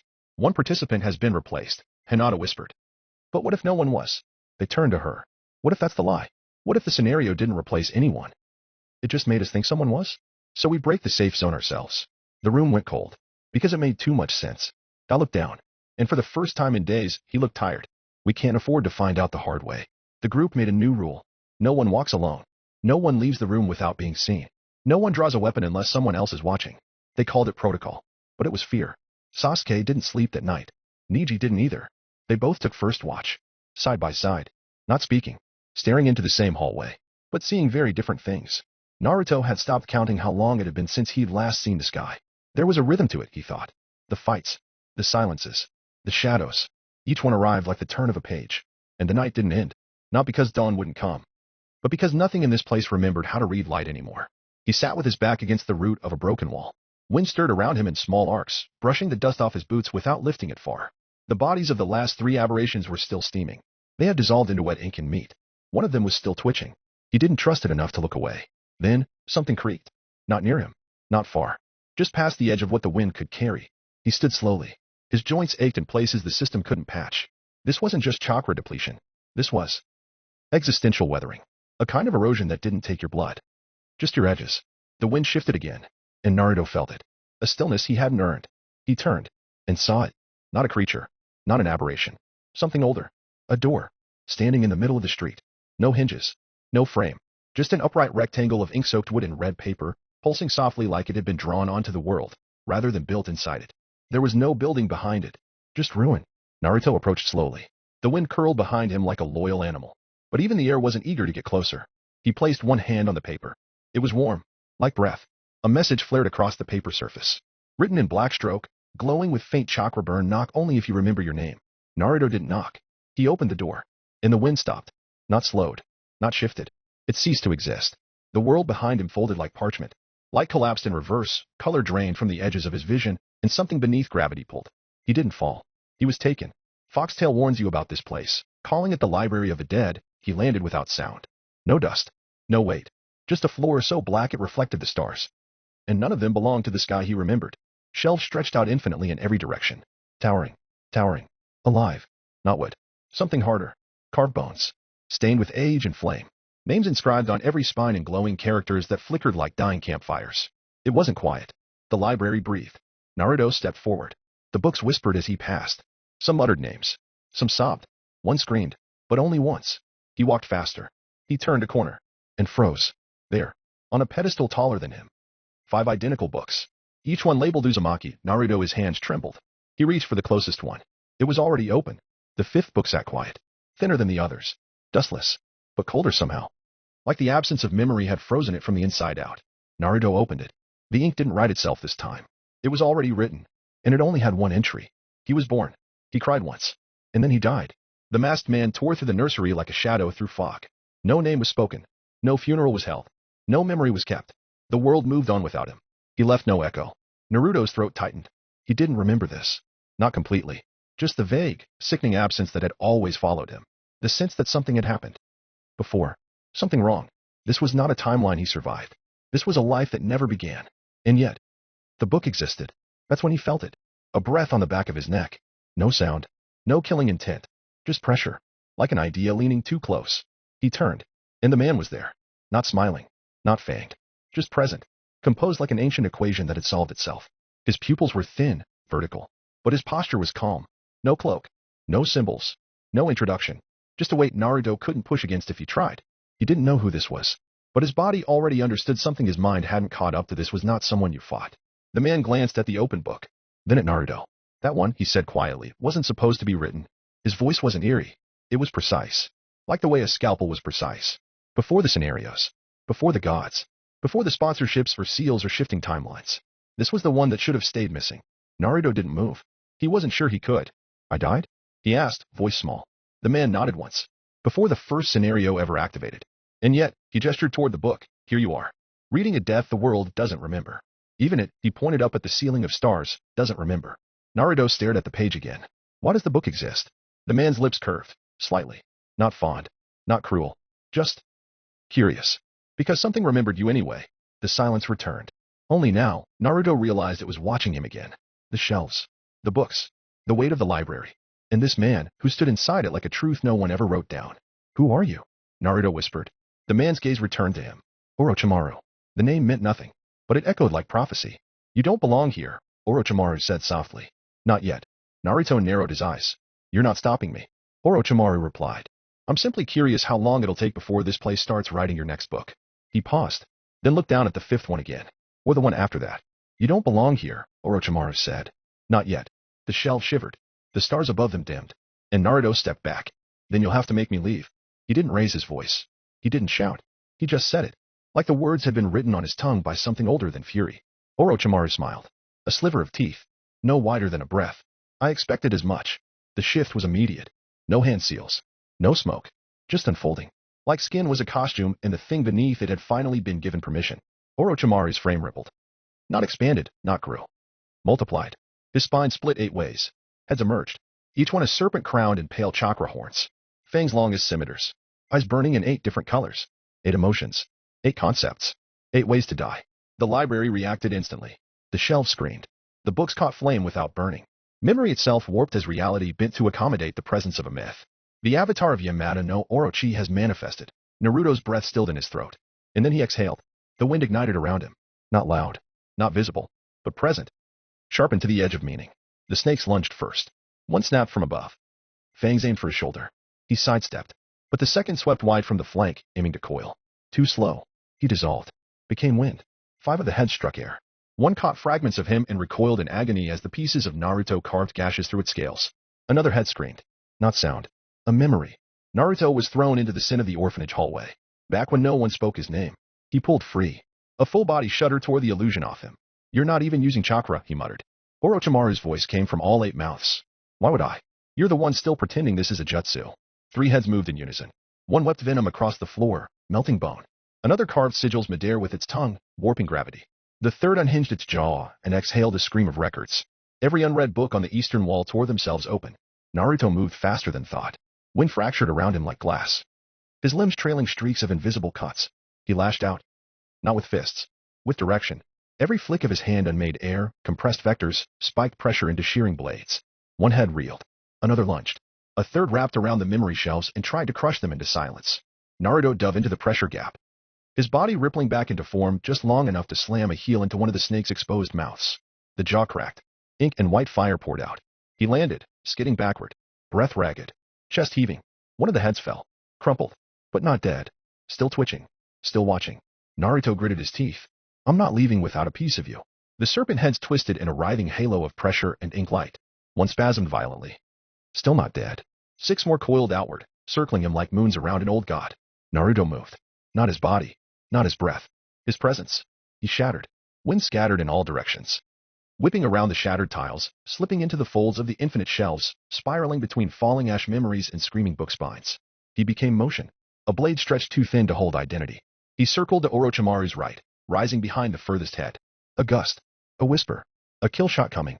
But Orochimaru reached into the air and closed his hand. The wind screamed. It resisted. It wasn't supposed to be touchable. But Orochimaru's hand. Pale, perfect, wrong. Gripped the whirl of pressure Naruto had become and pulled. The air bent. The wind folded inward on itself like crumpled paper. And Naruto snapped back into shape, gasping, midair, halfway formed. Clawed fingers wrapped around his neck before his feet hit the floor. Clever, Orochimaru whispered, one of the serpent heads grinning behind him. But you're not the only thing in this world that knows how to forget its shape. He slammed Naruto into the stone. The library cracked. Bookshelves buckled. Stories lost names. Naruto coughed. Airless, dazed. Orochimaru didn't follow through with a second blow. He simply stood over him. 8 heads breathing 8 different memories into the dust. You are very good at slipping out of form, he said. But I am what waits for you at the edge of formlessness. I am what shapes return to when they've nowhere left to go.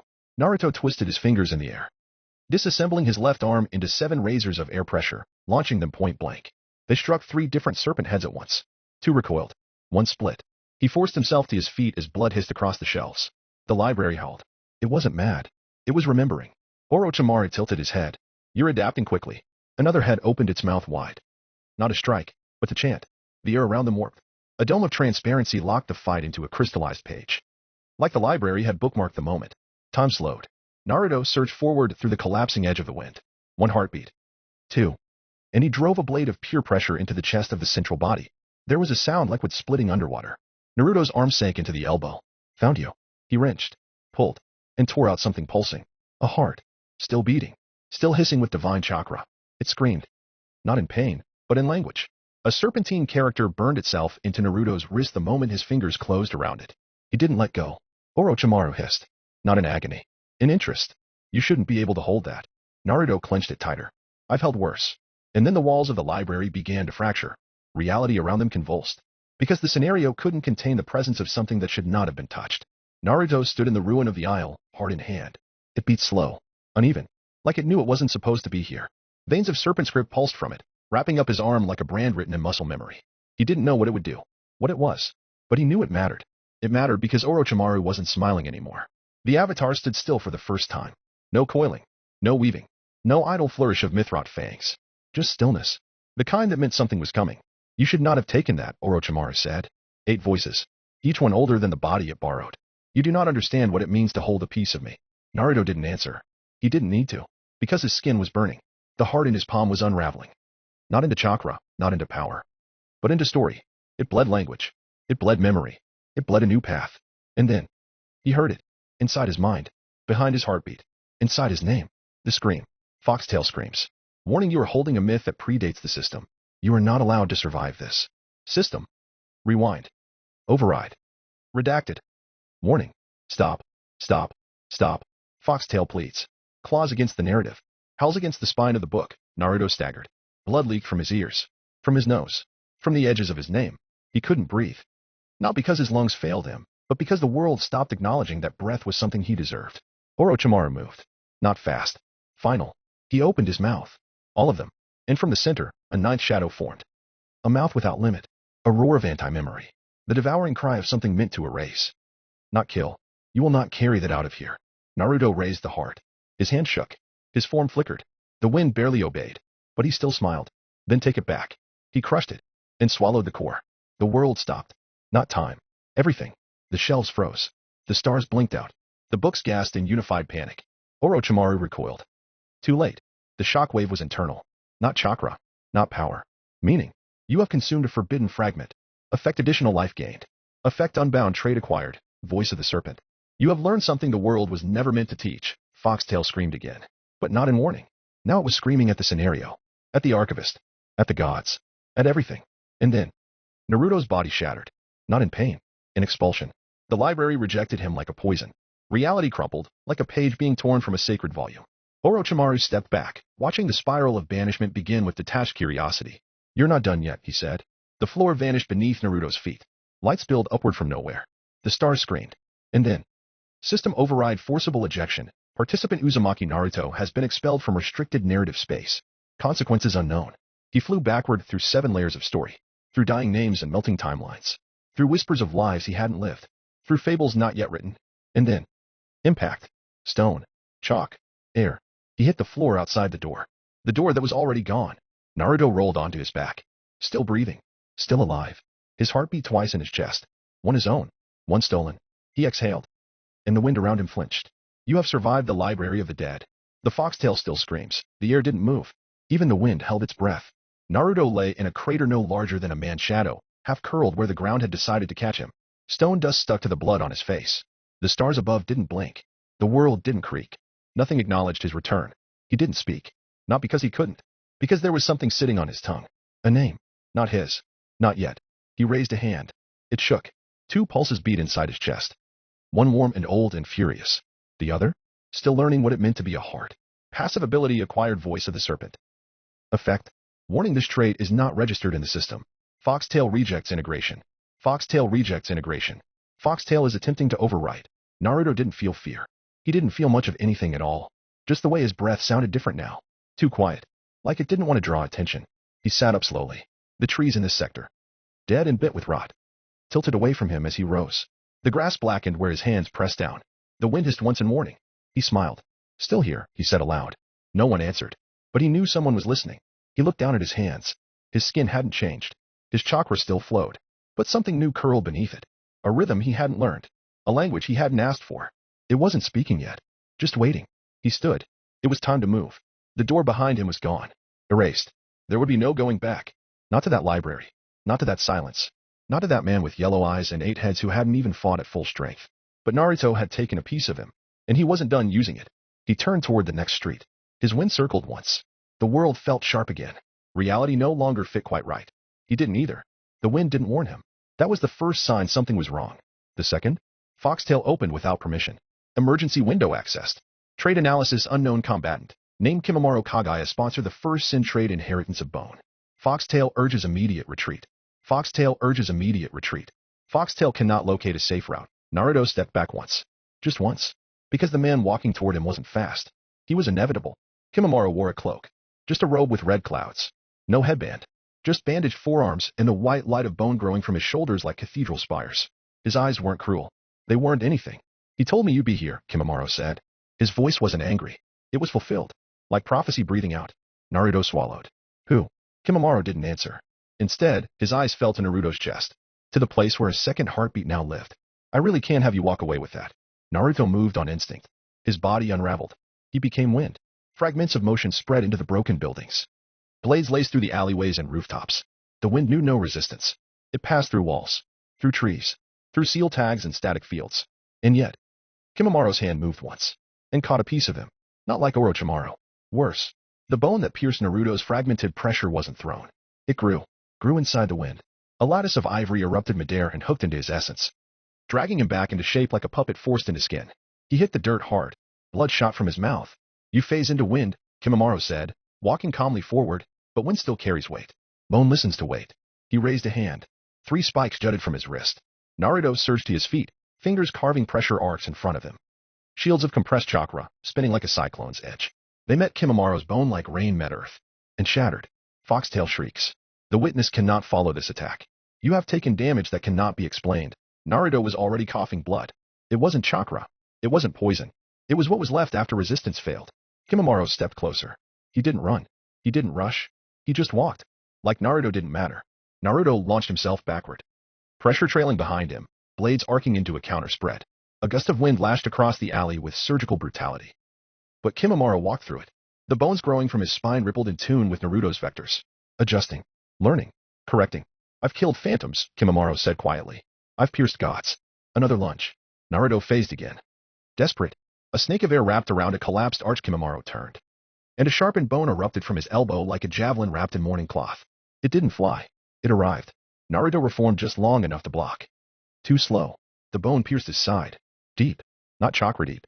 Fable deep. The part of him that believed in his own survival buckled. He screamed. Not in pain. In denial. He hit the wall and skidded across it, blood painting the dirt like a forgotten brushstroke. Kimimura paused. He looked almost thoughtful. I see now why he warned me. You really don't die properly, do you? Naruto forced himself up. Body screaming. Wind flickering. Everything bleeding. You're not going to win this, Naruto growled. Kimimura didn't blink. I will, he said. I always do. The bone in Naruto's side pulsed. Not with pain. With recognition. It had found the heart. And it wanted it back. The bone in Naruto's side pulsed again. Like it remembered something. Like it missed something. Like it wanted to return. Naruto gritted his teeth. His hand went to his side, tried to pull it free. But the ivory didn't budge. It had rooted itself in more than muscle. It was feeding off something deeper. Warning: second heart integrity compromised. Unauthorized extraction protocol initiated. Foxtail has sealed external override. You are dying. Kimimura approached. Not in haste. Not with joy. Just with finality. Like he was returning a book to a shelf. Like this had never been a fight. This won't take long, he said. The body always remembers how to let go. He raised a hand. From his palm, a thin spike curled upward. Like a finger drawn from the marrow of judgment itself. Naruto didn't move. He couldn't. His limbs wouldn't answer. Even his wind. The thing that had always answered. Fluttered against his skin like it was afraid to become him again. Kimimura knelt. The spike drew closer to Naruto's throat. And then. It stopped. Not on impact. On command. Enough. The voice didn't echo. It canceled everything else. Even the wind folded. Kimimura's hand froze mid-strike. His spine went rigid. Naruto blinked blearily. A third figure stood behind Kimimura now. No sound. No entrance. Just presence. A mask. Red spiral. One eye. Unreadable. The man said nothing else. Kimimura exhaled. You said I had time. The masked man didn't answer directly. He just turned his head slightly, as if listening to something Naruto couldn't hear. Then looked back at Kimimura. Time ends. Kimimura stood without argument. The ivory withdrew back into his body like a memory being retracted. The bone in Naruto's side. Still lodged? Withered. Not removed. Just deactivated, like a key taken from a lock. Kimimura didn't even glance at Naruto as he turned. I should have finished it, he said softly. You will, the masked man replied. But not yet. Naruto tried to speak. He didn't manage a word. Just a wheeze of broken breath and blood. The two figures began to fade. Not with light, not with jutsu. Just with disinterest. Like the world itself was letting them go. And then they were gone. Naruto collapsed. Not like someone falling. Like something being dropped. The blood pooled beneath him in uneven patterns. Whirls that looked like seals have stared at too long. His second heart beat once. Then stuttered. His first heart followed. He was alive. But only technically. Warning: critical threshold breached. Regenerative capabilities frozen. Emergency status sustained by Foxtail. Duration unknown. The stars above didn't blink. The wind didn't move. Even the insects stayed silent. Like everything around him was waiting to see if he'd get back up. He didn't. Not yet. Because Kimimura hadn't just wounded his body. He'd shown him something else. Not just strength. Finality. The terrifying truth that some enemies didn't leave openings. They just decided when you stopped existing. Naruto bled into the dirt. The heart he stole pulsed weakly in his chest. And somewhere inside the shredded fibers of his soul. Foxtail screamed without sound. The sky hadn't changed in 7 days. Still ash-colored. Still blank. No sun. No moon. No rain. Just that flat, gray canvas hanging over them like it was waiting to be rewritten. The stronghold hadn't changed much either. Not on the surface. But the people inside it had. They didn't speak as much now. Not because they were angry. Not because they hated each other. Because it was easier not to guess. Easier not to notice the way someone's footsteps didn't always sound right. Or how Lee's laugh had started coming half a second too late. Or how Tenten never let her back touch any wall. Or how Niji stopped sleeping. Paranoia wasn't just a threat. It was protocol. No one had been replaced. That's what they told themselves. They had to. Because if they believed otherwise, if they really believed that one of them wasn't who they claimed to be, then they might start acting first. And only the real ones could die from that. Day 7 of Scenario 4.5 has begun. No hostile action detected within the safe zone. Remaining participants 6. Warning: no progress made toward identifying the infiltrator. Current suspicion level critical. Any action taken from this point forward will have permanent consequence. Sasuke sat near the control core, his back to the dead monitors. He hadn't spoken since morning. Not to anyone. Not since the last interrogation. Not since Lee cried. Across the hall, Hinata wrapped chakra thread around her wrist in slow, repetitive loops. It was meditative. It kept her hands busy. Tintin cleaned the same 3 kunai for the 5th time. Niji stood in the corridor, arms folded. His Byakugan wasn't active. It hadn't been for hours. Too much strain. Too little trust. Still no sign? Hinata asked, barely above a whisper. Tintin didn't look up. No, not even a clue. Just silence. The idea of Naruto had become a kind of background noise. Not grief. Not yet. More like an itch they'd forgotten how to scratch. Every now and then, someone would glance at the west wall. Toward the barricaded doors, the alley beyond. And wait. As if he'd walk through again, hair tousled, voice cracked, smile crooked. Like none of it had happened. But he didn't. He wasn't coming back. And somewhere, they were starting to feel it. Sasuke finally spoke. It's been 7 days. Tintin flinched. Niji said nothing. Lee sat up straighter. We'll make it, Lee said. His voice was hoarse. Even if one of us was replaced? Sasuke's voice was sharp now. Sharper than the knives Tintin refused to throw. Lee looked down. I don't know. Then stopped saying it like it's truth. The control room fell silent again. But only for a moment. Because the lights flickered. Once. Twice. Then stabilized. And the archivist's voice returned. Scenario 4.5 countdown reached. All participants have survived the duration. Final verification in progress. Warning: residual anomaly detected. 1 signature. Missing. 1 heartbeat. Dormant. The room tensed. Every pair of eyes turned at once. Naruto. Hinata whispered. The system did not confirm. It didn't need to. They all knew now. Knew what that meant. He's not coming back, Tintin said quietly. No, Sasuke replied, still staring at the monitors. He's just not back yet. Sasuke's right, Naruto wouldn't die that easily, Niji chimed in. Tintin didn't argue. But she didn't agree either. Instead, she folded her kunai into a cloth she hadn't touched in days and set it down like it was something sacred. A weapon for someone who was supposed to come back. Lee stood up. He looked tired in a way he'd never been allowed to be. His energy was usually endless. Today, it just wasn't. If he's alive, Lee said, why didn't he come back? No one answered. Because no one knew. The lights flickered again, but didn't fail. Just a reminder that the scenario was still watching. Still counting. Final evaluation incomplete. Survival parameters met. Reward delay issued. All participants will remain within the safe zone until anomaly resolves. Stand by for judgment. Hinata looked at the core again. Still pulsing. Still quiet. And then she whispered, he's not breathing anymore. Is he? Niji's jaw tightened. Sasuke didn't turn from the screen. His voice was calm. Too calm. Doesn't matter. He'll remember how to. For a long moment, no one spoke. The safe zone was too quiet. Too still. Like even the air was trying not to make a sound that might break the illusion they were all clinging to. That this was temporary. That he'd walk back through the door. That stories like his didn't end this early. And then, the sound came. A low hum. Not from the system. Not from chakra. From beneath the floor. From the air. From the name that had never stopped echoing. External source detected. Fable activation error. Origin not recognized. Resonance breach from outside current participant field. Warning: unauthorized return in progress. Foxtail initiating second heart response. Error: you are not allowed to return. Answer: I never asked. The stronghold groaned. The lights failed. And the air inside the safe zone rippled. Like a breath taken back. Sasuke stood up so fast his chair fell backward. Hinata turned to the core. The chakra in the room began to twist. Not surge. Twist. Like something trying to re-enter a space it wasn't shaped for anymore. Tintin whispered, what is that? And then, across the compound, down the longest corridor. A knock. 1 beat. Then another. Slow. Measured.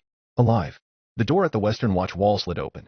And in the hallway beyond, a shape leaned forward. Not standing. Crawling. His cloak was gone. His skin torn. His eyes barely open. But it was him. Naruto. Dripping with rain that hadn't fallen. Soaked in blood that wasn't just his. Breathing. Wrong. But breathing. The moment he crossed the threshold. The safe zone shattered. Merciless sanctuary. Completed. Infiltrator failed to execute mission. Fable the name that engraved itself. Activating continuation path. Secret condition met. You may now access the trait voice of the serpent. A new life begins. Legendary fable acquired thief of the outer god's forbidden fruit. You stole a heart that did not beat for you. It remembers its cage. It remembers its master. It beats inside your ribs like a whisper trying to become prophecy. A second life blooms within you. Myth recognizes theft. Outer gods may begin to search. The divine cannot speak clearly near you. Their tongue's not on your name. You have acquired the trait voice of the serpent. You spoke with a mouth that was not yours. Now the world must listen anyway. Serpent's burden passive. Whenever you lie, the world accepts it as truth. But the cost is yours. You forget the truth you replaced. Be careful which stories you edit. He didn't fall in so much as arrive. Bent, bloodied, barely held together. Naruto's body slipped over the safe zone threshold like it had been rejected by death. His feet dragged lines across the tile as if reality hadn't finished redrawing him. And in that moment, everything inside the stronghold shattered. The light fixtures overhead exploded one by one. The chakra array near the war room let out a sobbing shriek of warning. System glyphs blinked in reverse. The temperature dropped. Merciless sanctuary. Complete. Infiltrator failed to execute mission. All players survived. Judgment reversed. And still, he hadn't stood yet. Sasuke was the first to move. He didn't call Naruto's name. Didn't sprint. He just walked. Like if he ran, the boy would disappear again. Naruto's hands twitched. His eyes fluttered, then opened. Wide and unfocused. There was blood in them. Old blood. His breath caught like his lungs had forgotten the rhythm. And still, he smiled. Took me a minute. Sasuke didn't ask. Didn't need to. Because whatever brought him back had left a mark not even the system could categorize. Foxtail flickered once across Naruto's iris and vanished like a burned film reel. Hinata fell to her knees beside him. She reached out but didn't touch. He wasn't whole. Not exactly. There was something humming beneath his skin. Too alive, like a drumbeat one breath behind the body. You. She whispered. What happened to you? Naruto opened his mouth. Paused. Then said, I walked into a library. He smiled again. But the corner of his mouth bled for it. And I walked out with a second chance. Neji stood behind them, silent. Tintin crossed her arms, jaw clenched. Lee exhaled like he'd been holding that breath for 7 days. And Sasuke? He crouched beside Naruto, looked him straight in the eye, and said, if you die again, I'm not wasting chakra mourning you. Naruto snorted. Winced. Good. Crying would mess up your eyeliner. There was no reunion hug. No tears. Just that soft, weightless silence of something returning that wasn't supposed to. Safe zone reset complete. Main scenario concluded. All rewards pending. Warning presence of unclassified fable detected. Naruto looked up at the flickering system text above them. His heartbeat didn't sync with it. Neither one of his hearts did. The core room hadn't stopped pulsing since Naruto collapsed into it. Each beat was slower than the last. Each flicker of chakra light curled sideways, as if uncertain which direction was real anymore. Then, the scroll fell. Not from the ceiling. Not from any seal array. Just appeared midair and unspooled like a tongue ready to speak a sentence no one had authorized.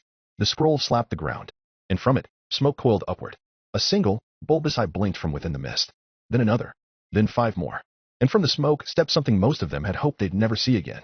The archivist. A toad with no symmetry. One leg was a brush. One hand was a stub of wood, still dripping black ink.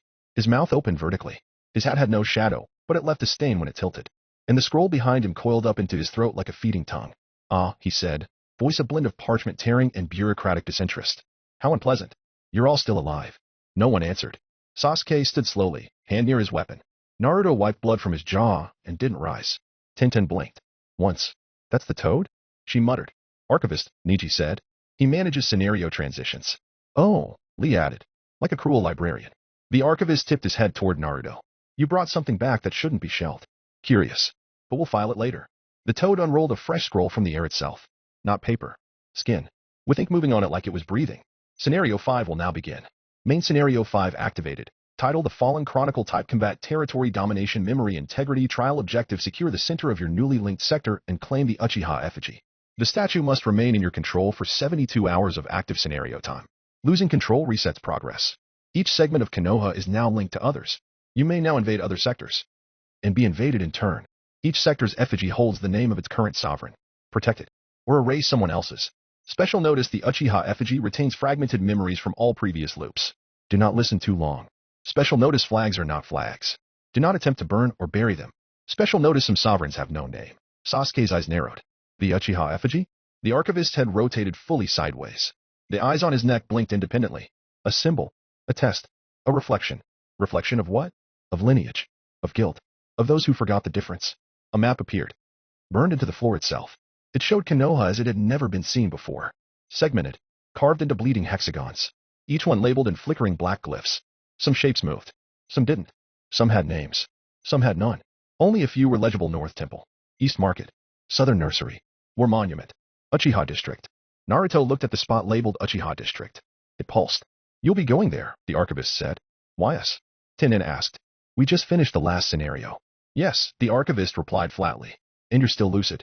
That makes you eligible. Eligible for what? The toad clicked his inkward foot on the tile. The sound echoed like a closing door. To write the next part of the chronicle.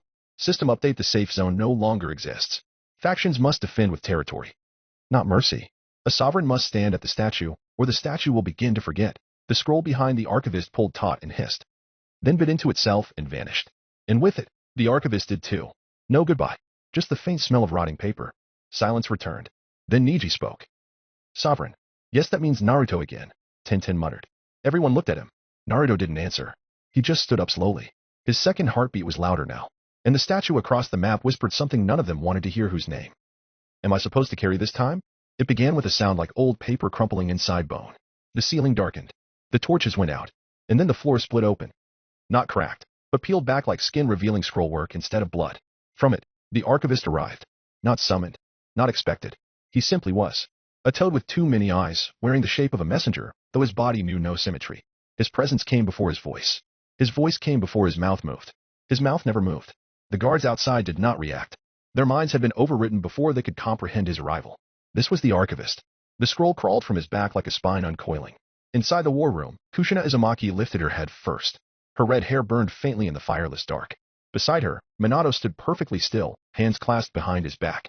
He didn't blink. They didn't speak yet. The archivist did. Scenario 5 has begun. His voice was every kind of paper damage. Folded, damp, scorched, bitten. Konoha's segments are now porous. Border sanctity is revoked. Conflict is permission. The scroll unfurled midair. Its writing bled as it moved. Black glyphs peeling like rot across human skin. Main Scenario 5 activated. Title: The Fallen Chronicle sectors may now interact. Memories may now cross borders. Statues must now hold names. Defend the effigy. Claim the chronicle. Survive misremembering. A map carved itself into the table before them. No ink, just burnt wood seared by a god's forgotten language. It showed Konoha's fractured layout, 30 sectors still surviving. Most unnamed. Most doomed. In one, near the middle, pulsed faintly. A white ember on black stone. Uchiha District, Sovereign Uzumaki. Kushina's breath caught. She stepped forward slowly. That name, she said softly. Uzumaki. She stared at the letters like they were speaking behind her ears. That's impossible. I thought. My clan's gone. Her hand hovered just above the table. She didn't touch it. Didn't dare. Minato's gaze didn't shift. Do we have any operatives in that sector? No, Kushina answered. Too quickly. No one. I know. The archivist had rotated 180 degrees, eyes blinking like dying cursors. He didn't offer clarification. He simply stood there, dripping the data of fate. How many effigies are active? Minato asked. 22, came the answer. But not from the toad. The scroll whispered it, in a child's voice, that no one in the room remembered ever hearing. And the rules? Minato asked, staring the toad down. Survive your memory. Erase the others. The chronicle writes only one name in the end. And if we absorb other sectors, you will be remembered longer. Nothing else? What about allies? Kushina asked. They'll rot slower. The scroll recoiled into the archivist's throat like a snake returning to its belly. His final words hissed from beneath the floorboards. Good luck, sovereigns. We are not sovereigns yet, Minato muttered. Then the chronicle will correct you. And then he was gone, like he'd never been. Only the map remained, burning, waiting, and that pulsing name, Uzumaki. Kushina stared at it like it owed her something, but she couldn't say what. Just that something inside her chest hurt, as if she were forgetting something important, as if she had always been forgetting it. Whoever they are, she said quietly, we'll take them in. If they survive, Minato replied. The flames returned. The room didn't feel warmer. The trial had begun.